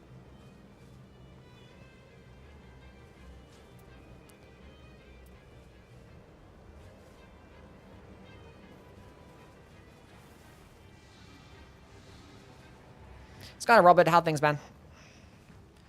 Very stressful boss and night one is Freya. Yeah. Why does they pop up at me for? What did I do? After I healed as well. Yeah, fuck him up. Get him. Take another mark. Fuck him up.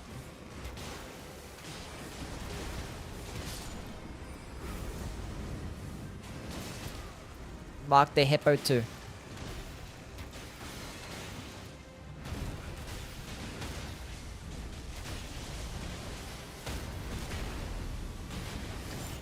I have a critical hit buff as well. The hippo's frozen. Will I do a unique skill ranking in Elden Ring? Didn't I do one of those? I think they were for the base game. I didn't actually do one for this game. Or for the, including Shadow of the Erdtree. No, I'm not. Because, like, when you're talking about the unique skills, you're talking about, like, half the weapon. Like, I'd rather just talk about the entire weapon, you know what I'm saying? Whereas, like, at least for when you're ranking just the regular Ashes of War, being that you put them on, like, multiple weapons, they're worth, like, talking about individually. And you can talk about, like, good pairings. Like, which weapons you want to pair alongside with it. But I don't really care to talk about unique skills, because, like, you can just go look at my weapon rankings. Like, I don't really care to talk about just the unique skills individually. I want to talk about them as they perform as a whole.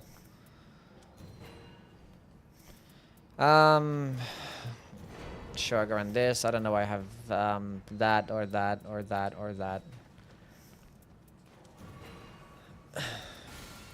So yeah.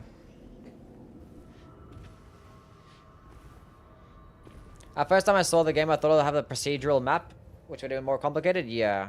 They would have like a lot more situations. It'd be like, I can't get up here, I'm stuck or whatever. Would be nice for a while to players who haven't gambled for 1 billion relics yet, too, since all the remembrance ones are red.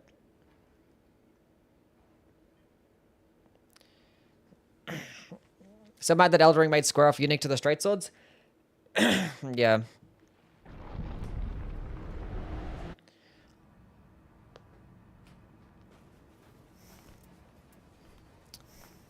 Would have been cool.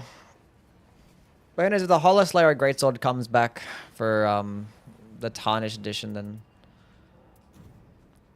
could be cool.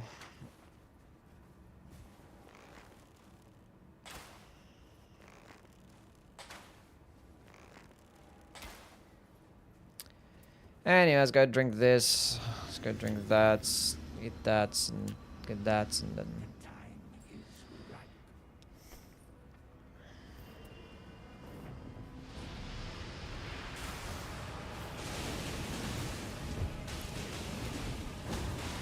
I was gonna use my skill dodge, but I was like, I don't know.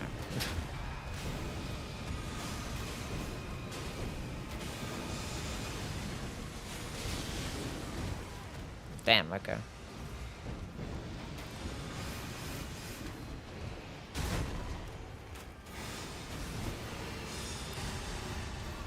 Great dodge.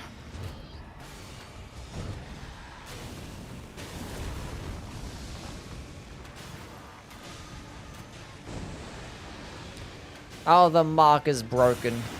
Oh. No, you don't. No, you don't, buddy.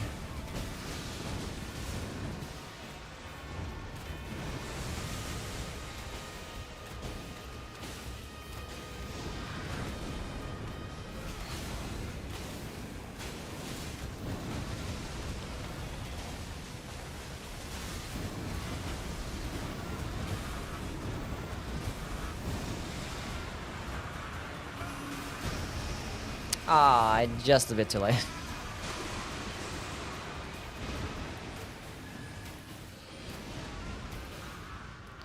Oh, I got the madness proc. Good job. And again.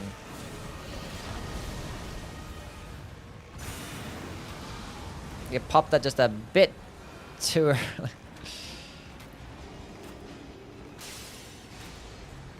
I think it was enough time. Like, let me realistically try and go for, you know? GG. Hypolicide is infusible and gets more damage than the Claymore, otherwise it'd be disappointed to have to pick between the Holicide Greatsword or the damage of Claymore. Huh? I think it'd be more interesting if it just left it without having to be infused, right? Just let it come passive with Square Off as a unique skill. Then just have it be just a hard-hitting quality weapon. Give it like some passive side effect, you know how like it gets bonus damage against hollowed enemies in Dark Souls. Anyway. Finally off work, now home watching Yui. Nice.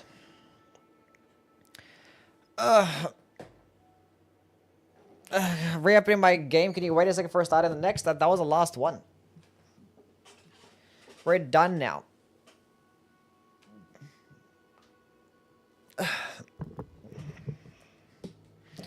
No more games. What do you want, Saba?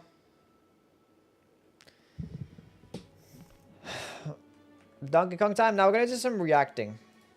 There's a few videos that I wanted to go check out.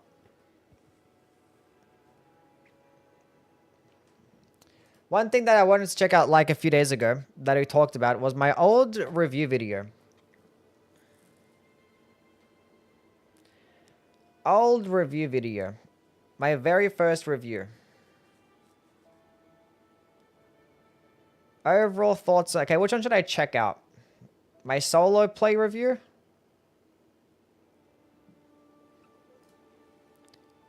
We'll go check it out.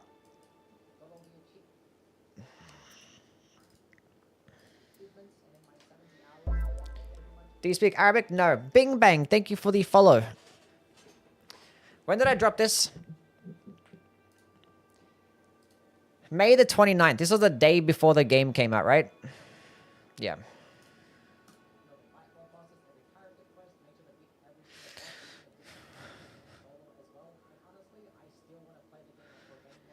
Same.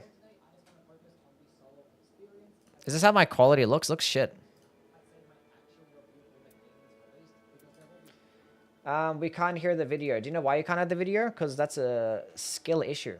Now, the main reason is because I don't actually have it turned on. Well, I hear my cat meowing.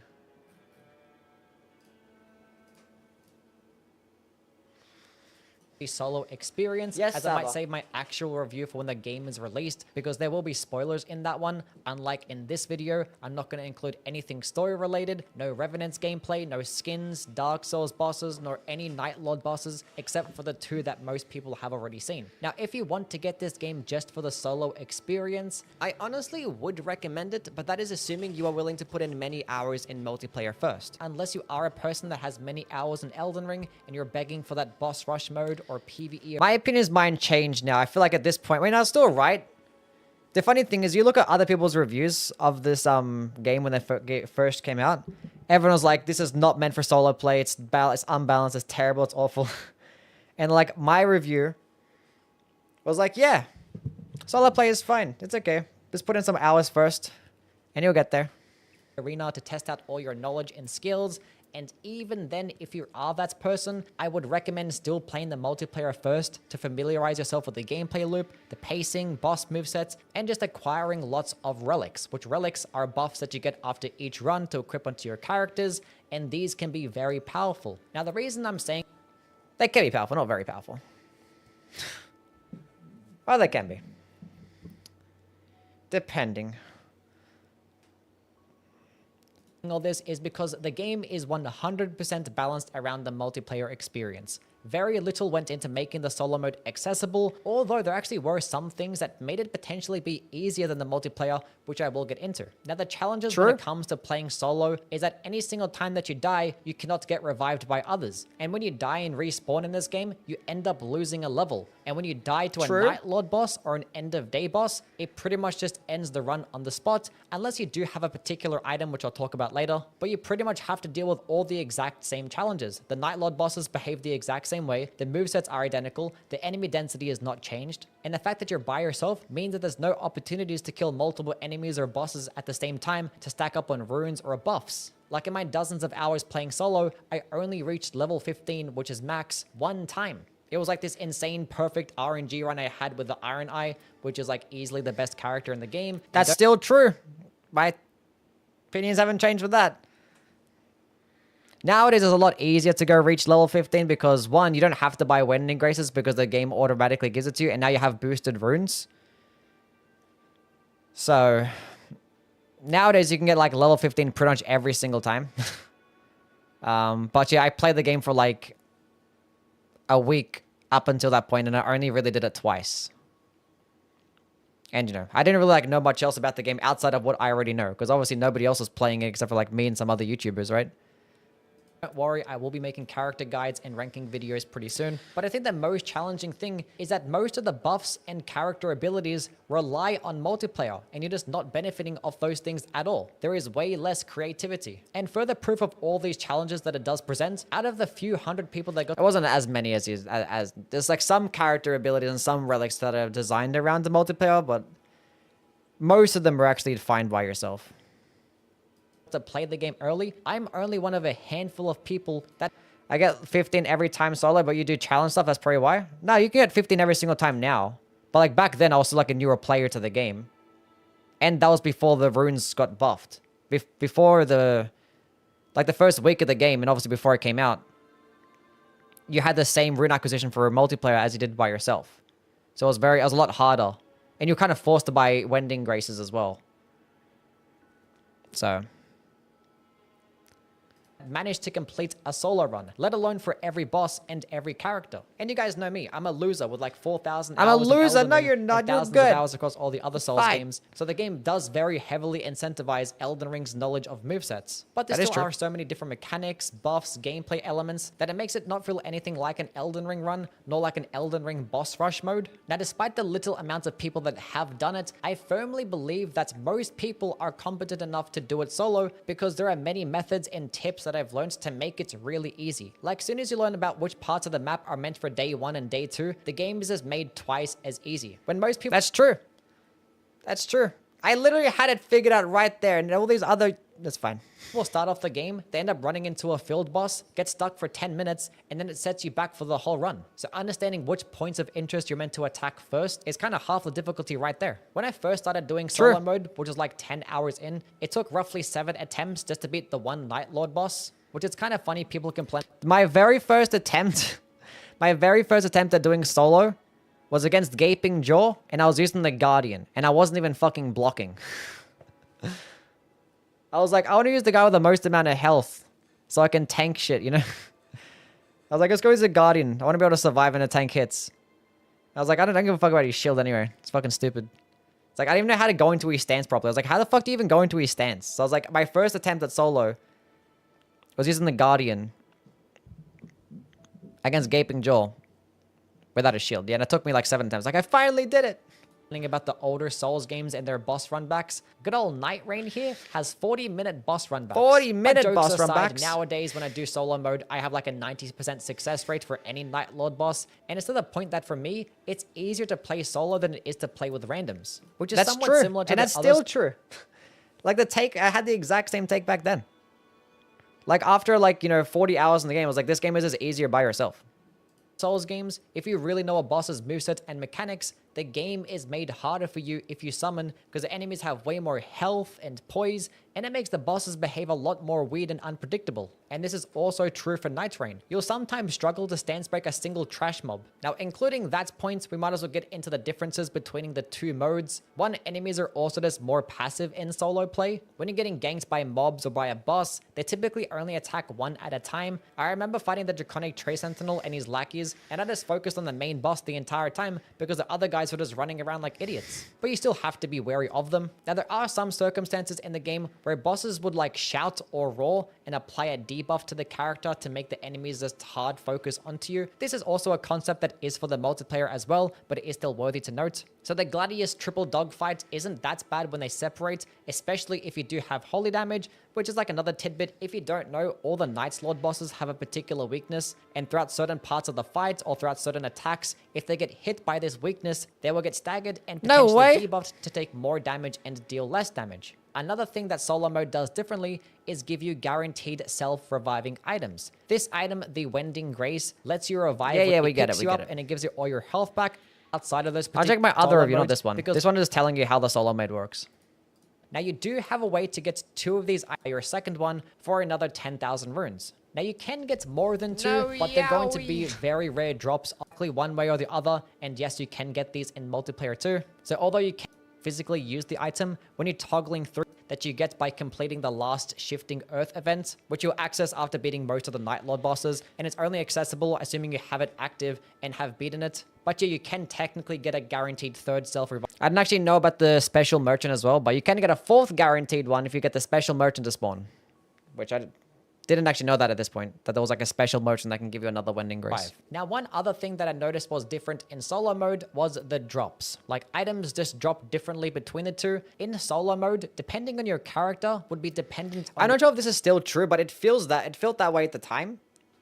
But what I was saying here is that, like, you're more likely to find your stuff for your own character, which is still true for both. But when you're playing in teams, it's, like, likely to drop your teammate stuff also. Your drops. Like if you're playing the Guardian, for instance, you're more likely to find stuff like halberds, buffs to guard counters and blocking, health boosting items. Playing the Recluse, you'll be more likely to find FP buffs and catalysts. Sometimes the drops can be a little random, so it's not super limiting, but it definitely tries to give you the stuff that you would mainly benefit off. However, this doesn't necessarily work the same way in multiplayer. Now, this is just my hypothesis, but the way it works from my understanding is that it still does take into account what character you are, but it also takes into account what characters your teammates are too. So as a Guardian, you can still find halberds, but if you have an Iron Eye on your team, you might come across a few more bows than you otherwise normally would. Do you guys actually get that as well? Like, does that happen for you guys too? Like, you guys get, like, your teammates drops and you have to, like, give it to them? I play Revenant so much, but the boss drops will be, like, shit that doesn't benefit me at all. Yeah, but it'll be, like, it's most likely to be stuff for your teammates as well, right?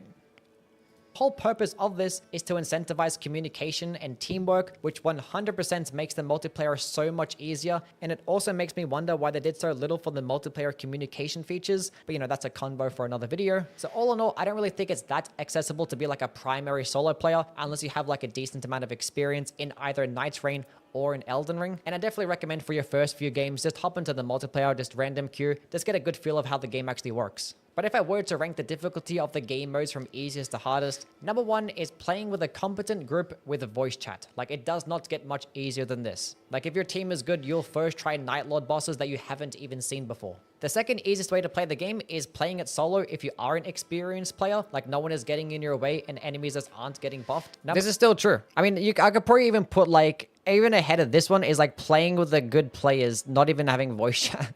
Like if you have like 3 really good players, you don't even have voice chat, it can literally be easier than solo as well.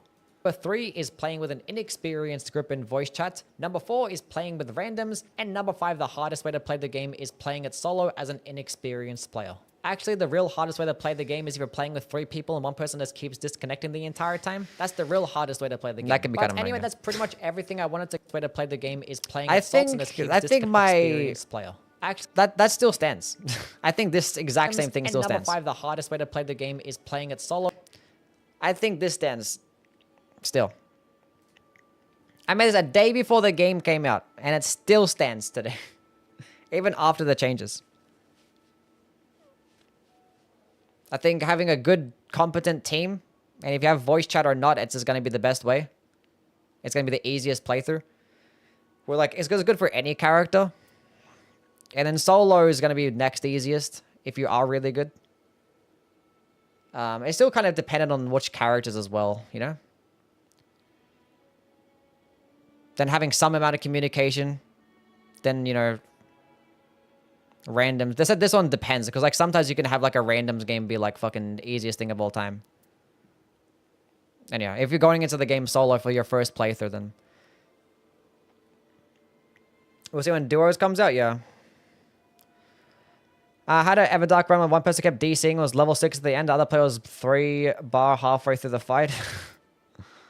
That's crazy. Yeah. What are the reactions like to this?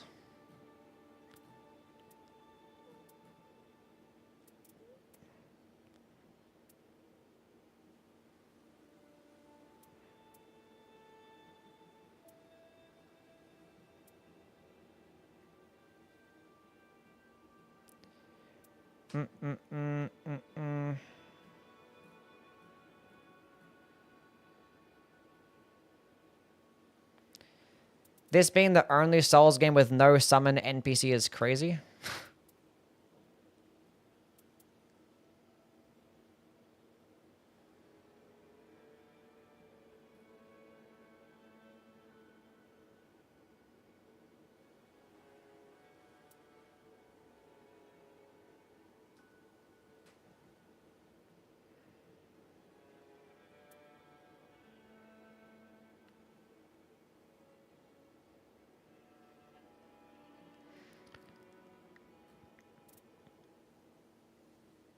Anyway. What about my actual review?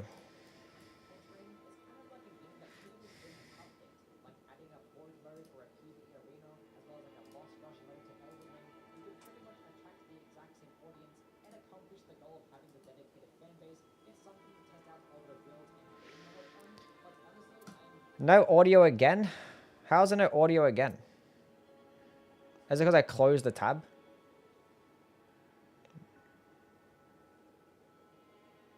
Why does this happen? Match title. What the hell is all this crap?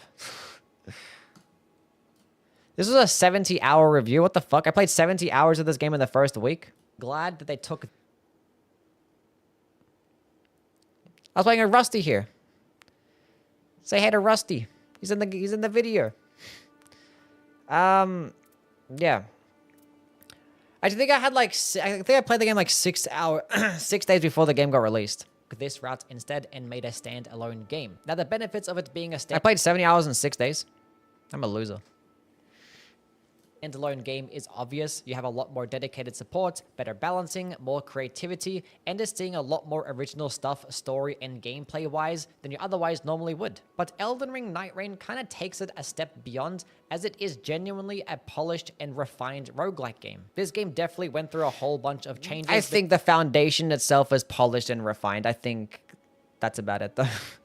I still think there's like a lot of things. I mean, I think I talk about it here. Because I get the vibe that it was play tested thoroughly. The timing of the days feel perfect to where you always have stuff to do, but not... Look, I talk about the pros and nobody wants to watch the pros. Nobody wants to hear the positive things. Let me hear about the bullshit.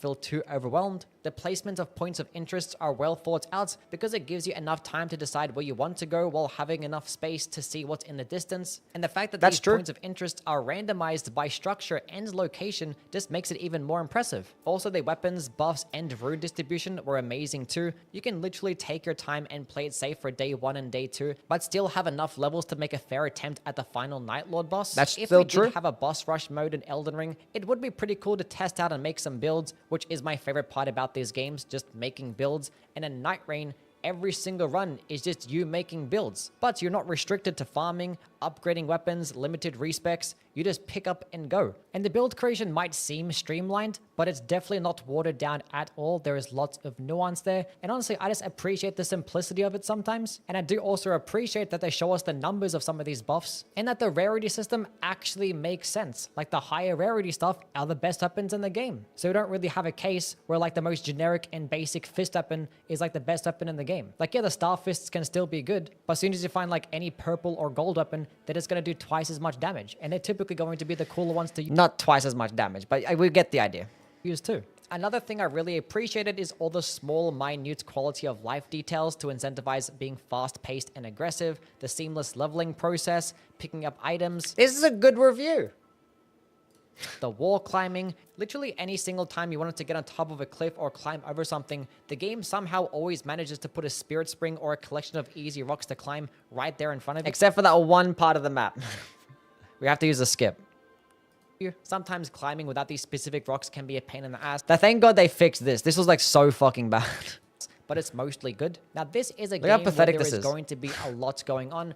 That was awful. I hated this so Pain much. in the ass, but it's mostly good. Now, this is a game where Remember there is this? going to be Oh, that was so bad. That was so bad. a lot going on, and your first few hours are pretty much all Like going at first, like 100 hours of the game, I was like, this shit is awful. I can't imagine going back now. to be trial and One thing I actually want to check is I want to check my network test review.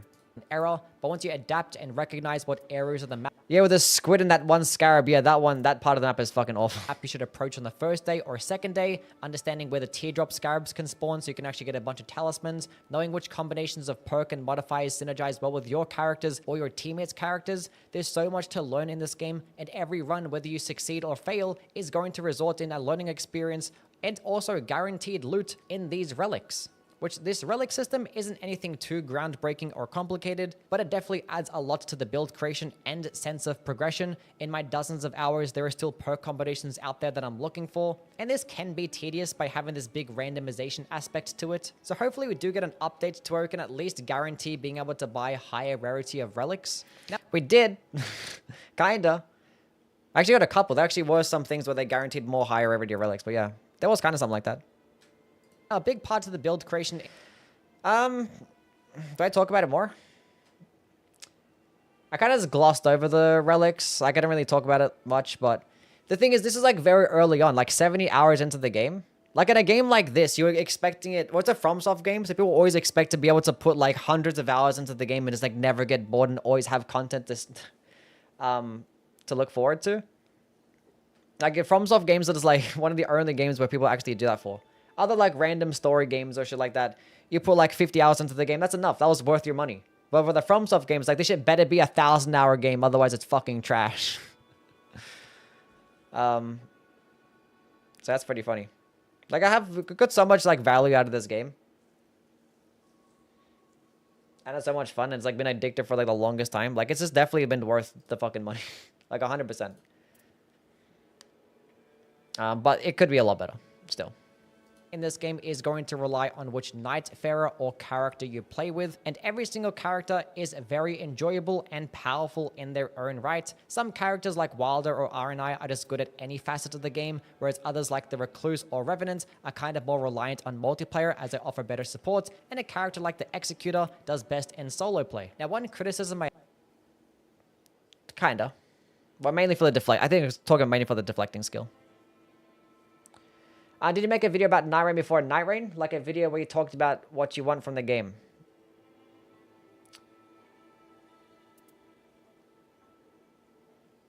I'm not sure. I can go look it up. I'm not sure. I had plenty of like things that I wanted in the game, but I don't know.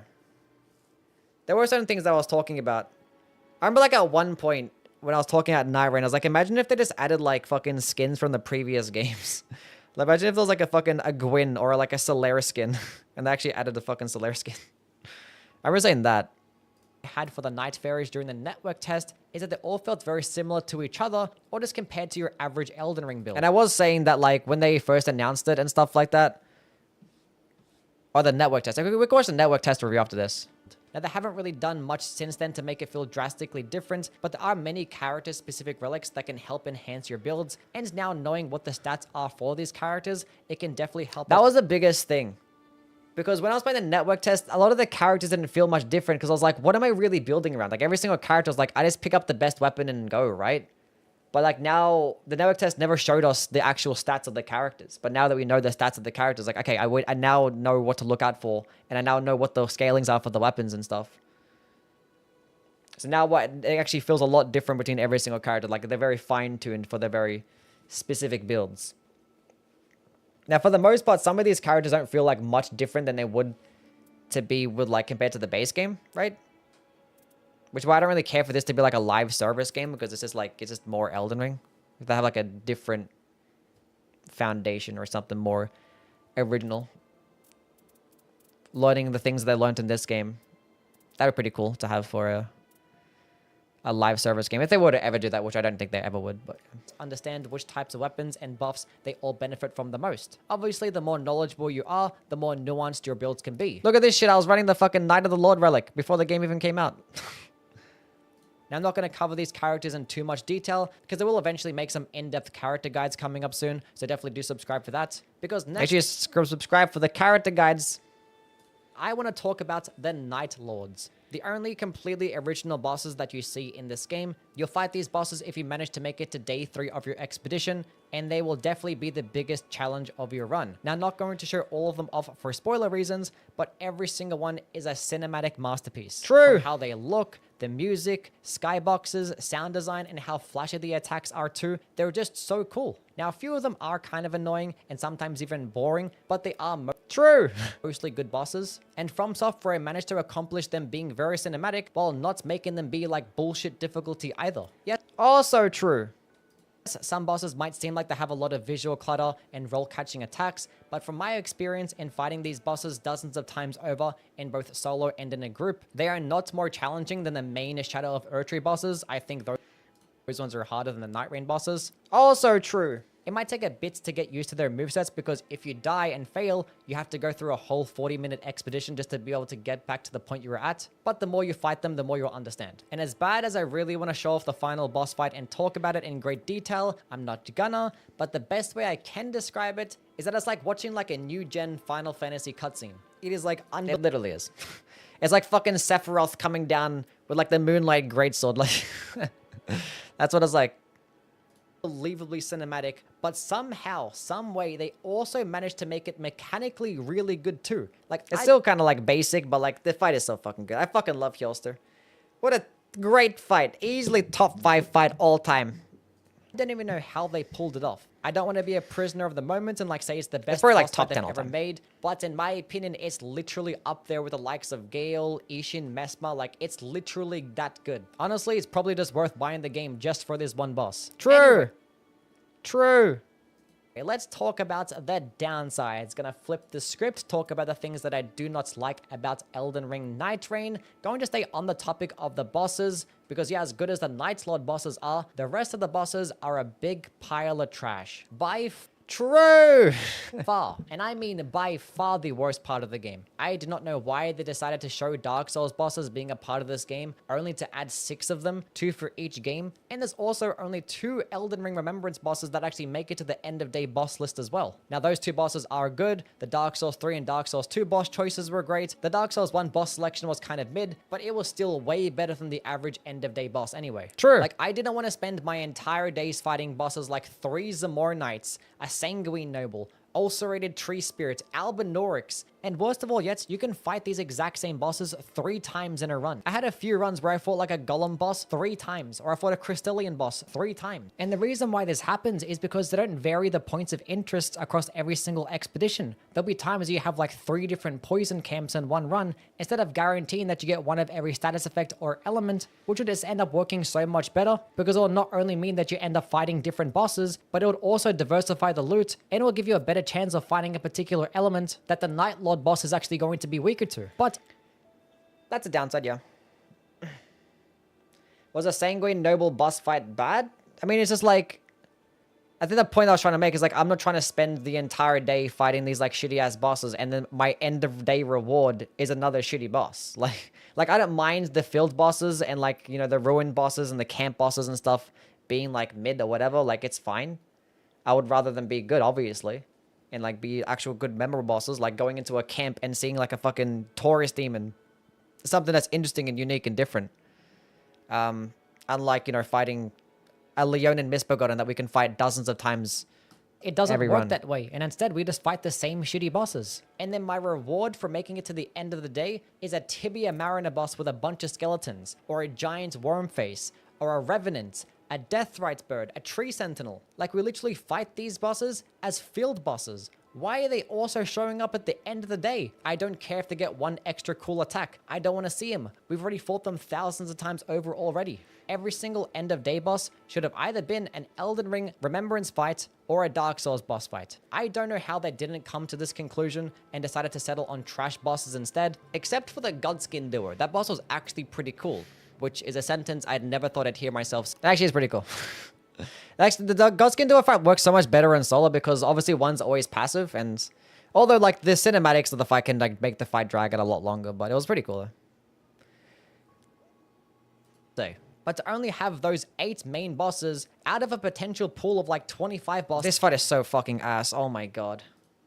Is just stupid. And the thing is, every single Night Lord has its own boss pool. So if you actually wanted to fight the Nameless King or the Dancer, you have to choose this specific Night Lord boss for it. Which honestly is not a bad concept, you know, assuming all of your end of day bosses are actually good, but they're not. There's like this massive quality discrepancy between the end of day bosses and the Night Lord bosses that is just ridiculous and it's jarring. Like, imagine this boss fight being the final step before this boss fight.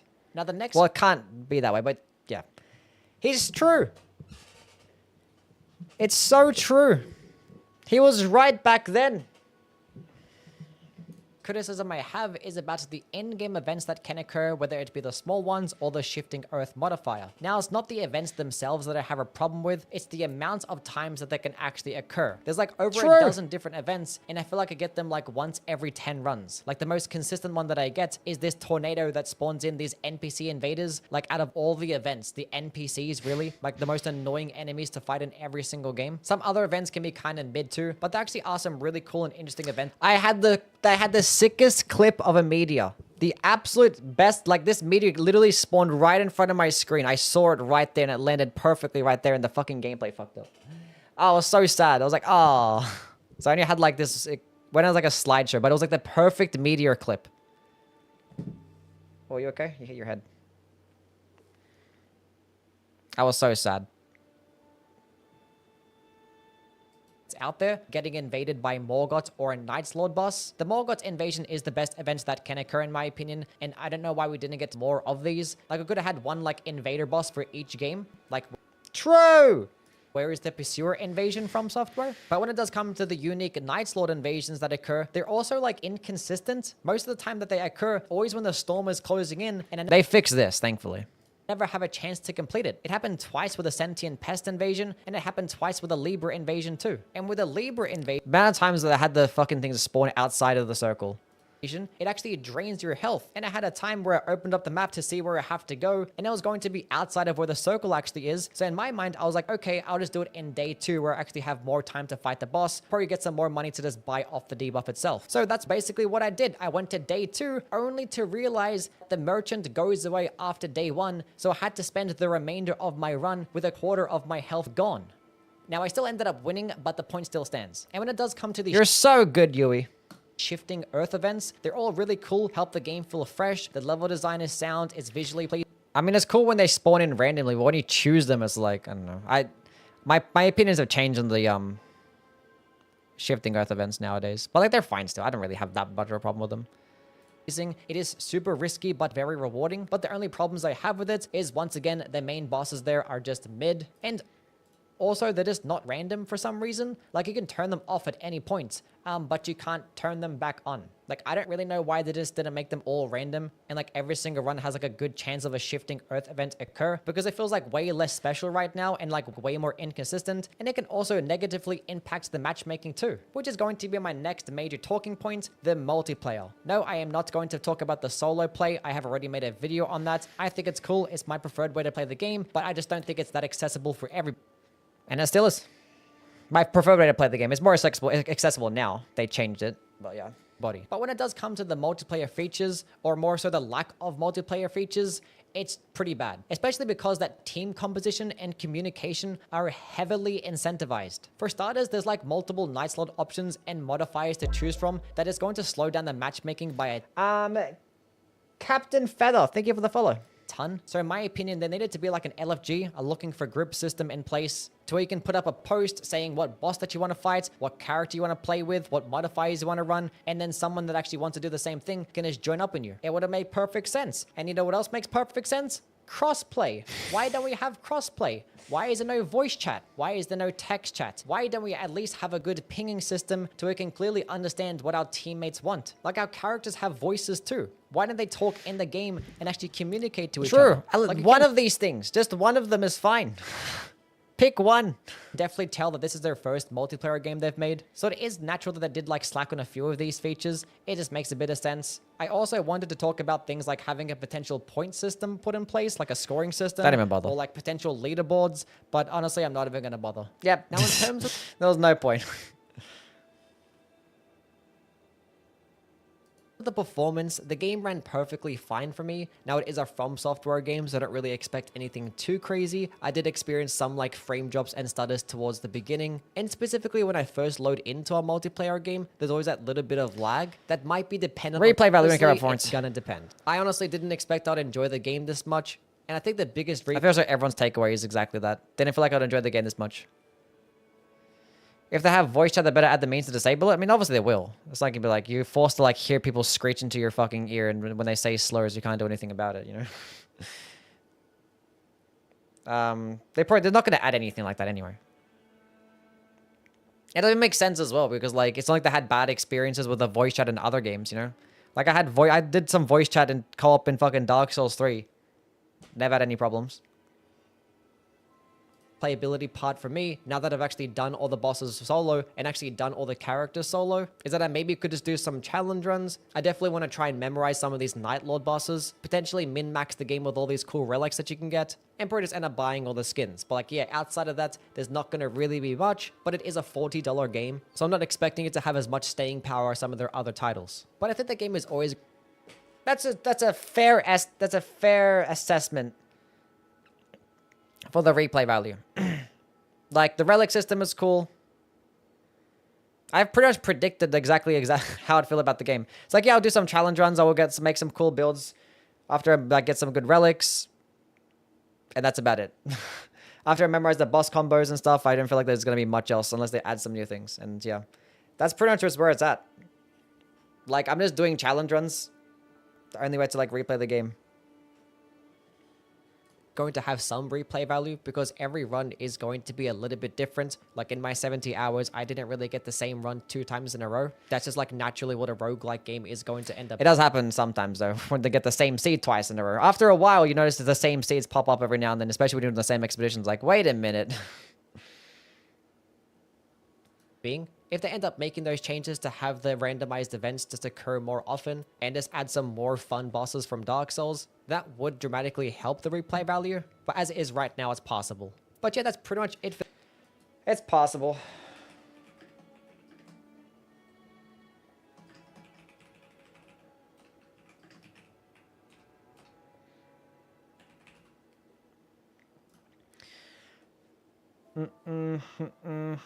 In your 80th hour, you noticed that? Yeah. When it's still, I think the main sentiment about like getting the exact same runs, not necessarily like the same seeds, but like, you know, the loot is still different, right? It's like you will end up ending with a different build. Even if you fight the same bosses over and over again, you're gonna have a different build at least. Especially if you're playing different characters, which back then I was like picking a different character for every game. Matthew, thank you for the follow. Let's go check out if I check with Yui Nightreign.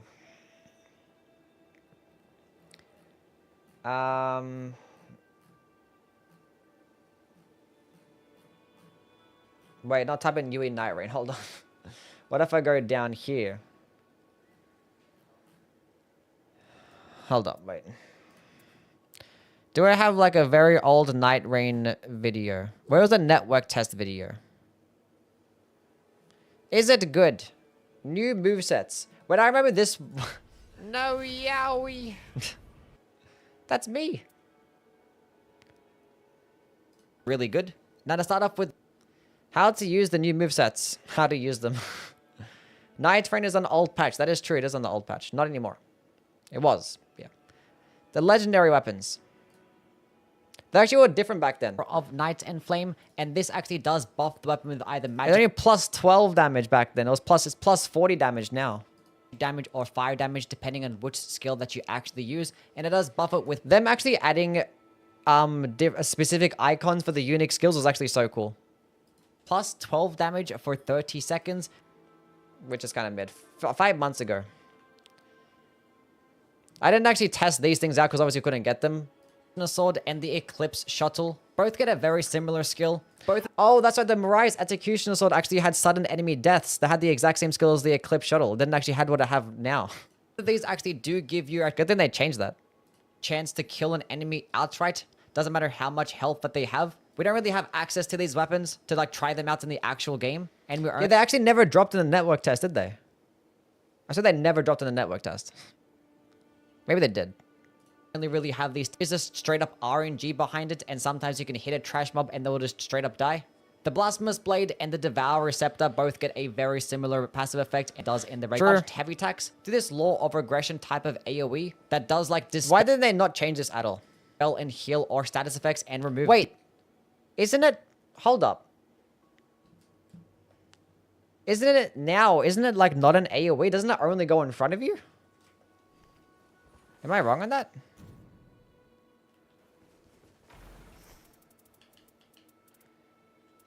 It only goes in front of you, right? And I did go around you. Never mind. Disregard. Debuffs, which is gonna Why be did they not change this one? more of like a PvP Why do enemies sometimes keep getting out of the day and end boss zone? I don't know. thing, but obviously in this game there's no PvP involved because there hasn't really been many instances to where you really get proc with status effects, but there's going to be lots of times to where you actually proc status effects on enemies or debuff enemies. So this charged heavy attack can honestly be kind of more of a downside. Then they didn't change it. The Darkmoon Greatsword, The Darkmoon Greatsword actually didn't have the debuff effect. It gave you like fucking Carrion Retaliation. gets the effect Power of Darkmoon, Which is the same thing as the Carrion Regal Scepter back then. which it actually does two separate things. One, every single light attack does deep. Wait, it actually had both. Oh, never mind. It actually did debuff and it did come with a parry effect. Oh, they removed the parry effect. They nerfed it. Never mind.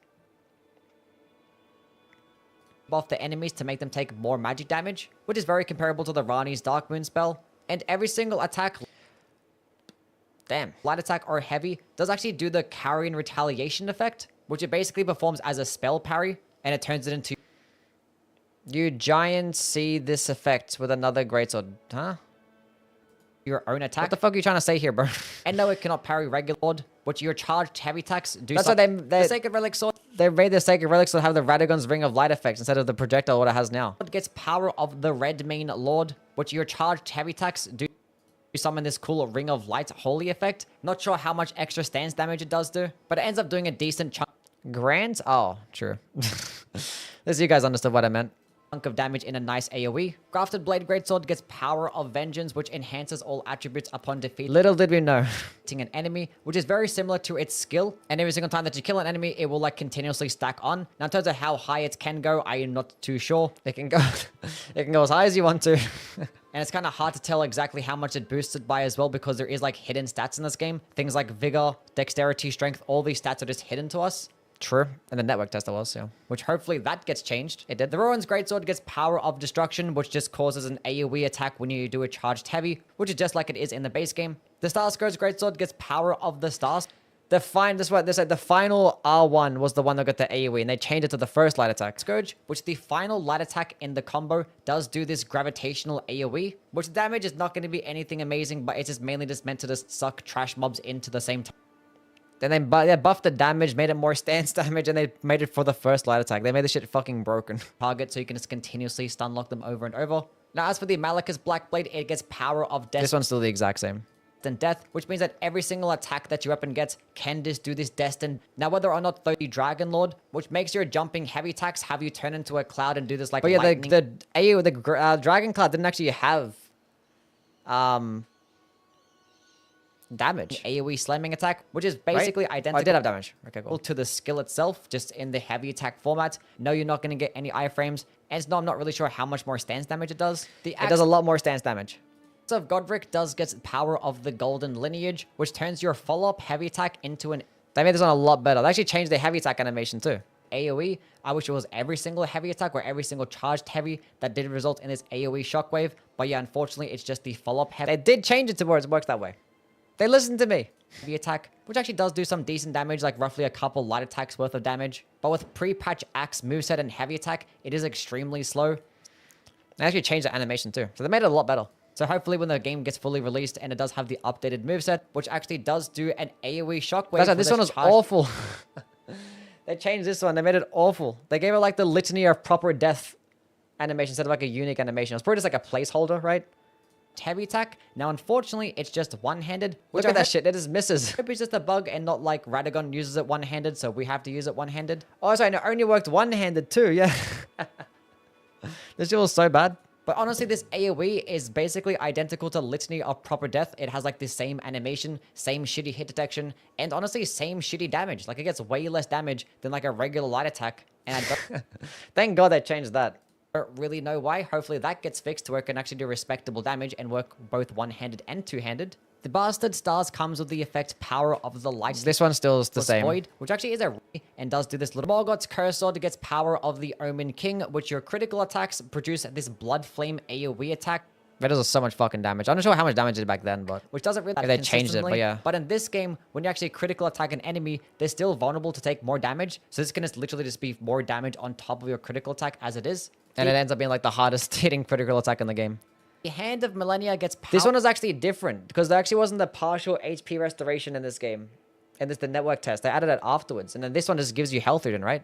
Power of the Undefeated. Right? Or after damaging partially recover HP. Which is honestly one of the cool little passive effects that I've... Oh, there is. It's there, but it doesn't actually have like the visual indicator that you can recover the HP. That's probably what it was. Seen? And a lot of people are going to wish that the Hand of Millennia had this in the base game. And that's Power of the... Damn, that was a lot of HP regen in this one hit. Undefeated, which actually does give you a chance to get health back after receiving damage, which is very much like her Great Rune or the rallying system in Bloodborne. Unfortunately, there's no like visual indicator to actually see how much health you can get back. They changed it. I didn't even say I knew I said that. They did give us a visual indicator back, but it actually is a very decent amount. There are times that like I hit an enemy directly after taking damage and get like almost half my health back. Like it really is just that good. The Winged Greathorn gets Power of the Ancestral Spirit, which this basically gives your light attacks and heavy attacks a chance to proc a debuff, which the debuff is identical to its skill in Soul Stifler, which is actually a very... Soul Stifler. Stifler, you bum. A solid debuff makes enemies... What's the best weapon to infuse with poison in Dark Souls 2? And like a rapier. Take roughly 20% more damage. And there's some weapons that do well with like a poison, that already come passive with poison, like the... I think it's like the Manslayer's Katana. The Mythos Bent Blade Dagger is pretty good. It already comes with passive with poison. The Black Scorpion Stinger is a rapier that comes with poison too. So you can... One of those is pretty fine. Damage. And the fact that your light attack can also just do the exact same thing actually stacks with the skill. Without having to consume FP, it enhances your charging attack damage. In terms by how much, I am not too sure. It's 20%. But it seems to actually be a decent amount of damage. Only fully charged, it does actually buff the weapon with 60 more lightning damage for 20. Oh, they nerfed it. It's plus 40 damage now. 20 seconds. When Sacred Spear gets Power of the Blood Lord, which this gives you more damage when you proc bleed on a nearby enemy, which is identical to things like the Lord of Blood excitation. Actually, it's 30% instead of 20%, so. Oh, this one was so bad. This one is so bad. The Giant's Red Braid was the one that got the biggest buff. Of the Giant, which when you use... It doesn't actually give you the Burn or Flame in the network test. It actually gives you Fire's Deadly Sin instead, which is like the worst thing. The skill, it activates Fire's Deadly Sin spell. It just like puts it onto your character, this is a body buff that makes you take damage and enemies nearby take damage. Now the thing is, in this game, you don't really get many healing flasks, and Fire's Deadly Sin does awful damage. Like, I don't know why it just wasn't just free damage and you just didn't take any in return. But yeah, this thing is basically just like a nerf to yourself if you just use this skill. To go after Dragon... They actually made a Burno Flame instead, and it was like insane. That's still the exact same. Of a bunch of these, which is pretty good. Players have like, who gets power of the Star Scourge, which every... Oh, they should have made it that. Why did they do that? Oh, they changed it to where they have... Actually... Which one's better? Every single attack that you get with a bow does this little gravity AoE. The heavy attack is pretty good. It does some pretty decent damage. It's still a great bow. It's not going to really use it much. But I forgot they had this. Because they changed it to where the heavy attack is like the Radahn's like split arrow AoE. Which I think is cooler. Do both. Because I think this will just make it just do like even bonus damage, right? Having like a little AoE, I don't think it means much. It's probably better now, honestly. We Shockwave, which yes, not going to do much damage, but it does like suck enemies in towards the actual character that you do hit. But you know, free damage is still free damage, can't really complain with it. And with bows and this... Oh, it would be really interesting. This game, you just have unlimited ammo, so you can just get a bunch of damage every single time that you use it. Now, unfortunately, the skill does not work alongside this passive effect. Well, that'd been pretty sick. cool to see a whole... It's got a nick. A whole bunch of like these gravity... we're not doing viewer runs right now. We're doing some reacting. I forgot to upgrade my stuff.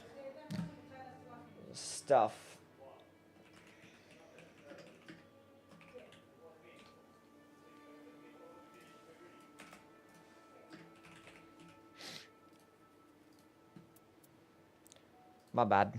The AoEs for every single rain of arrow, budget full moon, which basically works similar to the dark. That's still the exact spells, same. And turn them back. For the Carrion Regal Scepter, it comes with Renala's full moon, which is a very long animation, so it's not really something. The Carrion Blade projectiles this carry comes with and actually parry, so it's kind of a weird passive effect. Anyway, that's all of them. Overall thoughts. Anyway, that is basically everything that I wanted to cover for today. In terms of my overall thoughts on the different movesets and their passive effects, I think they're all really cool. I would definitely like to see these classes gain the ability to get different movesets for multiple different weapon types. That never happened. Actually, that did actually happen, because I remember saying that I wanted, yeah, when I said it right here, that I wanted like the Night Fairies to have these unique movesets for multiple different weapon types, and they did it for the Raider. The Raider is the only one that gets unique movesets for multiple weapon types, and he has like the worst movesets. So maybe I shouldn't have asked for it. Because maybe they did actually watch this video, because some things ended up getting changed that I said. How many different types there are, and with how the RNG nature is of the game. Oh, I had increased rune acquisition icon looks ugly back then. There's not going to be many opportunities to where you're going to be using the same weapon type from start to finish. So that's something that I would like to see. And in terms of the passive effects that the legendary weapons have, all really cool. Some of them might need a bit of a buff. If From Software is watching this, one thing that you guys need to keep in mind is that there is no PvP in this game. You guys have no PvP, so therefore there is PvP. Sound it out. No need to be super safe when it comes to like just balancing weapons and creating abilities or creating special effects. That's true. They still kind of played it a bit safe, but like it's fine. Just make them be fun, make them be cool. It's a co-op game, you're going to be playing with other players, which typically makes the game pretty easy. These enemies do have a lot of health as well. So to start making some cool abilities and cool passive effects actually be pretty useful. Like, don't try to be too safe when it comes to this game. Now, in terms of my overall thoughts on Nightreign, I'll give it a separate up. Here it is. Is it good? Here's my review. Nightreign is flawed, but I'm not worried. Network test. 5 months ago. Let's go watch this. Network tests now at an end and roughly 15 hours of playtime later. I think it's a good time to share my opinions and expectations for the full release. Now, if that's such a sick fucking clip. I remember pulling that off. That was fucking sick. Product of what I just played. For some reason, I did an uncharged skill. Uncharged Wilder ult. And it pushes you backwards and you do the uncharged ability. And as grapple hooked right into the fucking Critical hit was nice. Was the full game or even most of the game, it would definitely not be good. But keeping in mind that this is a demo and that their previous network tests have been short, the Elden Ring network test only gave us roughly half of Limgrave to explore, and based on the file size, there is obviously a lot of game that we don't know about, which is kind of annoying that no one has even We only had one expedition in the network test. stated how much of the game we actually got to play. At least for Elden Ring, they told us a rough percentage, because all it does is have people critique it as if it's an almost finished product, when this demo itself is actually months old with no shadow of the Erdtree weapons, and they're using day one patch of Elden Ring when it comes to the weapon movesets. So I'm going to try and keep that in mind when talking about this network test. And yeah, that's where I'm going to start, the network. Yeah, the first day was absolutely horrid with all the Oh, I remember the first day of the network test. We couldn't even find a game. disconnects, but the next few days it started to stabilize as I did disable passwords.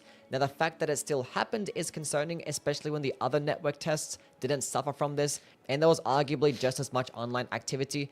But like, how is it that From Software in 2025 that are like 15 games deep in some type of online interactivity still have horrendous netcoding and performance issues? Like, especially now since Elden Ring being released, they sold tens of millions of copies of not just that game, but other Souls games too. Like, you ain't some small niche dev team anymore. So They fixed that. That's cool. I was really excited for this game, and I still very much am. There is a lot to like, but I feel like there's a lot more that I'm wishing happens for the full game.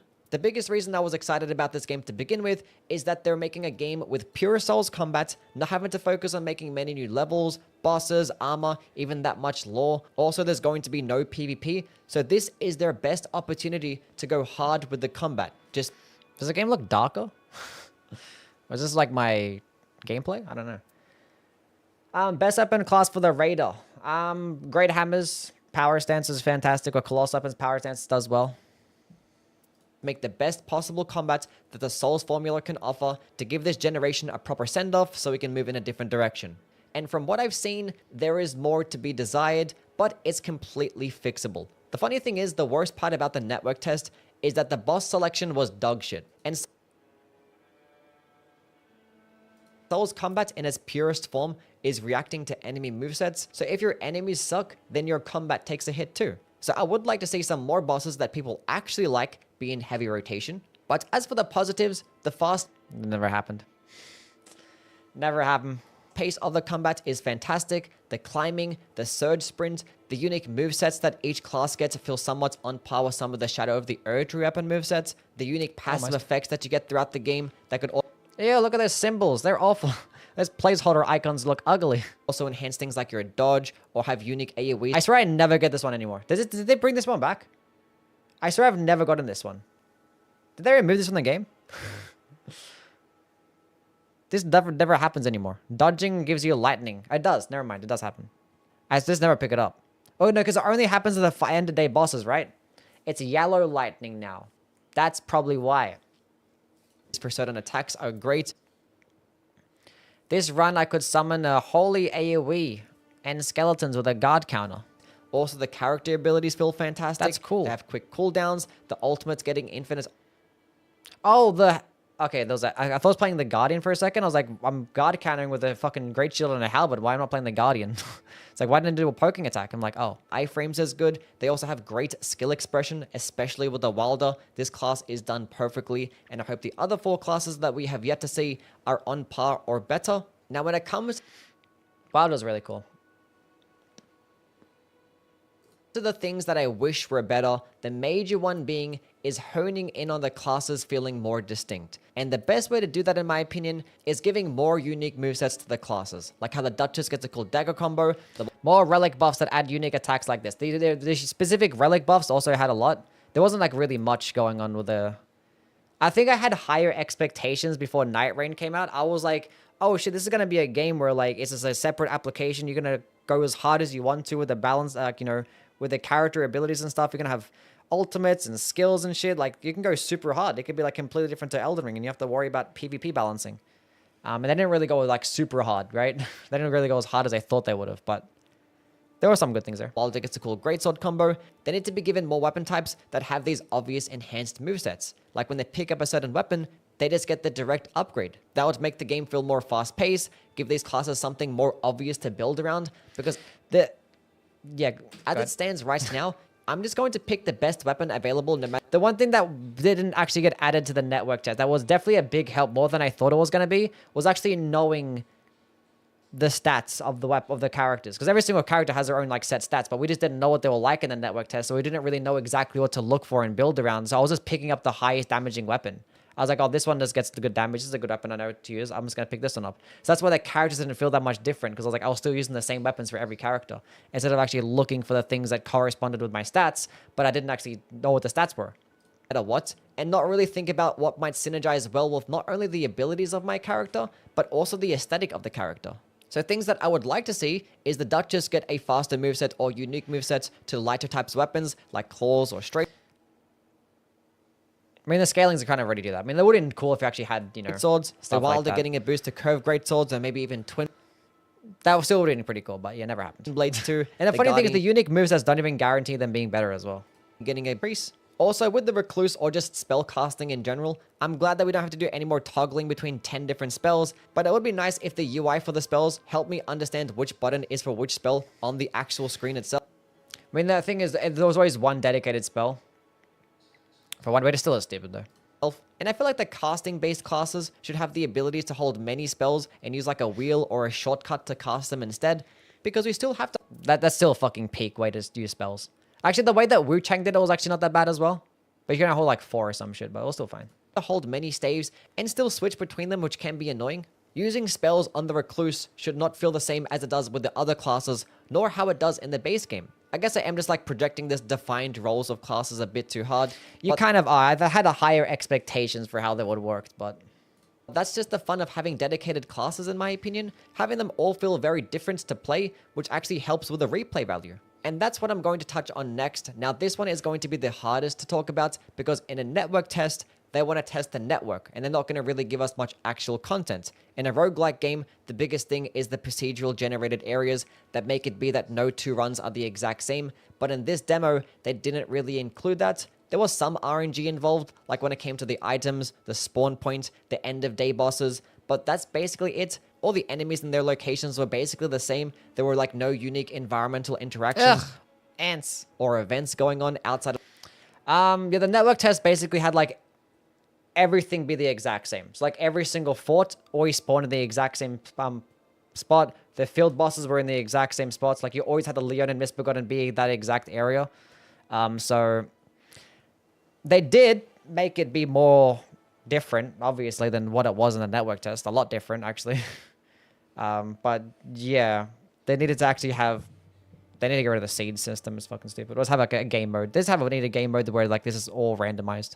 Like a bunch of ends spawning in or Morgoths randomly invading you, which was definitely the coolest part about the network test in my opinion. So if the actual randomized parts were the most fun, then I'm not too concerned when it comes to the replay value. Like yes, even if there is only 8 day 3 bosses for the full release, if they add a whole bunch more unique interactions for every run, have random stuff spawn in for these empty areas of the map, then I believe we're going to have a very replayable game on our hands, especially when it comes to the relic system, which this, probably more so than anything else, is going to make or break the replay value if you're someone that cares about build creation or constant progression. Typically with roguelikes, you don't really take anything with you to carry over to the next playthrough, and if you do, it's only something small, but these relic buffs that you get at the end of every single run can make the build creation very interesting. And if you've been reading some of these things, they have some very unique types of effects, and there's been some that offer great synergy. And the fact that every class had a relic buff that can spawn in Terra Magica with every ability. This actually was broken in the network test. Every single time that you used a skill, even if you didn't absorb an affinity, it just automatically spawned Terra Magica. It was broken. This does have different relic slots I also appreciate. Now my biggest concern is if it turns into like this Bloodborne Blood Gem type of situation, because it is a very similar system that I don't doubt that it took direct inspiration off. You have these randomized drops at the end of an activity that have randomized perks that you can only equip into certain slots. Now the problem is that they're random, so you could be working towards getting a certain relic with certain effects and then just never get it. But one thing that I'm hoping and that it seems like that we will get is the ability to buy relics or maybe change up their effects with the currency that we obtain by selling them. We didn't get to change up the effects with the currency that we get by selling them though. Because we couldn't actually buy any either in this thing. We actually couldn't even see this pot at all in the network test. He was like not even there. That all this currency is used to buy skins for our characters, which hopefully they actually make some really cool looking skins. And I was right about the currency being used to buy skins. Now, one thing that is actually important, and probably the most important thing when it It was 2 seeds, was it? Yeah, it was 2 different seeds. comes to this game is the pacing, which is kind of a combination of things I've already talked about, but some parts throughout the network test, I was doing lots of like unnecessary running through empty areas, but I imagine I'll be doing a lot less of this once the full game comes around. Maybe because you were just shit at the fucking game if you were running through empty areas doing a bunch of nothing. It's your fault. With more in-game events and more map knowledge, but for the More nap knowledge was definitely the... at least I was kind of right about that.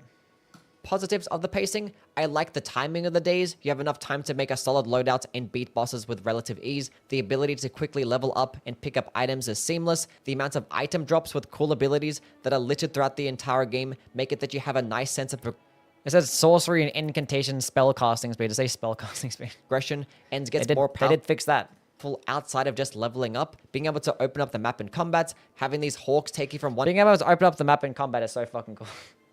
If there's like one thing that I want to take over into Elden Ring, it's that. part of the map to the other. The abundance of consumables is very pleasing. Like when the RNG just hits right, you get... But then again, I don't really care to have my map open in Elden Ring anymore because I know what the fuck I'm going, what's going on, right? I don't know.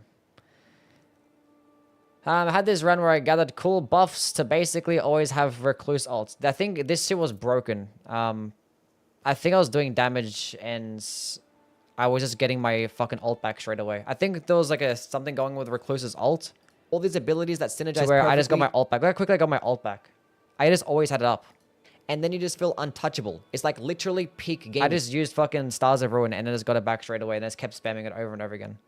I feel like game knowledge is highly rewarded in this game, which I love. Now, as for the downsides of the pacing, yeah, it feels like a specific perk that I had. I forgot there was like this darkness thing. Like when you were casting spells, you had like this darkness AoE on top of you. And they would just make you like, what fucking happened to that passive effect? Oh no, you were slow walking and you had darkness and you were just like invisible to enemies.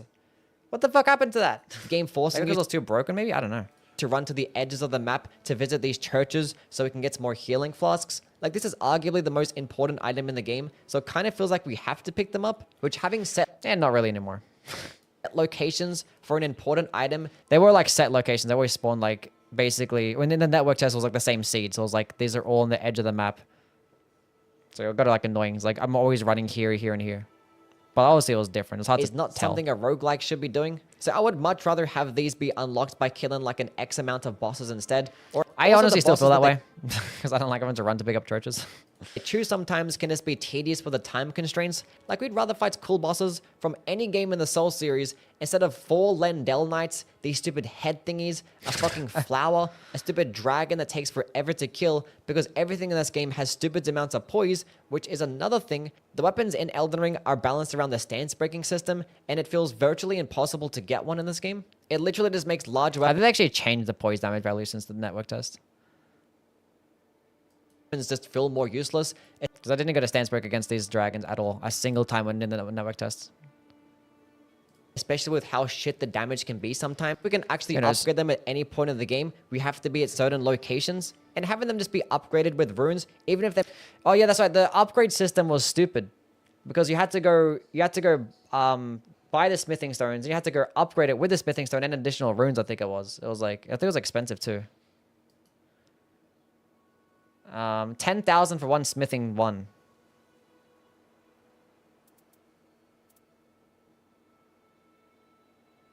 Yeah. help us kill more bosses to level up faster and help unlock more weapons like legendaries. Like, if some runs can become tedious very easily, then it will definitely hurt the replay value. Nobody likes doing shit damage. People want to use legendary weapons. We don't want to run Yeah, from... we didn't actually see any legendary weapons at all a single time. in the network test. Anyway. Let's see what... Because we didn't actually get to play the solo mode in multiplayer, so... 10k for the pouch, was it? Who knows? And you have no interest Oh, look at the kitty cat. You guys can see her. They moved me up. Look at her. in the multiplayer at Look how all. small she was. And look at her. She's still in my lap right now. Things haven't changed, huh? She's licking herself. She was so small back then. Look at her. I would wait until the full Just playing on my strings. least to find out more, because I literally have no confidence that the solo play will be that accessible. Even if they balance boss health and lower the poise for solo play, when it comes to things like the enemy distribution, how quickly you can traverse the map, the time constraints, literally dying once in a boss would just end the run, all these things would make it that the solo play is for the top 1% of players. And I don't... They did actually change something, so that's cool. I basically had zero confidence though, yeah. Think they're gonna go out of the way to balance bosses or design bosses for solo play when the game is and the thing is, we only got to fought Gladius, and Gladius like split up into 3 different bosses and all attacked at once. But one thing that I didn't foresee is that they would actually make it and actually design it in a way for solo play to have these ganks be less passive. I didn't actually foresee that happening, but it did happen. Balance for multiplayer is basically going to be the equivalent of players complaining about weapons being too broken in PvP, and then people will respond like, it's not a PvP game, the PvE comes first. This is basically the same thing. It's not a solo game, the multiplayer comes first. True. True. I'm wearing the exact same hoodie. Slide me back down here. But yeah, that's basically everything Cool. Okay. I know I'll watch some of this video because like Chris said he wanted me to watch this video of his. So we'll go watch Chris's video.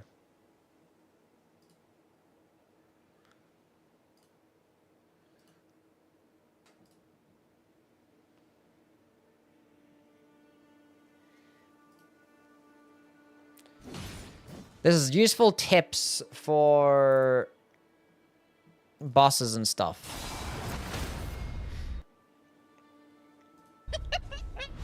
Red Wolf, pay attention to this hop bite and double bite, as most of the time, they'll follow up into this big headbutt.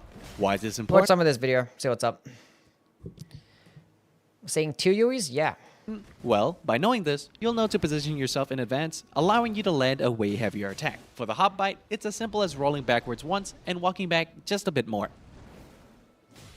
And for the double bite, it's very similar, but add a little run at the end.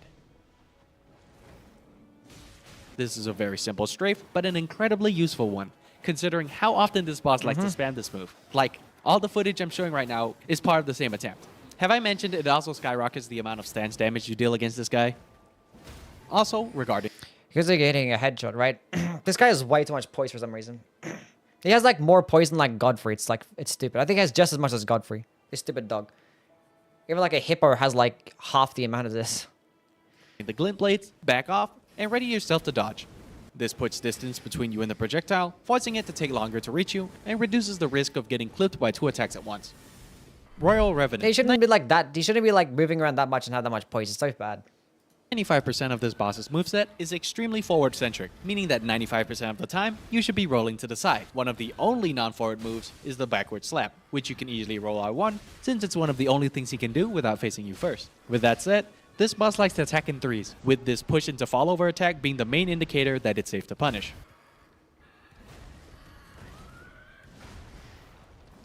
The combos can also end prematurely at 2, but be careful. If it doesn't end with the aforementioned fall down attack, it can potentially lead to a follow-up, which includes this 5-piece combo. Also, the poison vomit can be avoided by positioning yourself to the left. Just thought you should know that. It's really consistent too. Random note, it seems the basement version of this boss has 2 moves that are way more common when he's outside, being the Wraith Calling Summon, which you can back up and run in a big C to punish, and the Spider Crawl, which you can dodge to the side once and punish during or after the attack. One last fact, if you have an AoE heal spell, it does a minimum of 12% 120 HP poise and way macro too much? staggers the Yeah. boss. Miranda Blossom. Believe it or not, I do have a tip for I that. don't think the bigger the heal, the bigger the damage. I'm pretty sure it's always been a flat amount for every single heal spell. I think like, I know the base game, I'm not sure what it was like in this game, but the base game is like the healing over time spells did like half the amount as like a regular heal spell, but it actually works too. But yeah, you don't really walk around with a whole bunch of heal spells in this game. Whenever you see the big flower rise up, back up a bit and wait until you see the pollen particles before returning to the big plant, preventing it from interrupting you while Flower you continue wailing strats. on the main body. For the little ones, consider switching up your attacks if your weapon's R1 doesn't have much reach, like using tap R2s on the greatsword or jump R2s on the halberd to extend your horizontal range, and maybe even your damage if you're really low leveled, to help mow down these little goobers just a tad bit faster. Fun fact, fire damage is obviously best against them, but it can also uniquely stun them out of any move. Elder Lion, or Lion Guardian, depending on which game you play. This big kitty has two main combos: the triple bite, which you can roll backwards on the first, regular sprints away from the second, and turn around on the third to land a running attack or a jumping attack. The other move is the triple side swipes, consisting of a swipe from the sword arm, one from the other arm, and a backwards fadeaway. I'm mentioning this because sometimes this guy doesn't do the full thing and only does the last two. Anyways, this move can be punished by rolling backwards once and then forwards twice. Or, after rolling the second hit, you can regular sprint behind the boss to strafe the third hit and I always dodge that one. I knew we could just strafe it. That's cool. extend the punish window. Alongside Why was the heal doing such little damage? In this game, it doesn't do like half health like it does in the base game, right? Starting armor deals blood loss. Do anything for the Executor or no? It should be doing more bleed, but it's going to lower your damage though. So it does do something, yeah. there's also a strafe you can do by going underneath the boss to the left during the standing slam move, which gives you a nice large punish window. Besides this, most of his moves consist of one roll, one punishes that you roll into. Also, these two jumping moves can be jump punished, just so you know. One of those moves is a downward slam. If you don't stagger him, it can do a follow-up attack. Side note, this boss can be micro staggered if your hits are as heavy as a greatsword jumping R2 or more. Interlude. Whenever Some of the poise damage values are actually different. So I don't think you can stagger him with a halberd in the base game. Or in this game, I mean. Maybe with a Guardian you can, who knows. I say stuff like this strafe lets you land a heavier attack and whatnot, it doesn't mean that it specifically has to be a charged R2. Feel free to use them for heals, land weapon skills, fully charge your spells, or just attack multiple times. I give you the tools, and you decide what to do with them. Just like the sponsor of this video, boot.dev. Sponsor. What if I told you there was a way to both have the follow-up miss you, and when you see the boss strike this pose, that's when you know it's time to jump. I was playing on the strings myself, and then she started attacking them. They're mine. I want to play with them. So don't worry about any follow-ups. For whatever reason, this punish always cancels the boss from continuing the combo. The only possible follow-up is this rare sword slam, but even then, it's super easy to strafe to the left. I was never seen that sword, so I'm not going to lie. That's it. For those who are curious, here's what the full combo looks like from the front, and as you can see, it's designed to punish panic rolling backwards. 2. I'm going to call this move right here the spider walk. If you're further away, you can keep your distance to avoid the first string of attacks, So and get cute. right back in to punish the ending slam. If you're right next to it as it happens though, roll diagonally to the left when you see the shield crash. Pretend you're dodging it. This puts you in a crazy blind spot where all the attacks would go right past you. It's Leaving you lovely. free. I only really care to fight this guy with the Executor because I fucks him up so quickly. He's so weak to status effects, it's not even funny. You're so cute. This guy with Iron Eye is awful. I had to fight him sometimes in my level 1, my no-hit runs with Iron Eye, and it was so bad because he can block your attacks and shit. And Free to just wail on the boss for the remainder of the animation. Also, funnily enough, with adequate positioning, you can actually just walk right under it. Third and lastly, we have the stance. If you're standing a fair distance away while the boss hits this pose, most likely it'll jump forward and do a thrusting combo. To dodge this, pay attention to when the boss jumps forward You're and so has all cute. its arms fully extended. At that moment, double roll diagonally forwards and stick to the thing's back. You'll be free to punish it for the rest of the animation. However, I actually prefer to go up and hit the boss as it enters this stance. This baits it into doing the sideways spin, which you can strafe by sprinting slightly to the right the entire time, and punish at the end with a running attack or two. Also, you can strafe the shield. never seen that stance move? You never seen this stance move? Where he does the one or the other? I never knew you could just strafe the Beyblade attack. That's pretty cool. Crash, Oh, the poking attack one? Oh. and the scream is a good jump opening. Hippo, just 3 tips for 3 moves. 1. For the double headbang, you can roll the first, then run to the side to strafe the second, giving you enough time to land a heavy attack. It's simple, but effective.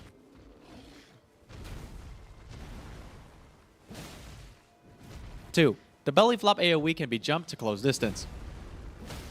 Although, if you're already right next to the boss, just roll it, as the boss hitbox itself can still hit you. 3. Whenever it jerks its head and rushes forward, you can chase after it and land a cheeky R1, as the boss can't retaliate while it's in the running animation. Careful though, it has a follow-up. From there, most of its moves are one roll, one punishes.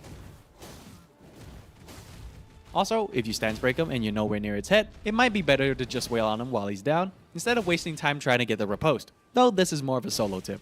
Leonine Misbegotten. This boss shares the same micro stagger weakness as the Lion Guardian, getting stunned from things such as the Greatsword Jump R2 or Charge R2. That said, beware of bursts of hyper armor. namely from the shout into forward side chop and the stomping double spin, which temporarily removes this weakness. Hey. Speaking of the stomping double spin though, if you roll the first sword spin diagonally to the left, not only will you dodge the first spin, but the second will completely miss you, allowing you to prep a heavy attack immediately after you roll once. Insane strats. Also, this boss can be jump punished during the forward side chop, the stomping double spin, and this funny double lunging attack. That said, you need to be fairly far away as the boss does it for it to be successful, and that it's nowhere near as useful as something like the black knife jumps. Knight's Cavalry. These guys can be instantly dismounted using parries, and to achieve this, there are 4 main attacks I look out for. 1. The backhand swing.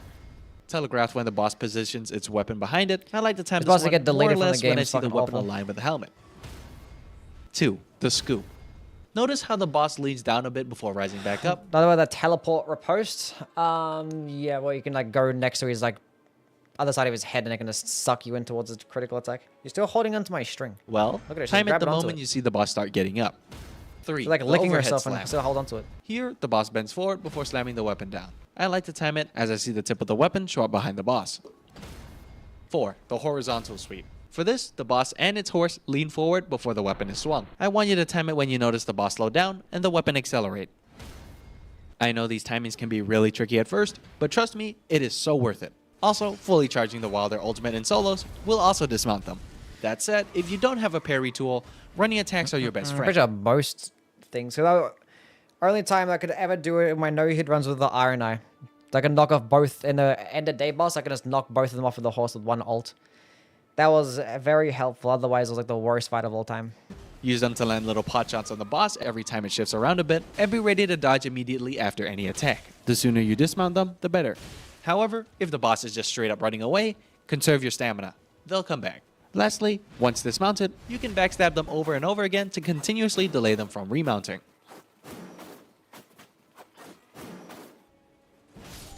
You can also use parries as an alternative, and honestly, it might be even better, though I won't go over the timings for this one, because if you can parry them mounted, you are more than capable of parrying them on their own. Ancient Hero of Zamor. Yet another boss that can be bullied with micro staggers. Anyways, here's how to practically skip phase 2 every time. Basically, after reaching about 60 to 50% HP, the boss will almost always specifically jump backwards, phase transition, and go through a fairly slow animation to summon a blizzard, leaving itself completely open, giving you more than enough time to fish for a stance break and apply status. Though, note that this boss cannot be stance broken during the animation, and that doing too much stance damage before it ends can potentially reset it. The trick is to try to get the boss's stance real low during the transition, but time the break after it's done. In trios, this might be hard to control, but for solos, you can generally stance break the boss with 3 charged R2s from most weapons, 5 for daggers, and 2 from... You just keep spamming the entire time, because even if it doesn't like automatically reset to max stance. When you're hitting someone like the hype rummer animation, it just like, it starts to regenerate. So you can actually still like output more stance damage. And it goes like into negative. And you can actually keep doing stance damage and keep accumulating the negative stance. And it will regenerate at a kind of similar rate as you're outputting stance damage as well. Hey! So it doesn't necessarily reset straight away. If you keep attacking, you actually can just break it no matter what. Ow. Stop biting me. Colossal weapons are great hammers. Also, the forward ice breath can be punished by running to the Stop. side. Demi-Human Queen. I'ma be honest, this boss is so damn squishy, there isn't really a better tip than just ignoring the minions and bomb rushing the queen. I guess my only advice is that you should go for stance breaks if possible, and when you do, repose quickly. The queen gets up fast. Fun fact, all unformidables should drop exactly 22.5k runes total when out in the wild, with some examples like Demi-Human Queens and Miranda's only dropping a bit over 16k runes, but still adding up to 22.5k once you kill all the ads. Except Knight's Calves. They're a bit weird. Moving on though, let's talk about the formidables, represented by the red icons. These guys are generally more difficult, chopping 45k runes. That's enough of that video for now. I gotta go get started on the video and deal with this fucking cat. We're gonna feed each other. I need food. She needs food. Thank you guys for all stopping by. If you guys want to check out the rest of the video, we can just... Ow! Stop! Go check out good old Chris Crass right here. He has a bunch of these boss guides and stuff, so if they sound interesting, go give him a subscribe. Anyway, thank you all for stopping by. Hope you have a wonderful night. And I will catch you all... around. You have to be like this, you psycho. Bye-bye. See yous. Say bye, Saba. Say bye to the camera. Say bye to them. No, no.